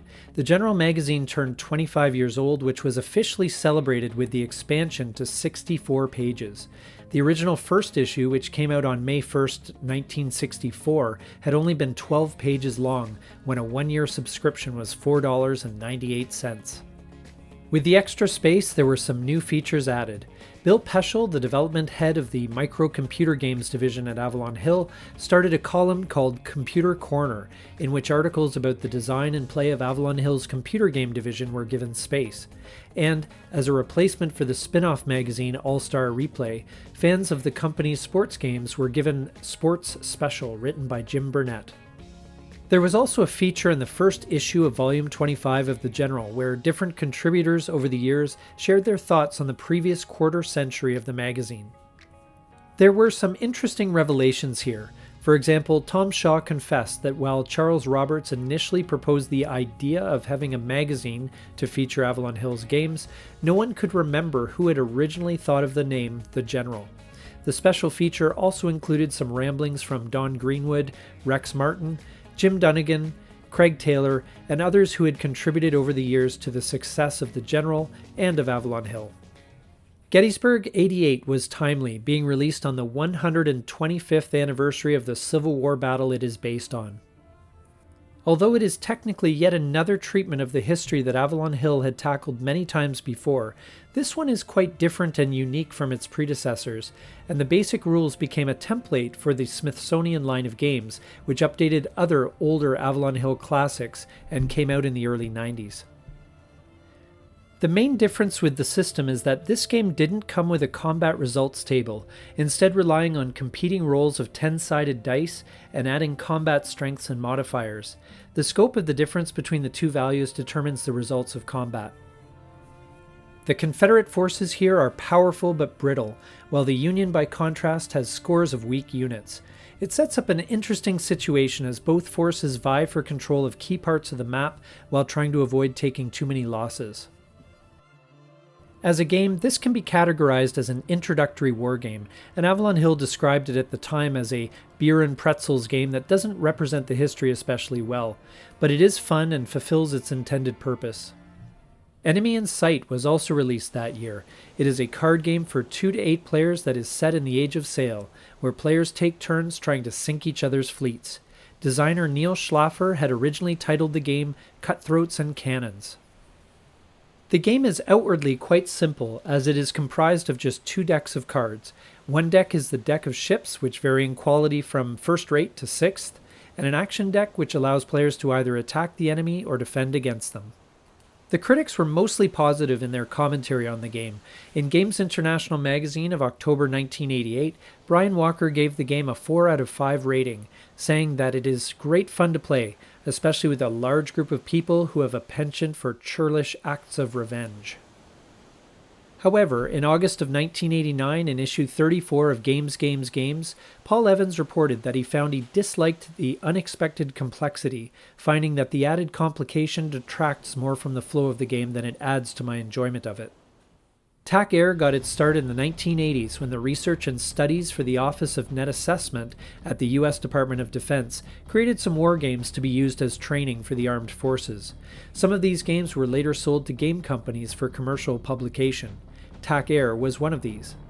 Originally known as Forward Edge of Battle Area, or FEBA, it was a game that assumed the Cold War in Europe had gone hot and that the Warsaw Pact forces are invading West Germany. The scrappy NATO side has to try and hold them back with some ground units and tactical air support. Over 13 scenarios, battles take place to simulate this hypothetical situation, using 500 counters to represent the military forces involved. It is generally viewed as a fun but flawed game. Ellis Simpson rated it 3.5 out of 5, saying that TAC Air may be something of a missed opportunity in the realism stakes, but it is a good game. Spices of the World is a game that was a promotional item for a spice company from Baltimore, the McCormick Spice Company. The pieces are cylinders full of actual spices, and players use them to run around the world to collect the spices they need to win. The action happens on a large mounted board that depicts the trading routes historically used for the spice trade. Players start in Baltimore and essentially have to pick up and deliver spices wherever the game guides them. It is, unfortunately, a completely luck-based game of rolling and moving the number of spaces indicated by the roll of the die. Landing on a dot causes an event card to be drawn, which causes a player to miss a turn or use an extra die in their next roll. There is no player interaction unless one player lands on another's space by exact roll, in which case they can steal a spice cargo from the other player. When one player earns enough spice points, they win. It is essentially an exercise in rolling dice, but to their credit, each spice card has a recipe on it which could be tasty, and it does attempt to educate players a little bit about the spice trade, which is an important part of history. Past Lives is a roll and move party game with a bit of an odd theme.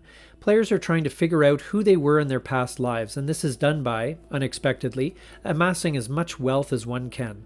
Based on a player's level, they get a past life assigned to them, which is revealed first by description, so people can try to guess who they were while it is being read aloud at the end of the game.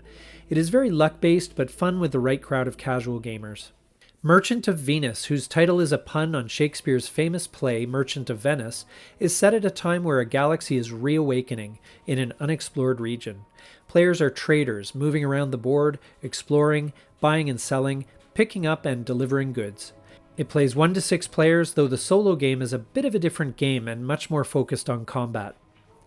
First, players must explore the region, discovering the different planets and cultures with whom to trade, and then players trade goods, building factories and ports that allow them to collect a commission when others use them. In the longer games, extensive trade routes will develop over the course of play. Mike Siggins in Games International magazine gave it 4 stars out of 5, saying that Richard Hamblin has devised a system that has some clever design tricks, works within a reasonable time, has plenty of options, and offers high playability and balance. With the possible exception of SPI's out-of-print Star Trader, I would say it is the best trading game so far. John O'Neill said in Blackgate, "Unlike Avalon Hill's other science fiction games like Stellar Conquest and Alpha Omega, the focus of Merchant of Venus wasn't crushing your opponents with massive fleets of warships." The game has remained popular, and reprinting it became contentious. On October 24, 2011, Stronghold Games announced that it had reached an agreement with designer Richard Hamblin to reprint the game for a 2012 release. Later that exact same day, Fantasy Flight Games announced that it had acquired the right to republish the game from Hasbro, which had acquired the rights to the game via their purchase of Avalon Hill. Both companies dug in, and though outwardly cordial, they each asserted their intentions to reprint it. However, by June 2012, an agreement was reached, and in November of that year, Fantasy Flight released the second edition, with Stronghold Games acting as consultant on the project. It contained 2 versions, the original as it was, and an updated version that is intended to appeal to contemporary gamers. Avalon Hill's Kremlin is actually a second edition, the first having been published in German in 1986 by Fata Morgana Spiel. It is a classic game about Russian politics, with tongue held firmly in cheek. Players secretly place influence on different fictional politicians, each of whom have unique stats and age, and work to get them to become head of state and perform the ceremonial wave at the annual October parade. Along the way, these politicians age, get sent to Siberia, become victims of ill health, or even pass away. Once a player has a politician under their influence wave at the parade 3 times, that player wins. The original version of this game required funeral speeches to be given by players at the death of any of the cardboard party chairmen, and even vodka to be consumed at certain points. Avalon Hill's version is more of a serious game and less satirical than the original. It was included in the 2007 book Hobby Games The 100 Best. In Games International, Brian Walker thought the rules and components were excellent and rated it 5 out of 5, saying, "It is difficult to determine the skill-luck ratio in this strange game, but who cares? The important thing is that it is such fun to play." In the December 1993 issue of Dragon, Alan Varney said that the game makes for backbiting, double-crossing fun, and Avalon Hill's advanced rules work well. Kremlin even got an expansion in 1989, which added cards depicting the real people and events from the beginning of the Soviet Union. Jolly Rogers Games released both a 3rd and a limited edition in 2014, which also included a new modern scenario, as well as including the original Fata Morgana Spiel version and the Avalon Hill version, both with modifications. There were also 2 modules released for Advanced Squad Leader called West of Alamein and The Last Hurrah. Each module added 8 scenarios. West of Alamein added the British, focusing on the battles of North Africa between 1941 and 1943. Included were rules to reflect the desert terrain and climate, and 5 map boards of featureless terrain to which players could add overlays to create the fields of battle. The Last Hurrah deals with the blitzkrieg campaigns that the Germans waged against the minor neutral powers like Greece, Norway, and Poland in the early days of World War II. It only contained 2 boards and a third was added in the second edition. In 1989, there were only 5 new games and an expansion that came out. The Origins convention was held in Los Angeles that year. Turning Point Stalingrad puts players in the middle of the desperate Battle of Stalingrad, which ended up being one of the turning points of World War II. It is played at the battalion level, with each inch on the board representing about 500 meters. It uses the impulse system first introduced in Storm over Arnhem, where each day has a variable number of day and night phases. Tough decisions abound. Do you advance, attack with your panzers, send in dive bombers to disrupt the enemy's ferry landings?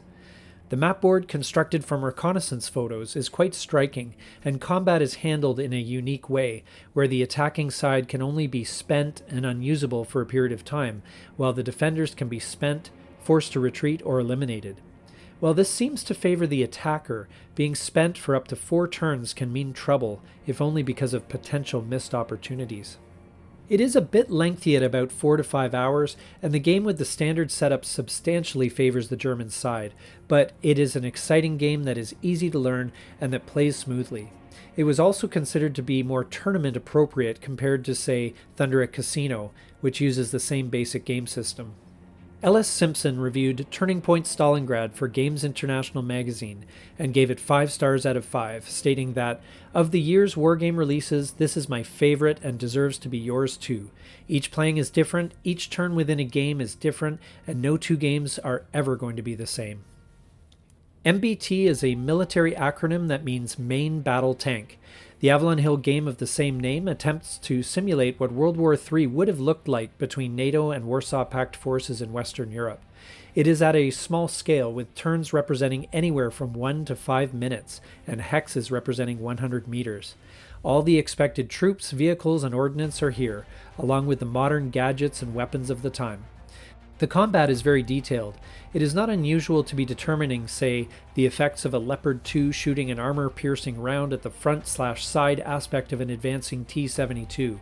In fact, that is arguably the heart of the game. Norman Smith in Games International magazine rated MBT 4 out of 5, stating that MBT should be well received by those whose prime interest is with modern tactical games. Miniature players should also take a look at this game. Pierre Grumberg said in Jeux et Stratégie that the level of detail is pushed to the extreme, a little too much for beginners, but that if the complexity doesn't put you off, and if you have time to learn the game, you will certainly like it.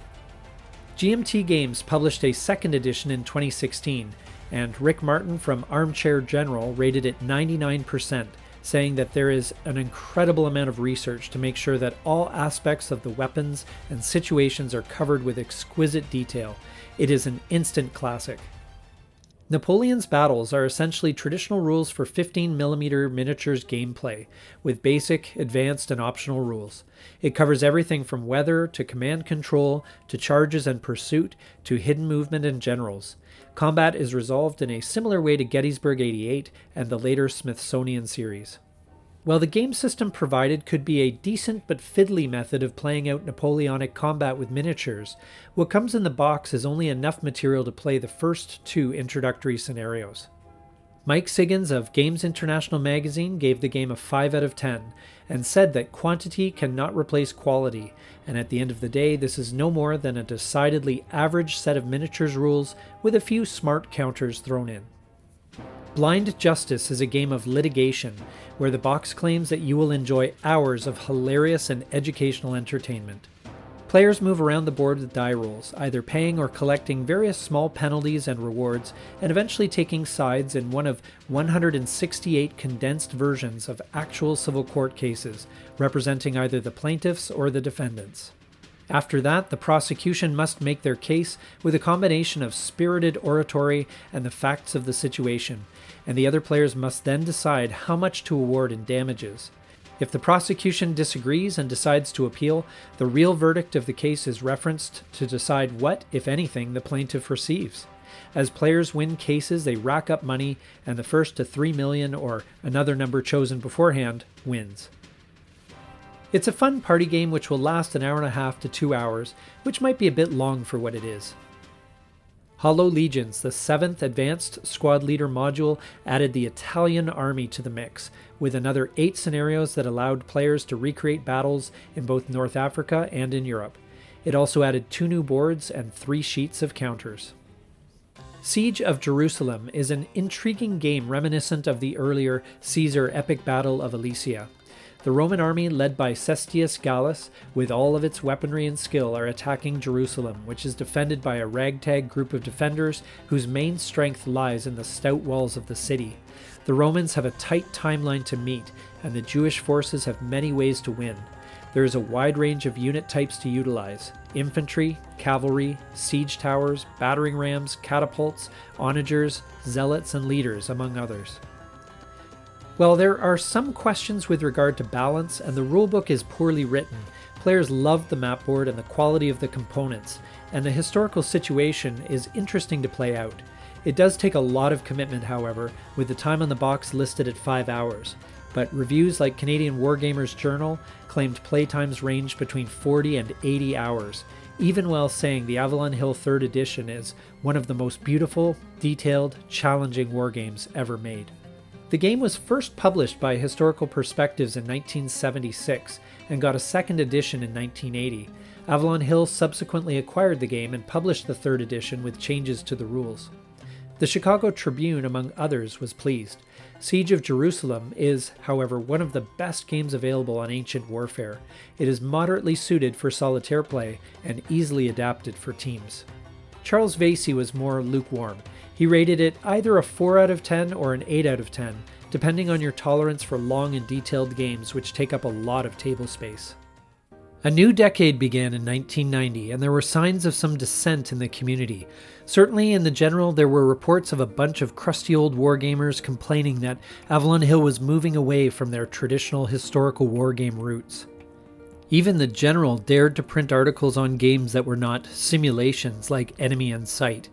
New game releases like Dinosaurs of the Lost World, Blind Justice, Merchant of Venus, and Spices of the World were cited as further evidence of this trend. As had happened many times in the past, the current editor of the General took to the Avalon Hill philosophy section to defend the periodical and the company. Anytime the editor at the General got his hackles up in response to criticism, it always made for interesting reading. The next game did nothing to assuage the fears of the old guard. Wrastlin' is Avalon Hill's foray into professional wrestling to capitalize on the popularity of the sport in the 1980s. Players can take one of 24 different characters with different abilities in things like strength, skill, and recovery, and play various hold cards to try and force their opponent to submit. The system is fast, fun, and quick playing, and is flexible enough to allow both one-on-one bouts, tag team matches, or even battles royale. The wedding game is a game whose details have apparently dissipated into the sands of time, which sounds a bit funny for something that was published in 1990. It could be referring to a game of the same name that was originally published in 1870 and that might have been refurbished by Avalon Hill, but it is difficult to tell as there is little information available. Republic of Rome is a popular favorite that puts 1 to 6 players into the nasty snake pit of political intrigue that was the Senate during the Roman Empire. Players lead factions vying for control, attempting to become emperor and trying to keep Rome's empire alive at the same time, balancing all the varied political, economic, and military factors. Plagues, assassins, wars, famine, unrest, and even bankruptcy are all here. But central to the game is the political intrigue and maneuvering that conveys a sense of the history and creates a compelling narrative. It is an intricate game with lots of options, but with commensurate flavor. It is considered to be a masterpiece by many. A Canadian company, Valley Games, now owns the rights to Republic of Rome and released their own version in 2009 to negative reviews. It had apparently undergone some controversial rules changes, and there were errors in the rules and components that would greatly affect play. New World was a new take on the older Avalon Hill title called Conquistador, maintaining its unpleasant themes of discovery, colonization, exploitation, and conquest. Players take the role of one of 6 identical colonial powers, and victory is achieved by gaining control of 5 regions of the New World, or by having the most amount of gold by the end of a certain number of turns. While it was billed as a simple strategy game, the game time is approximately 1 hour per player, which might be a bit long for someone looking for a so-called simple strategy game. Derek Carver, who designed the game, was looking for a cleaner and more playable version of Conquistador, and he mainly succeeded, although the game is tough, much as life was in those days. There are a lot of bad consequences attached to negative die rolls in the game. Also, players will find themselves battling the environment more than the other players, and one will have to be okay with the fact that many settlers and soldiers will simply die of a variety of causes: weather, conflict, storms at sea, and the like. As to whether it is a better game than Conquistador, it seems to be a matter of taste.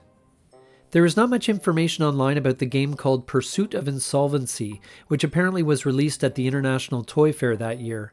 There is a news release announcing this game, but it seems as though this was just a joke, as the game purports to be about players taking on the role of owner of a board game company, with the winner to be the first player to take on $500 billion in debt. Showbiz is a game with an interesting premise, rather clumsily executed. Players are theater managers and must hire performers via auction for certain contract lengths, hoping they will appeal to the public's tastes both now and down the road, bringing in the most money. Players know what style of performer is popular at the moment, but not in the future, which makes things feel quite random. The game was originally published by the designer in and around 1984. Hexagames published a German edition in 1988, which is the only version which handles up to 8 players. Avalon Hill published their edition only with very minor changes. Red Barricades is a module for Advanced Squad Leader, the first official historical module that recreates the Battle of Stalingrad, focusing on the area around the Red Barricades Ordnance Factory. It features 7 scenarios that depict different sections of the historical battle and 3 campaign games. The campaign games are the core of this module, where players battle for control of factories and nearby buildings over several campaign days. Players reinforce their positions and continue the fight each day, covering either the early German assault, the last days of the Soviet defense, or the full 30-day German offensive. It also includes 2 maps that are based on the real battlefield, new terrain rules specific to Stalingrad, and additional weapons like the Russian Molotov projector. To play, the base ASL game and the Beyond Valor module are required. It is said that this is the best historical module that you can play in the ASL system. It is a true slugfest with lots of casualties, but is allegedly the pinnacle of this type of wargaming.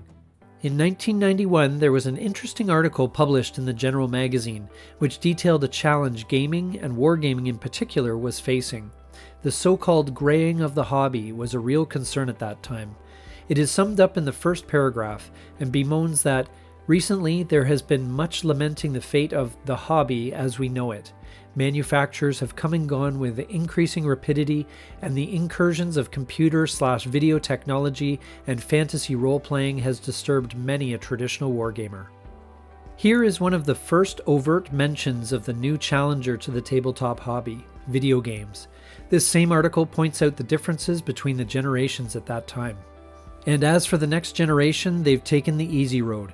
Plug it in and turn it on. Ever try to get a kid to read a rulebook when there was a Nintendo set around? The graying of the hobby is not just a cute phrase, but an accurate description of what has happened to the wargame market. The younger generation simply has not embraced sophisticated board games with the same enthusiasm as their fathers. If it hasn't got bells and whistles, or if you have to read more than 2 paragraphs, forget it. Another issue was that Origins was no longer under the company's control, which meant that other interests began to steer the content and events. The proposed solution was Avalon Con, which was held in late August of 1991.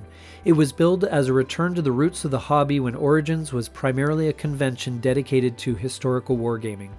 For $20 for pre-ordered tickets or $25 at the door, you could get in for 3 full days of gaming.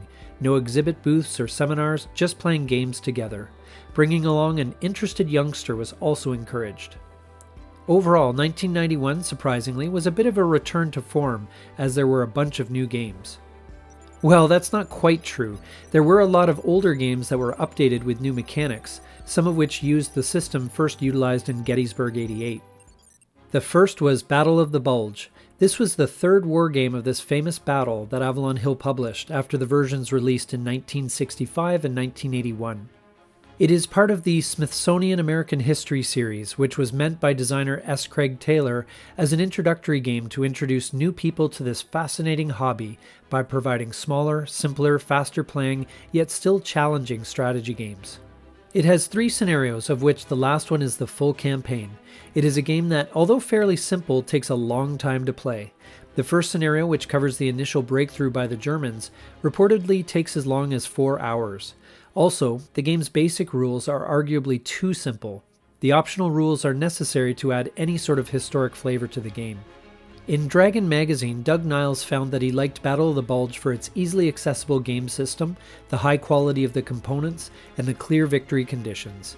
He found the game tilted towards the Germans in the shorter scenarios, but evened out in the longer ones. He said that this is a great game for someone who wants to try a war game for a change of pace. However, the optional rules and lively game system make for a lot of replay enjoyment, even for experienced wargamers. It does a good job of covering its topic in an interesting and easily playable fashion.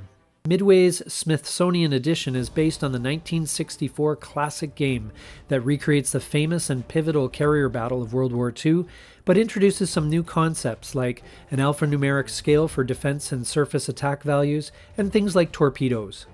As an attempt at an introductory wargame, players can get started with a single sheet of rules, although the optional rules add a decent amount of depth. The components are quite nice as well, and the game was well received. Bill Thompson, for example, wrote in Wargame Academy that this new edition of Midway's greatest strength is its simplicity and is ideal for introducing wargaming to new players, but that despite the up-to-date graphics, the standardized rulebook format, and inclusion of much historical material as a modern-day introductory game, it seems more complex and not an actual improvement over the original. It was released to coincide with the 50th anniversary of the Japanese attack on Pearl Harbor. D-Day is another of the Smithsonian series remakes, based on the games of the same name released in 1961 and 1977. As before, it centers not so much on the actual landing on the beaches of Normandy, but rather on the campaign that followed to get across France to Germany. It has both an historical scenario and a what-if scenario that gives players the opportunity to play out the history completely differently. Richard Berg, in his review, noted that the map board is designed in such a way as 40% of the board would likely never be used, as it covers territory all the way to Vienna, when the Allies only need to cross the Rhine to win. He said that this is not a game that will appeal very greatly to regular gamers, for whom it will not be enough, or to the classicists, for whom the changes will be too much. Overall, the remake looks nicer, but isn't as interesting or accessible as the original, and will never be a classic. Attack Sub is a fast and furious 2-player card game that, using Upfront as inspiration, tried to portray the cat-and-mouse battle between submarines and the surface ships trying to find and sink each other. Each player will have a combination of both, and will play cards trying to increase the contact level with the opponent's forces. The better the contact level, the more easily attacks can be directed against the enemy. The game is quite simple, without a lot of chrome, and plays quickly. However, it is not a game with a lot of depth, and can get repetitive after multiple plays. Also, it can be quite luck-based as well, so it may not be to everyone's taste. Candidate is an incredibly unrealistic game all about getting nominated for the presidency. To do so, players must win the various primaries by playing money or scandal cards into contested states and trying to outmaneuver and outguess their opponents. There is a lot of luck to the cards you draw, and bluffing is a big part of the game, so it will appeal to players who like that sort of thing. It is more complicated than it really needs to be, but it can still be fun. Mustangs is a game that recreates World War II dogfights using an impulse system, where faster planes get to move and do more in a given round. It is meant to be fast and furious, with little rules overhead.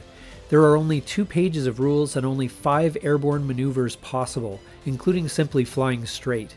If you can get an enemy within your sights, you both roll some dice and see what happens. It is a relatively simple game which plays relatively quickly, although optional rules for fuel and ammo limits, critical hits, and pilot quality are included for those who wish for some improved realism. Tales from the Floating Vagabond is a sci-fi role-playing game whose light-hearted nature came with the tagline, ludicrous adventure in a universe whose natural laws are out to lunch. The floating vagabond of the title is a bar in outer space where game masters are recommended to begin each adventure. Players can make characters from different races including elves, disgustingly cute furry things, dogmen, and even humans. They can also learn skills like look good at all times and projectile vomiting, develop shticks that give each character distinctive abilities, and consume dangerous, toxic beverages containing ingredients such as a singularity. The rules are quite flexible, allowing players to create new races or superheroes from any genre or world one can imagine. Rick Swan in Dragon Magazine said that the game generated more groans than belly laughs, not a good sign from an RPG that lives and dies on the strength of its jokes. After Avalon Hill went under, Lee Garvin released the game in PDF format and was working on a second edition when he passed away in 2019. In the difficult to pronounce and remember Adele Verpflichtet, later republished as Hoity Toity, players are rich snobs that are buying and stealing junk from each other, using a modified paper rock scissors mechanic to see who can build the largest and oldest collection. The game is, somewhat surprisingly, highly regarded for its simple yet nuanced gameplay that allows it to be simultaneously a fun bluffing game and a great introduction to the hobby. It is regarded as one of the first Euro games, not in terms of the gameplay but in the fact it was an early import from Europe and offered a different style of game from what was generally being played in North America. Code of Bushido, the 8th module for Advanced Squad Leader, was eagerly anticipated as it introduced the Japanese to the game system. It added rules around the fanatical nature of the Japanese fighters, as well as new terrain like jungle, rice paddy, and bamboo. 4 new map boards and 4 sheets of overlays allow players to create an endless variety of battlegrounds. Legends of Robin Hood is a simple and surprisingly fun game that transports players to Sherwood Forest, once again to steal from the rich and give to the poor, taking on the roles of Robin Hood, Friar Tuck, Little John, and others. This is a card-driven game where players can play 1 card of each color per turn. Blue cards provide movement, green provides aid, black cards give the player the opportunity to rob or recruit, and red cards are used to hinder other players. The game is over after 2 reshuffles per player, and whoever has the most gold at that time wins. Advanced Civilization is an expansion for the original Civilization game that had proved to be a massive and influential hit. It enhanced the original game as much as it expanded it by simplifying trading, not limiting civilization cards, and changing the archaeological succession table to be less harsh. It also added more calamity, civilization, and commodity cards, and given that it takes a long time to play, added rules to allow for people coming and going mid-game. A computer version of Advanced Civilization was published by Avalon Hill in 1995. Computer Gaming World's Bob Proctor wrote, "This game is perfect for those who play the board game or for those who don't mind long, involving strategy play." However, the computer game proved to be unsuccessful, selling only 20,000 units in the following 3 years. Blackbeard attempts to recreate the golden age of piracy at the turn of the 18th century. Players control 1 or more pirates trying to plunder as many merchant and treasure ships as possible and retire before the king's commissioner, fellow pirates, or warships track them down. The game has players switching between acting as pirates or as the warships trying to catch them, and all of it is driven by a deck of cards that serves multiple purposes in the game. There are a lot of options to choose from, and players may choose to pirate in any way that suits them.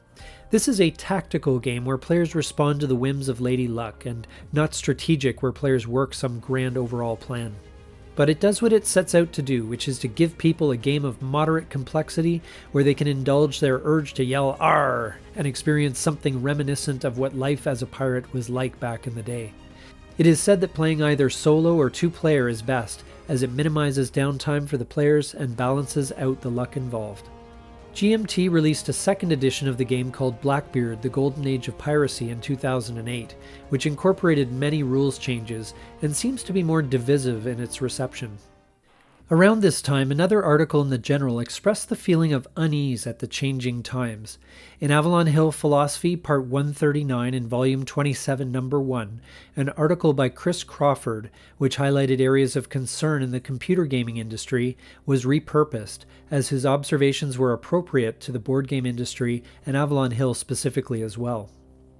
He highlights 2 points of importance, and I will quote him at length here. Assuming that our goal is to have the largest possible base of players, our problem is twofold. 1. To get more people to enter the marketplace, and 2. To get them to stay in longer. He says that the way to do that is to get people to try more than one game, and it has to be shown that games are not just for kids, but for adults as well, and it can't be over their head and so complex that they don't get it.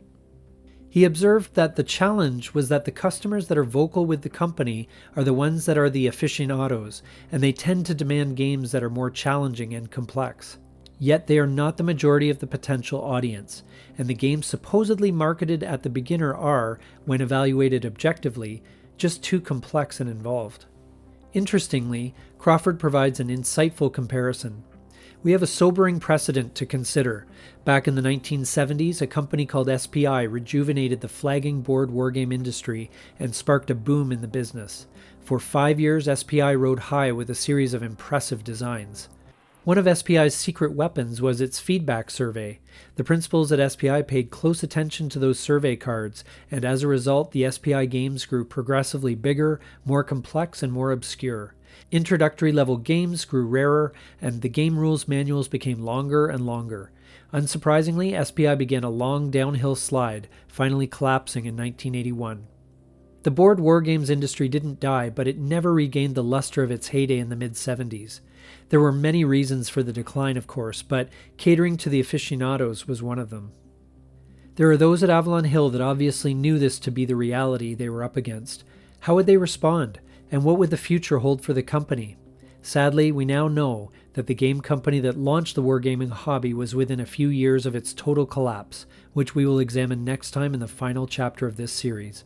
This is Legendary Tactics.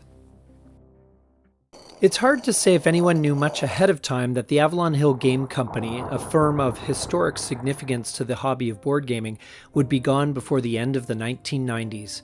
In this video, we will explore the history, the people, and the games that comprise the final years of Avalon Hill, here on Legendary Tactics.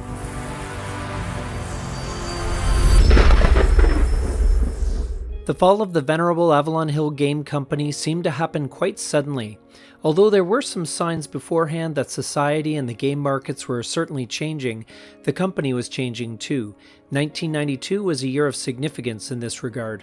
First of all, Thomas Shaw, at the time the vice president of the company, announced his retirement as of May of that year, at the age of 62.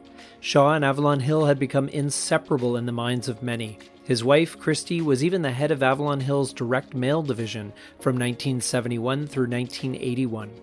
He remains a figure of respect. One mark of that respect would be his election to the Wargaming Hall of Fame at Origins in 1977. Another would be his becoming the first chairman in 1980 of the new adventure game division of the Hobby Industry of America, HIA. Also, Don Hawthorne became the editor of the General in July 1992, with volume 28 number 1, replacing Rex Martin, who had helmed the General magazine for a decade, and had become affectionately known as Tyrannosaurus Rex. Martin had begun to work in helping design and playtest games, as well as beta testing some of the computer versions of the company's board games. Since he had a bunch of projects he wanted to work on, as well as admitting to some burnout, he figured it wasn't fair to the readership to continue as editor. The editorial change to Hawthorne was immediately noticeable, as the magazine format immediately changed to have a more modern look and feel. Also, in December of 1992, Jim Rose was hired to lead the computer game division. Though Avalon Hill had entered the computer game industry 12 years earlier, to that point the video game division of the company had struggled. Avalon Con 2 was held that year in Baltimore. Whereas the first one had been more about taking a sort of stand against the tide going out on war and simulation games, the second one was more about just having fun. Friends and attendant rivalries that had been established the year before were continued across various tournaments, featuring both new and old Avalon Hill games. Sadly, George Parrish Jr. passed away that year of lung cancer at age 62. He had illustrated a lot of board game box covers for Avalon Hill, like Russian Front, Britannia, Devil's Den, and Patton's Best. There is a touching message for him in the General, Volume 28, Number 2. There were a range of different types of games released in 1992. Advanced Third Reich is the culmination of multiple rules revisions, variants, tweaks to the map board, and other refinements that had happened throughout the 1980s by enthusiastic fans in an attempt to perfect the game. Designer Bruce Harper improved the strength of armored attacks, adjusted how fleets interact with U-boats, and added a surrender level to Britain to allow for the possibility of a low-level surrender or negotiated peace with the Axis. It is not for the faint of heart, especially the rules that combine Third Reich with its sister game, Empire of the Rising Sun, to recreate the entire war on a global scale. This was later restarted as an online project named Global War 2000, which was eventually formally published by GMT Games as A World at War in 2003. For fans of the game, it is the ultimate endpoint of the evolution of the system. Around the same time, Avalanche Press even worked on a different version of the game, known as John Prados' Third Reich. It was designed by Brian L. Nipple and apparently resembles the original Third Reich more closely than it did the GMT version. Also in 1992, there was a computer version of Third Reich released. It appears to have been a good introduction to the game. That year, Computer Gaming World stated that the AI opponent offered a sufficient challenge for beginners and was a decent way to learn the game. It was apparently pretty good at finding the weak points in a player's strategy, but wasn't always great at exploiting them properly. Experienced players of the game were apparently better off playing it with other humans, however, if only by mail. Tyranno X is a game of prehistoric strategy where players try to herd and protect their group of dinosaurs from the environment and other dinosaurs by evolving them as best they can. The game is apparently a fun experience, although a player that gets off to a bad start will have a hard time catching up. It was originally published by Karl-Heinz Schmiel, who is well known for games like Die Macher, Was Sticht, and Extra Blatt. He published it under his own banner, Mosquito Games, in 1990, and in 1992 Avalon Hill published the English version, which was also less cartoonish and added some educational descriptions of the creatures involved. In Gangsters, designed by Don Greenwood, players take the roles of bosses of organized crime families in Prohibition-era Chicago. Players fight over protection rackets, speakeasies, and gambling joints with their racketeers, thugs, and vamps, attempting to attract customers while keeping the coppers away. Each player's turn is timed, which keeps things fast-moving, and there are some fun props, like a water gun that's used to carry out a hit. There are multiple paths to victory, and in the 5-player version, one player has to take the side of the police, trying to accumulate money and loyal cops at the same time. In the September 1993 edition of Dragon, Alan Varney wrote that, "I don't like seeing criminals glamorized.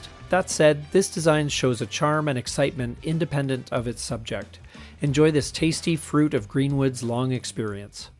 Guadalcanal is included in the Smithsonian series, which generally dealt with remaking classic games from the early days of Avalon Hill, but this is not a remake. Guadalcanal shares only the name of its predecessor from the 1960s.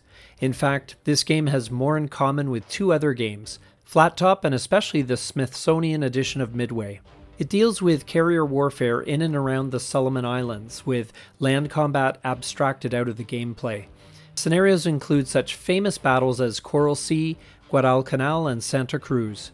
It is primarily designed for 2 players and works even better with a referee to enforce double-blind play. In addition, the General published an official expansion that included what-if scenarios for both Guadalcanal and Midway, including a fictional 1941 carrier engagement off the coast of Wake Island and an imaginary Japanese assault on the Panama Canal. The magazine provided the search board and counters required for play. While it is meant to be an introductory title, like the other Smithsonian titles before it, there are some valid questions as to its actual accessibility to new players. Gung Ho is the 9th module for Advanced Squad Leader, dealing with the nature of amphibious assault, and in the process introduces the US Marines and the Chinese Army. This is in addition to the new terrain such as ocean, beach obstacles, reefs, and seawalls, among other things. Then that same year saw the release of Croix de Guerre, the 10th module for Advanced Squad Leader.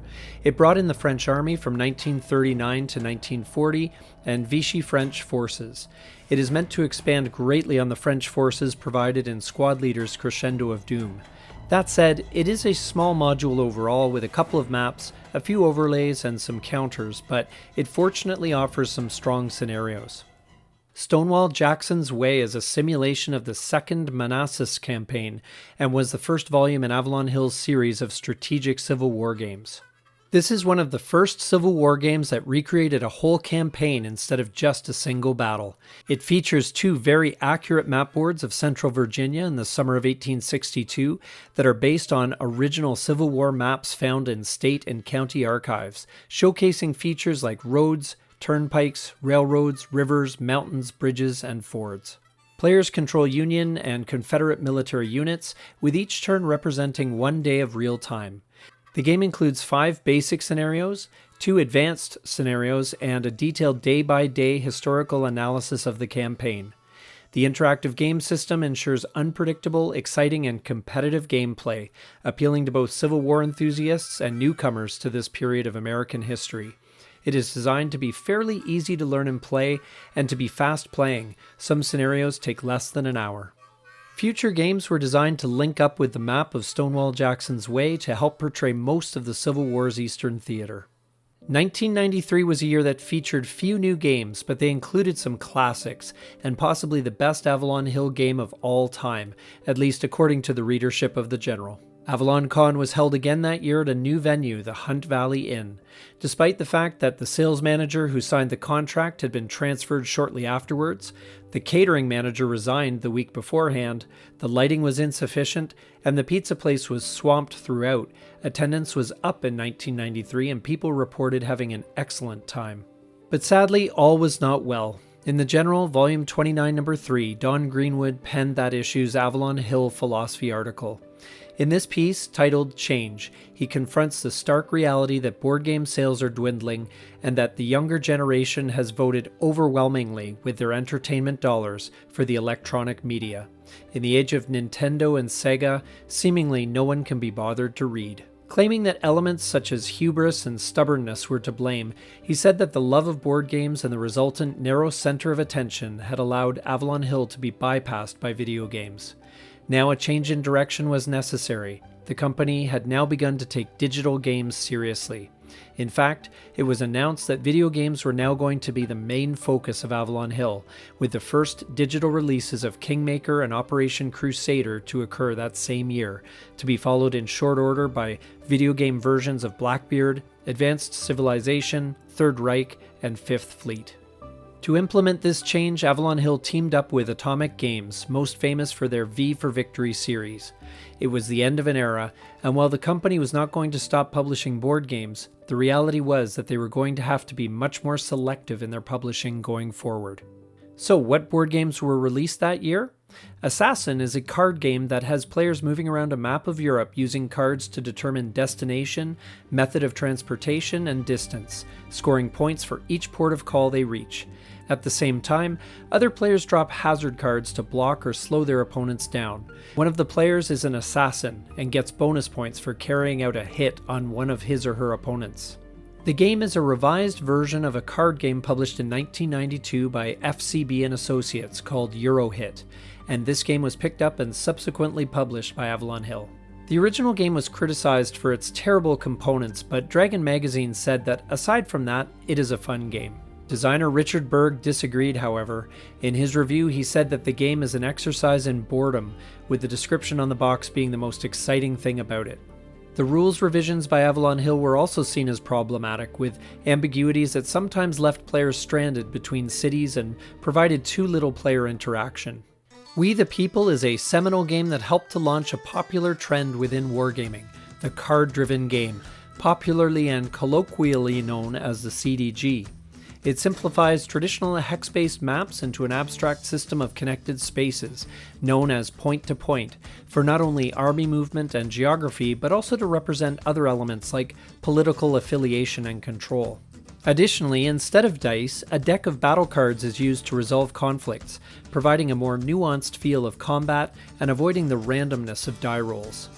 The game's dynamics are driven by strategy cards that represent historical Revolutionary War events, with each card serving multiple purposes depending on which side is playing it. The game was later reimagined in the quasi-remake Washington's War from 2010, which improved some aspects of the gameplay that had bothered players of We the People, specifically the challenge of overcoming occasional horrible hands of cards, the difficulty of playing the British side, and the grind of the game overall. Many people are surprised to find that it is, at its core, more of a political game than a war game as well, but at the end of the day, it remains a classic and important game. Breakout Normandy is a complex two-player wargame focusing on the Allied invasion of France during World War II. The game centers on the initial landings and breakout attempts.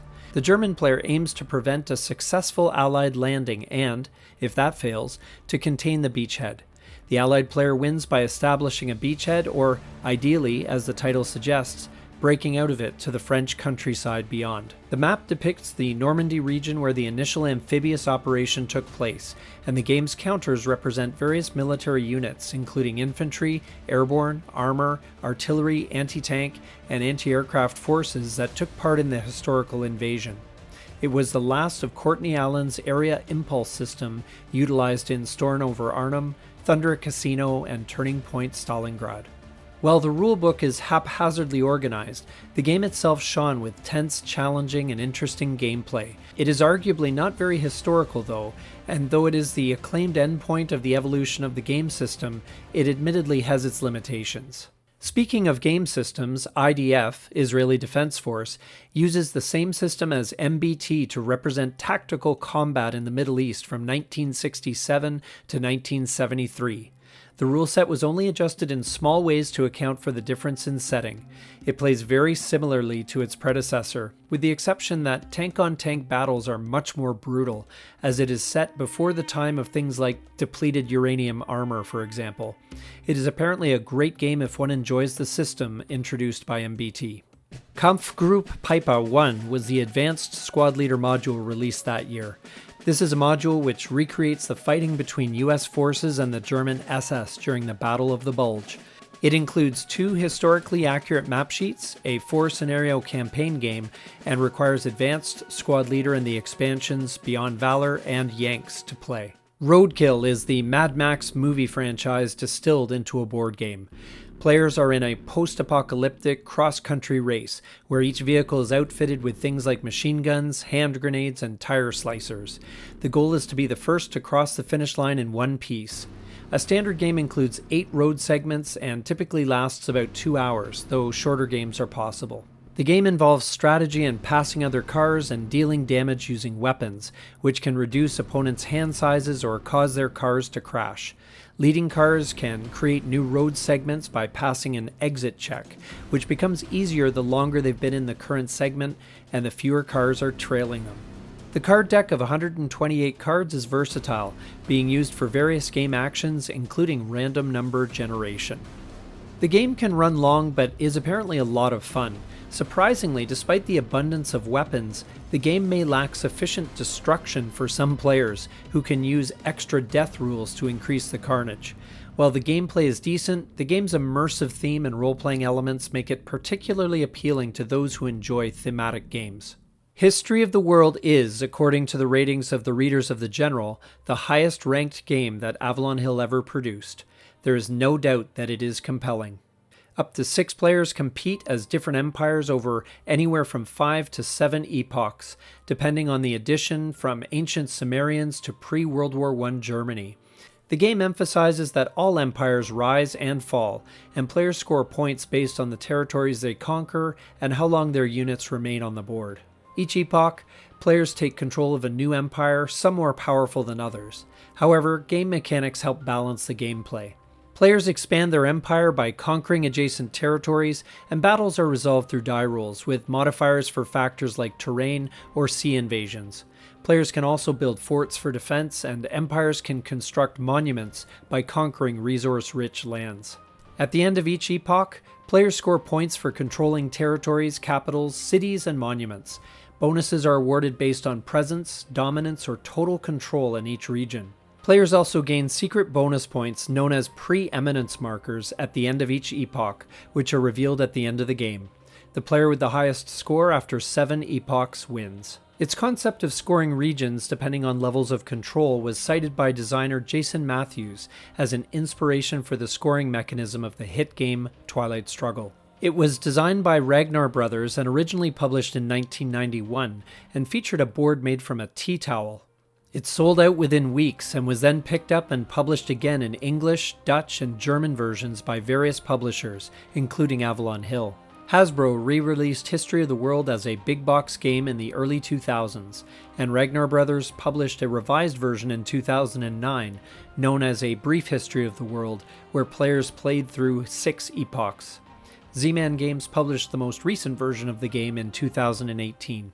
In 1994, Robert Waters took over editing the General with Volume 29, Number 3, as Don Hawthorne had to leave the position, citing personal considerations. Hawthorne's historical musings had made the Avalon Hill philosophy section of the General very different in feel and content, but nonetheless interesting.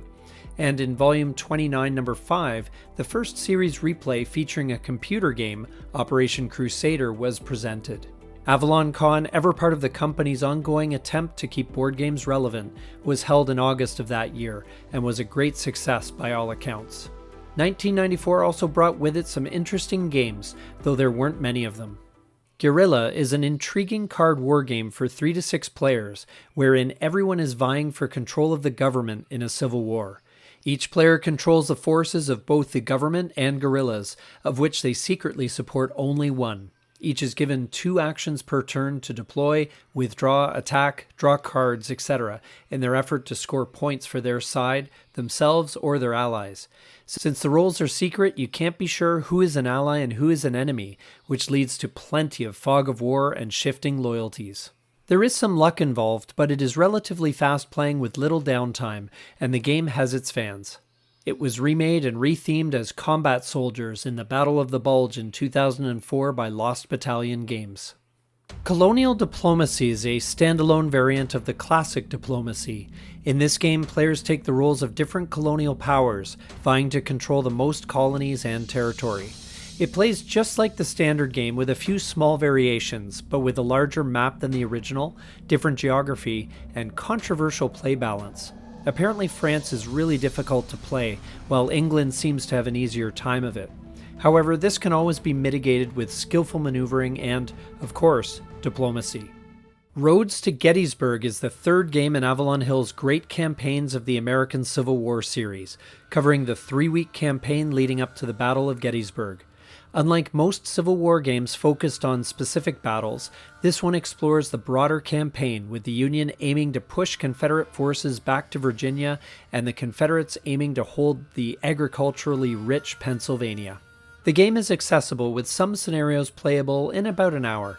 It features 2 detailed and eye-catching maps of 1863 Maryland and Pennsylvania, drawn from historical sources showcasing roads, railways, and other terrain. Each turn represents a day, with players controlling Union and Confederate forces in an interactive initiative system that keeps scenarios unpredictable and competitive. An extensive historical article is included that provides some additional context of the campaign, but the lack of fog of war in the game makes it less valuable as a simulation. Although it's a standalone game, Roads to Gettysburg can be combined with Stonewall Jackson's Way and Here Come the Rebels to cover the Eastern Theater from Fredericksburg to Harrisburg. Maharaja is a board game inspired by the game Britannia, adapting its system to the Indian subcontinent and covering historical events from the Aryan invasions around 1500 BC to the British Raj in the mid-1800s. The game's map spans from the Himalayas to Sri Lanka, capturing a broad sweep of Indian history across centuries. If one likes Britannia, one would also likely enjoy Maharaja, as it is essentially the same game system. The aesthetics are generally good, and it works reasonably well as an overview of Indian history, though there are some balance issues and deterministic victory conditions that take away from the gameplay. The game was also republished in French as Maharaja by Descartes, with updated box art. Palpable in the General 1995 was a sense of unease in the growing rivalry between the declining side of the company that loved board games and the ascendant computer game side. And judging by the letters section, there were more than a few readers who appreciated the gentle transition the General was making from cardboard to digital. At this time, however, Robert Waters decided to leave as editor of the General for personal reasons. His tenure had been quite short, and Stuart Tucker took his place with Volume 30, Number 4, and stayed at the helm until the magazine ceased publication in 1998. Designers Mark Simonich and Ben Knight also joined the Avalon Hill design team in 1995, which was a helpful injection of talent. Change was also afoot higher up. The board of directors of Monarch Avalon, Avalon Hill's parent company, grew by 2 new members. One of these was a longtime Republican Congresswoman, Helen Delic Bentley, and the other was none other than best-selling author Tom Clancy. Sadly, on April 23rd, Avalon Hill was the victim of a burglary. Many discs and tapes were stolen, including the records for the venerable area rating system, which helped to track and enforce competitive play of those who played by mail. This meant that the program had to be shut down, as it was impossible to reconstitute. After almost 20 years of connecting players in a gaming genre where opponents were uncommon, it felt like the loss of an institution. In better news, Avalon Con 95 was yet another resounding success.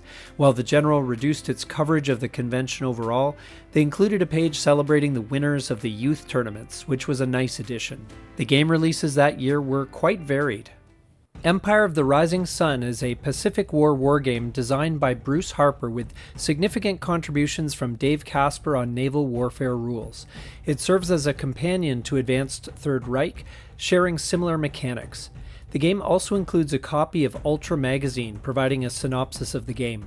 A previous version, which had been mentioned occasionally in the General magazine, had been in development since the 1970s, but had never been published. Milk Caps, also known as Pogs, is a children's game involving flat cardboard caps, and had originally been published in 1920. Players stack the caps and take turns using a heavier slammer to disrupt the stack. Face-up caps are kept by the player, while face-down caps are restacked for further turns. The player with the most caps at the end wins. Popularized and sold commercially in the 1990s, the game's name comes from the Pog Juice brand, whose caps were originally used before it was officially published. The game is now in the public domain. Geronimo is a strategic simulation of a tragic historical period marked by conflict between Native Americans and the United States. Players are randomly assigned roles each turn, either as the US or as various Native American tribes. The US player aims to expand and develop resources such as settlements, towns, and infrastructure to earn victory points by converting territories into states with their limited forces. Meanwhile, Native American players act as guerrillas, aiming to earn victory points by disrupting US plans and denying them their objectives, while avoiding casualties that could lead to devastating consequences like being forced onto reservations or even extinction, which penalizes them in victory points. The game is quite lengthy, fiddly, and likely unbalanced, as the US is very powerful, and it seems like the player who draws it to play the most will be the odds-on favorite to win the game. Stonewall in the Valley is a strategic board game that focuses on the Shenandoah Valley campaign during the American Civil War from March to June 1862. Unlike other Civil War games that typically cover individual battles, this game zooms out to focus on the entire campaign. Players take on the roles of Union and Confederate forces. The Union aims to control key regions in the valley, while the Confederates strive to push them out. The game features relatively easy-to-learn rules and offers several scenarios playable within an hour each. It includes 3 hand-painted maps based on original Civil War period maps of the Shenandoah Valley, depicting detailed topographical features crucial for military operations like roads, railroads, and mountains. Turns represent 1 day of real-time operations, ensuring unpredictability and competitiveness in each scenario. An extensive historical article accompanies the game, providing context on the real campaign's day-to-day activities. While it's part of a series, owning previous volumes isn't necessary. However, players can integrate maps from earlier games, like Stonewall Jackson's Way, Here Come the Rebels, and Roads to Gettysburg, to expand the game's coverage of the Eastern Theater of the Civil War. Editor Stuart Tucker began 1996 with an apology to the readers of the General, as there had only been a handful of issues released over the previous 2 years. However, he said that the General magazine was otherwise generally working fine, and that a little fine-tuning and open-minded thinking would help to steer the magazine going forward, with a focus on fun and competition, balanced between a wide variety of games. Once again, the aging of the hobby comes up in his self-introduction. "This magazine must help overcome the aging of the hobby," he proclaimed. He went on to say that early returns of the reader survey show a significant number of aging readers who joined this hobby and subscribed to this magazine in their teens. This magazine should not grow old and die with them. Instead, it should serve to gather into the hobby new blood, the teens of today, while still providing the old guard with new variants and scenarios for their favorite games. Sadly, he wouldn't have a long time to bring that vision to fruition. The founder of Avalon Hill, Charles S. Roberts, and the company's computer game, Operation Crusader, were featured in an article in the February 3, 1996 issue of London's Daily Telegraph, who said that Avalon Hill games are well-researched, authentic, and will appeal to history buffs. There were some exciting new games to celebrate in 1996. Age of Renaissance is something of a sequel to Civilization designed by Don Greenwood and Jared Scarborough. It is for 3 to 6 players and should take between 2 to 6 hours to play. In this iteration of a civilization builder, players develop their cultures between the Middle Ages and the Renaissance, earning points through technological and cultural advances while managing and limiting the misery their culture experiences. Gameplay features a dynamic and arguably chaotic card system, which introduces elements like events, payouts, and famous leaders, creating tremendous variability. The payout mechanic rewards resource sets, similar to Civilization. A streamlined but luck-based combat system adds depth, resolving battles for control over provinces and resources. There is also a strong economic element in this game, where one's empire is expanded in order to increase income and commodities. Despite the tumultuous nature of the game, long playtime, and reportedly subpar components, as well as an inadequate rulebook with some unintuitive elements, the game is fun, allowing players to build their own civilization using some clever game mechanisms. Air Baron is a curious mix of business game, economic simulation, and strategic wargame. The game is set in the aviation industry, focusing on airlines competing for dominance over American airspace. Players alternate turns where they choose between making investments or entering into fare wars. In fare wars, players pay and roll dice to gain control of spokes leading to major city hubs. Income is generated through randomly drawing purchased spokes and controlling hubs. The goal is for a player without outstanding loans to achieve a combination of market share and cash that meets or exceeds the winning target, which varies based on the number of players. The game is apparently best with 3 to 5 players and is quite a fun, competitive game. Kampfgruppe Peiper 2 is the third historical module for Advanced Squad Leader, focusing on the destruction of the German SS during the Battle of the Bulge. It includes 3 historically accurate 23 by 31 map sheets, 2 of which combine for a larger map and 1 standalone map, 6 scenarios, and a campaign game. To play, you need Advanced Squad Leader, Beyond Valor, Yanks, and Kampfgruppe Peiper 1. London's Burning is a solo game that puts the players in the shoes of the RAF during the Battle of Britain. It works on a very small scale, with 2 British fighters going up against waves of 3 to 6 German bombers in an attempt to defend their patch of southwest England. The game combines tactical and operational elements to simulate the intense air battles of the time. Success is measured in defending vital targets like airfields, radar stations, shipping, and London itself from those pesky bombers. In the 2-player mode, one player controls the RAF fighters while the other plans daily raids as the German Luftwaffe.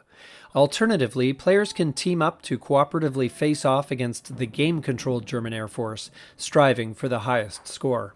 Players can choose from scenarios lasting 6, 25, or 34 days, with game sessions ranging from 2 to 8 hours, offering different levels of challenge and depth in recreating this critical chapter of history. Acclaimed designer Ted S. Racer commented that London's Burning has a lot more going for it as a wargame than just its subject matter. It is one of the most multifaceted and imaginative game designs in the 50-year history of commercial wargaming. It provides real insight into the historical events it portrays. And, oh yes, it is also a great deal of fun to play. Stonewall's Last Battle, the Chancellorsville Campaign, is a strategic board game that allows players to recreate the pivotal campaign from the American Civil War.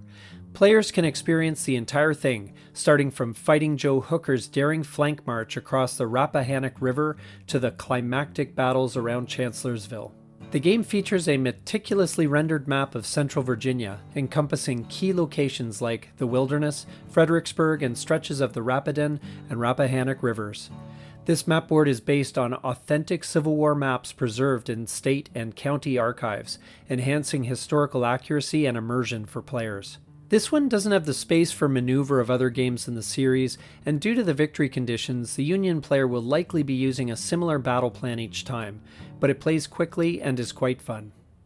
Hannibal, Rome vs. Carthage is a strategic, card-driven board game designed by Mark Simonich, focusing on the ancient conflict between Rome and Carthage around 200 BC. It employs an asymmetrical gameplay style where each player takes on the role of either Hannibal's Carthaginian forces or the Roman Republic. Players utilize strategy cards for various actions such as moving generals, recruiting troops, reinforcing armies, gaining political control over provinces, and triggering historical events. When armies clash, battle cards are employed to determine the outcome. Victory hinges on achieving dominance in both military engagements and political control. This is the first game to use the event or operations points mechanic that has become prevalent in many card-driven games, and it really demonstrated the amount of historical flavor and depth these types of games can deliver. The battle cards also add an interesting tactical dimension in which a smaller force can sometimes defeat a larger one. It is a tense and exciting game, a seminal work, though there are some complaints that it can be swingy and luck can greatly affect the outcome sometimes. The game's 20th anniversary saw the release of a revised and expanded edition titled Hannibal and Hamilcar, which reintegrates Hannibal Rome vs. Carthage along with the Hamilcar First Punic War expansion, offering enhanced gameplay and updated components. In 1997's Volume 30, Number 5 of the General, editor Stuart Tucker used some reader surveys to profile a typical Avalon Hill gamer.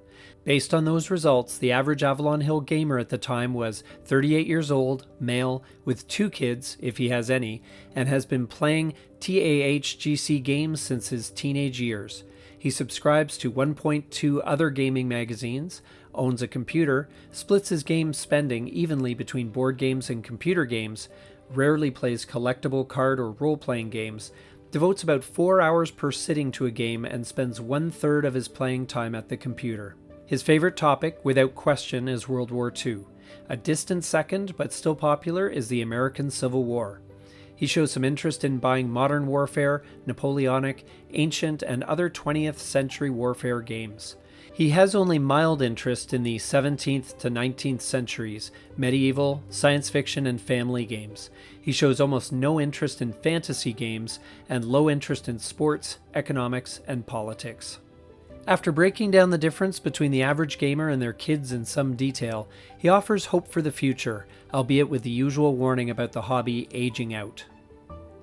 I am struck by how games like Dinosaurs of the Lost World, Magic, and History of the World appeal to the young without losing the interest of adults. While Doom, Mortal Kombat, and Nintendo games in general have a great appeal for the 15 to 24-year-olds, they in no way spell the death of strategy gaming. The successes of recent wargames for computers hold out hope that more studious players exist for both the board game and computer markets. The drift from baseball card collecting to collectible games, emphasis on a game that can be played, shows that our culture, far from deadening the minds of our young, is providing products that allow their creative juices to flow into new avenues. In sum, the splintering of strategy gaming into diverse subject matters and modes of play shows the strength of our consumer-led economy. No single company can dominate the field like Avalon Hill once did in the 1960s. However, with rising incomes to fuel spending on leisure activities, the kids of the future will be demanding more and better strategy games than they did in the past. Manufacturers will have to pay attention to playability and teachability, because there are too many games in town for poorly edited, overly long, mammoth games once prevalent in the hobby to get the attention of the mainstream new gamer of the next century. Around this time, the General's letters section was lively, filled with grognards complaining about the range of games being covered and proclaiming that the General should primarily be covering wargames, enthusiastic readers who are enjoying the coverage of games by other game companies, discussion as to how many new games should be covered versus the classics, the extent of Avalon Con coverage, and the perennial digital versus cardboard debate. It seemed impossible to find a middle ground where everyone could be happy. In Volume 31, Issue 5, a new column, Zone of Control, was launched, which reviewed both Avalon Hill games and games by other publishers, beginning with Gina from Clash of Arms Games. This was quite a break from tradition, as the General had featured Avalon Hill games to that point, but the effort was being made to make the General more of an industry magazine. The column was quite well received if the letters section is anything to go by. There's an interesting reference in Volume 31, Number 6 to a new company, Rio Grande Games, who will be publishing in 1998 English language versions of Medici and El Grande, two popular German games. Of course, Rio Grande would go on to become one of the major publishers in the board gaming hobby. Avalon Con was held again that summer from July 30th to August 3rd, and by now it was running pretty smoothly. The letters to the editor after the event testified to the fun that was had. There weren't a lot of games released in 1997, but they were quite varied. Starship Troopers Prepare for Battle is a tactical wargame distinct from Avalon Hill's earlier Starship Troopers game, which was released in 1976 and based on Robert Heinlein's novel. Instead, Prepare for Battle draws its theme and setting from the 1997 film adaptation of Starship Troopers rather than the book. Unlike its predecessor, which featured more complex strategy and detailed wargame mechanics, Prepare for Battle emphasizes fast-paced, scenario-driven gameplay. Players start with a set of basic rules that gradually expand in complexity as they progress through different scenarios, each introducing new tactical elements and mechanisms. The modular rule approach makes it easy for players to get started and adds variety as the game evolves. While respected now, the film was quite controversial at the time, but for those who rose above that fray, this game offers a fun and fast introductory experience to attract a younger crowd of gamers. Its programmed instruction rulebook allows players to get up and running in minutes. Atlantic Storm is a trick-taking game set during World War II, where players represent units attacking or defending Allied convoys in the North Atlantic. Each round, the lead player selects a convoy route in either the Arctic or Atlantic, and year between 1940 and 1943, then declares the battle environment of either air, surface, or underwater. Players then play appropriate units from either the German or Allied side. After all players make their selections, there may be some dice rolls and players determine the battle's outcome. The player who contributed most to the winning side decides the distribution of victory points from convoys and enemy ships. After 20 rounds, the player with the most victory points wins. It's apparently a great filler game with any downtime between turns filled with negotiations and trash talk. Stock Market Guru is a revised version of Stocks and Bonds designed to better simulate the stock market. Players trade stocks in 10 companies over 10 turns, aiming to amass the most money by the game's end. The game includes 3 historical scenarios: the Roaring Twenties and the Great Depression, the late 80s uncertain boom, and the 70s oil crises and inflation, allowing players to recreate these distinct periods in investment history. Doomed Battalions was the last module for Advanced Squad Leader released by Avalon Hill. It dealt with the so-called minor participants in World War II like Holland, Belgium, Norway, Poland, and Greece. While the infantry is quite generic, the module represents artillery and tanks in excruciating detail. If players are interested in the battles of the early war, this module is quite fun and interesting, with the new nationalities providing quite a different feel. In Princess Ryan's Star Marines, the villain Dar Yamaguchi kidnaps Princess Ryan, and a group of low-ranking Star Marines must rescue her before she is executed. Players work together as a semi-cooperative team, facing continuous threats. After each contest, the top performer earns rewards that could provide clues to the princess's location. The player who identifies her whereabouts first is declared the winner, provided the team reaches the castle in time. The Princess Ryan of the title is named after designer Mark McLaughlin's daughter, and it is Star Marines after Games Workshop apparently took umbrage to the use of Space Marines early in the design. It reportedly gets a bit repetitive after a while, however, and though it has some good ideas, it isn't a top-tier game. Successors is a card-driven wargame inspired by We the People and Hannibal, Rome vs. Carthage, with the addition of a multiplayer element. Players assume the roles of generals under the recently deceased Alexander the Great, reenacting the civil war in the Hellenistic Middle East. The game features a point-to-point map system, large colorful counters, and a unique deck of cards that adds a fresh twist to traditional wargames. There's a neat mechanism in this game where the leader in victory points in a given turn is labeled the usurper, and other players may all attack said usurper and vice versa without any penalty that would otherwise apply to fighting amongst each other. This is an ingrained bash the leader rule. It has been re-implemented in 2008 as Successors: The Battles for Alexander's Empire by GMT Games. Titan the Arena is a strategic card game for 2 to 5 players, where participants act as spectators betting on fantasy creatures fighting in an arena. Each round, one creature dies based on the lowest power card played in front of them. Players place bets and use strategic diplomacy with the numbered power cards. Betting allows players to sometimes use a creature's special power in battle. The victor is the player with the most winnings at the end of the game. Titan the Arena is a reworking of Reiner Knizia's Grand National Derby, with significant gameplay changes by Avalon Hill. Despite the similar name, it is not closely related to the game Titan beyond the fantasy creature theme. It was later republished by Fantasy Flight Games under the title Colossal Arena in 2004. More recently, a reimagining of the game was published in 2021 by Plan B Games under the title Equinox. 1998 was the last fateful year of the Avalon Hill Game Company. Indeed, there were some signs of decline, such as some older classic games being discontinued. Candidate, Luftwaffe, Stock Market, Stocks and Bonds, Superstar Baseball, and Thunder at Casino. But contrary to what one might expect, there were signs of expansion, or at least business as usual, at that time. That year, Avalon Hill acquired the worldwide publishing rights to the TAC Ops computer game system of Major I.L. Holdridge. TAC Ops was focused on contemporary and near-future tactical-level operations and had a no-nonsense user interface, which allegedly appealed to the military market.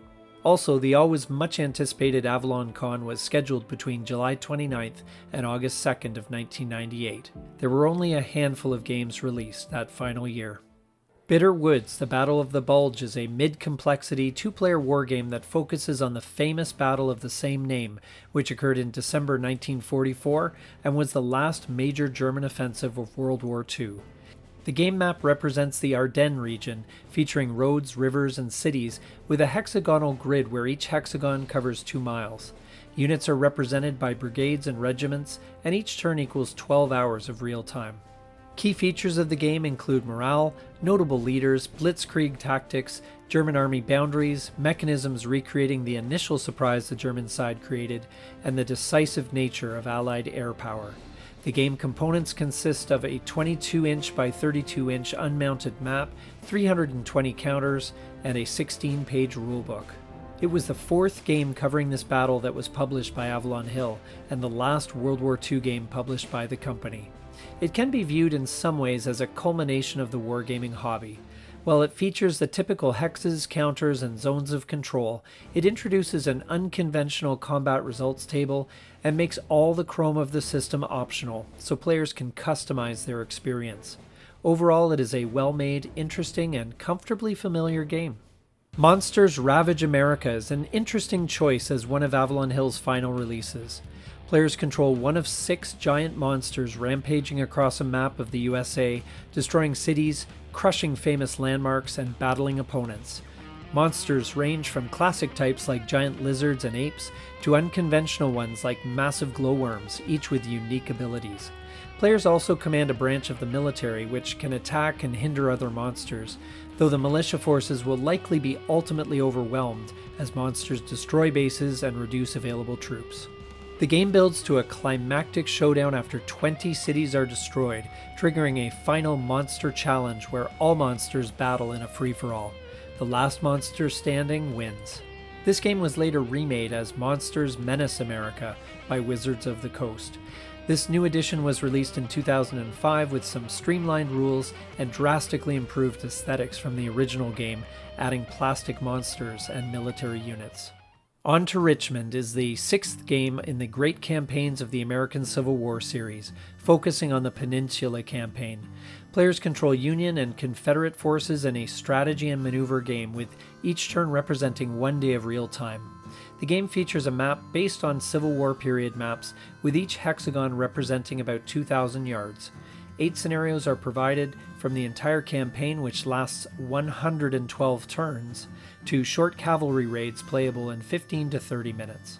The game features a beautiful map board and components, but the real strength is the game system, which has straightforward rules overall, though with some very specific exceptions here and there, is easy to learn, and yet gives a solidly detailed feel for warfare at the time of the Civil War.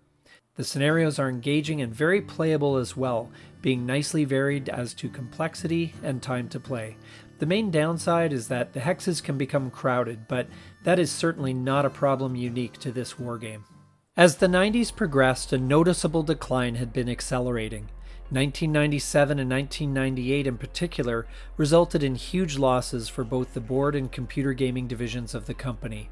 The gaming division lost almost $1.5 million in 1998, and the computer game division declined by 61% and over $1 million in sales that same year. For every dollar spent to make a game, only 66 cents was being earned in return. This was all further compounded by lawsuits. In fact, the Avalon Hill bestseller Civilization was at the center of this. To recap, Francis Tresham designed it in 1980, and Avalon Hill got the US license in 1981. After a decade of great sales, Advanced Civilization came out in 1992. When the company announced their shift to computer games in 1994, Civilization was at the top of the list for a digital adaptation, which happened in 1995. And in April of 1997, Avalon Hill announced that Activision would produce a new version.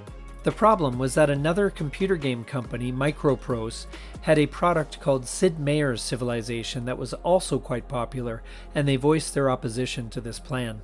In November 1997, Microprose was sued by Avalon Hill and Activision for copyright infringement related to the name Civilization, looking to secure the copyright to the name.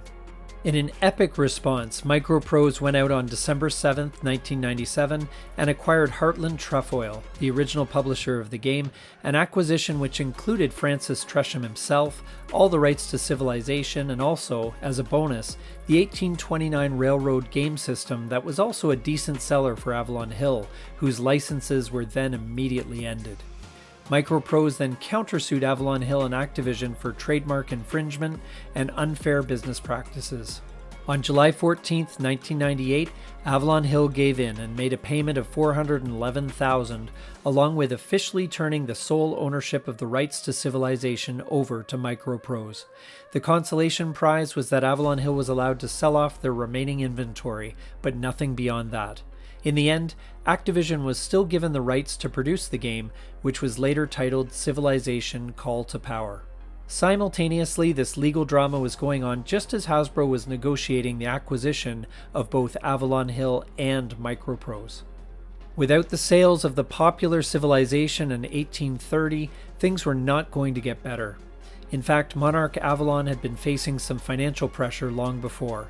Wargames had been in decline through the 1980s, and Avalon Hill's attempts to diversify into other gaming genres had met with mixed success.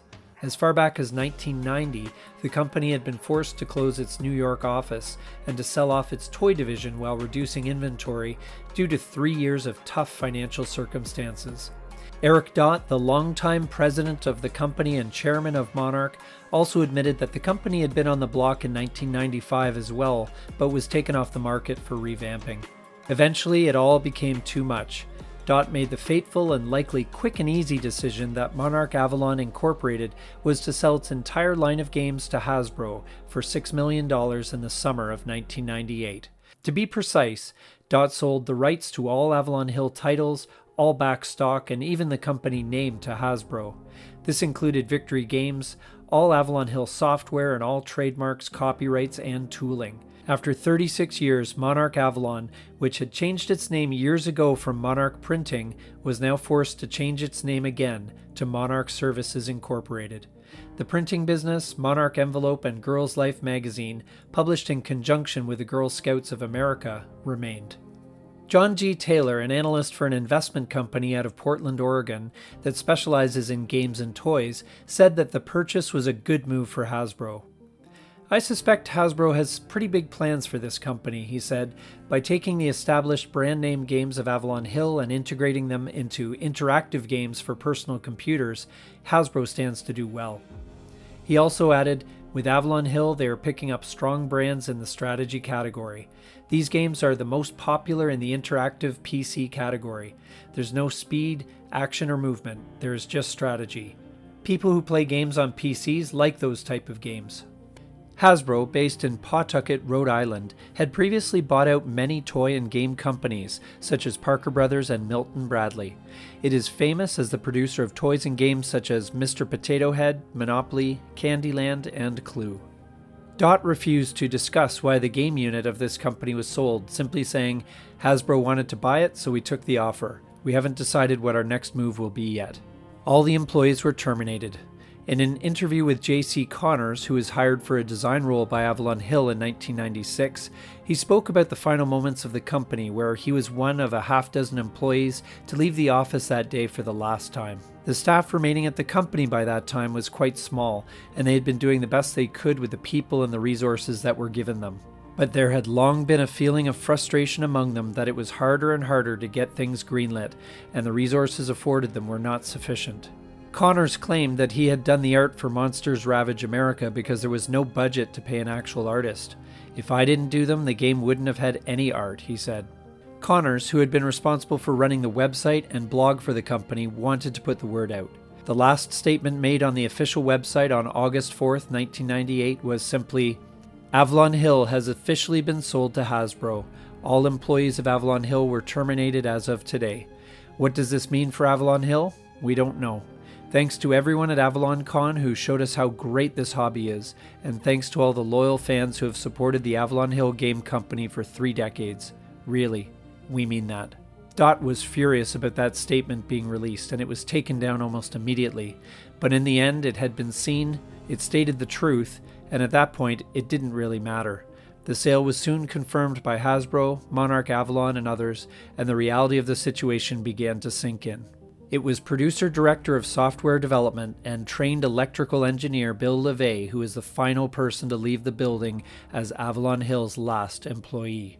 He had only been employed with Avalon Hill for 3 years and 3 months at the time, having been working beforehand for the Department of Defense. In an article he wrote in the aftermath called A Eulogy for Avalon Hill, LeVay wrote, "I never imagined 31 years ago that I would be the one turning out the lights here. It is not something that I am proud of. I am so very sad, and I can't even say that I lost my job, at least not yet." LeVay had been retained because of his technical background and moved to Monarch Services and its publication Girls Life to do web design and network services. One can clearly imagine him looking around the building on the last day, his footsteps echoing eerily as he made his way around the empty building until he arrived at the door and the last light switch. With one last thoughtful and sad stare into the now empty space, the light goes off with a click, and there is only darkness. The Avalon Hill Game Company was no more. The General's last issue was Volume 32, Number 3, and there's nothing in its pages to indicate any sense of the company's imminent demise. It featured the American Civil War games Across 5 Aprils and the Civil War, as well as some sports games, Wrastlin' and Title Bout. The last Avalon Hill philosophy article, the longtime voice of the General's editor, was ominously titled, "Who Needs a Game Company?" It doesn't directly address any financial problems the company was having, but it did hint at some of the challenges facing industry in general. Daily, the marketplace challenges manufacturers and distributors to justify their existence. Some haven't answered the call. Some manufacturers have retreated into mail-order businesses, with most evidence pointing to this being a delaying action preceding disappearance. Distributors are contracting. Advertising techniques must adapt to ever-changing methods of communicating with consumers. Interestingly, he extols the benefits of so-called desktop publishing, where an individual designer can self-publish and distribute their work much more flexibly and profitably than before. One could argue that desktop publishing, or DTP, is more adaptive to consumer concerns than a traditional game company. After all, without any inventory, the DTP designer can quickly alter game content for the next sale. Without taking a financial bath for a failure, the DTP designer can fiddle to find what works with far less at risk. Furthermore, the ease of publication may allow far more titles into print than possible through traditional manufacturers. This in itself will satisfy the arcane niches of consumer interest to no end. He then details the limitations of DTP. In the end, he concludes that a proper game company is needed to ensure quality of product, and so games can reach the public broadly, and that the main beneficiary is the consumer. The irony is that that is essentially how Avalon Hill began with Charles Roberts 45 years previously. One interesting footnote is that there is an announcement in the Infiltrators report at the end of the final issue that says, "Paths of Glory Ted Racer's strategic-level World War I game has been sold to the Avalon Hill Game Company. Expect release in less than a year." Of course, Paths of Glory was picked up and eventually published by GMT Games in 1999. Paths of Glory was originally going to be for Avalon Hill. They took it in the very last issue of the General. There is a sentence on upcoming games listing Paths of Glory, but the very week that came out, they sold Avalon Hill and fortunately GMT existed, or Paths of Glory probably would have been the end of it right there. Also, there is mention of some interesting advanced squad leader modules in the works, including the final installment of the World War II Orders of Battle, the Axis Minor Vehicles and Ordnance, which would have been called Armies of Oblivion, an historical ASL module named A Bridge Too Far, based on the British defense of Arnhem, and another called Blood Reef Tarawa. Apparently, Hasbro did consider having Wizards of the Coast operate the General magazine, but there wasn't enough of a business case to let it continue. Stuart Tucker went on to become editor of GMT Games' C3I magazine instead. Multiman Publishing essentially took on the legacy of the General magazine in their publication commonly known as Operations. In the fall of 2004, Multiman Publishing described Operations as follows. The content of the magazine will slowly evolve to include other MMP games and will eventually become to MMP what the General was to the Avalon Hill Game Company. Although Operations magazine officially ended in 2010, it was replaced with Special Ops in 2011, which is around 40 pages long and is published semi-annually.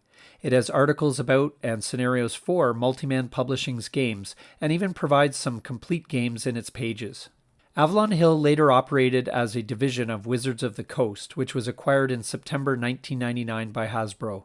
On September 8, 2020, Hasbro announced that it would move the management of Avalon Hill from Wizards of the Coast to Hasbro Gaming in January 2021. Games are still released under the Avalon Hill banner, like Risk 2210 AD, Axis and Allies, Robo Rally, and Betrayal at House on the Hill, though the original company had nothing to do with these designs. The brand still resonates with some measurable effect, though it is mostly limited to baby boomers and Gen Xers. And some Avalon Hill games survive, albeit in modified form, to this day. On January 15, 1999, Multiman Publishing, which had been founded only 5 years earlier, announced an exclusive association with Hasbro to develop, produce, and distribute games and other products for Avalon Hill's advanced squad leader system. MMP made many changes, as the decision was made not to reprint the earlier squad leader games, which meant that many ASL core modules had to be reorganized to include boards from the earlier games, which, if you will recall, were necessary to play the core scenarios of Advanced Squad Leader. In addition, a website sprung up in 1996 to play Advanced Squad Leader online with other players. It was Virtual Advanced Squad Leader, shortened to VASL, which eventually became Vassal in 2002. It now supports gameplay of hundreds of games, including many Avalon Hill titles. Multiman Publishing also acquired the Great Campaigns of the American Civil War series, and more materials for these games have been published over the years. The rights to many of Avalon Hill's more complex games have been licensed or sold to other game publishers, or have reverted to their original owners and been republished by other companies. Valley Games has published new versions of the classic games Titan, Hannibal, Rome vs. Carthage, and Republic of Rome. GMT has also picked up the torch, publishing new editions of Successors, For the People, and We the People under a new title, Washington's War. They have also published a descendant of Advanced Third Reich and Empire of the Rising Sun, which is called World at War. Mayfair Games has the rights to 1830, which is one of several so-called 18XX games they publish. Other games have been reimagined and expanded. 2015's Mega Civilization reintroduces a version of the game Advanced Civilization with a 2-meter-long board that allows up to 18 players to trade, fight, and build a civilization in a grander manner than ever before. This was later split into more manageable halves, Mega Empires the West and Mega Empires the East. And computer versions of old games can be found, such as Close Combat, a digital implementation of Advanced Squad Leader, which is published by none other than Atomic Games, and which had its last iteration as late as 2019. In summary, what led to the fall of Avalon Hill? A combination of factors. First of all, computer games took a lot of the attention of younger gamers away, being a shinier, more accessible interface in which the firm tried but failed to establish itself. Second, it was partly a victim of a boom-and-bust cycle and was caught at the bottom of it with declining sales and additional legal costs due to the battle over civilization. The 80s and 90s were tough on a lot of game and toy companies, where profit margins are narrow at the best of times, as even the great Parker Brothers and Milton Bradley were victims of this era of mergers and acquisitions. Third, there was likely too much attention paid to complex niche games like Advanced Squad Leader that would never have caught on with the mass market. So what, in the end, is Avalon Hill's legacy? It is hard to quantify. Avalon Hill was an institution of sorts, a torchbearer for an entire hobby for many decades. LeVay hinted at something in his article. The saddest thing, to me, will be that this exceptional team is now going to be scattered to the four winds. It's hard to convey the sense of camaraderie that we had together. You should have been there. The best I can come to describe it is the closeness you see at AvalonCon between people from all walks of life that are bonded by the love of our games. As this series has progressed, there is a phrase that has been used countless times in the comments and feedback. Great memories. Memories of time spent with family, with friends, at conventions, and even playing solitaire. That a company created experiences with paper, cardboard, and some plastic that have left untold numbers of people with great memories. I think that is the legacy. I'm sure that the founder, Charles S. Roberts, would be proud.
Thank you for watching. If you have stuck with me through this entire series, I not only thank you but commend you.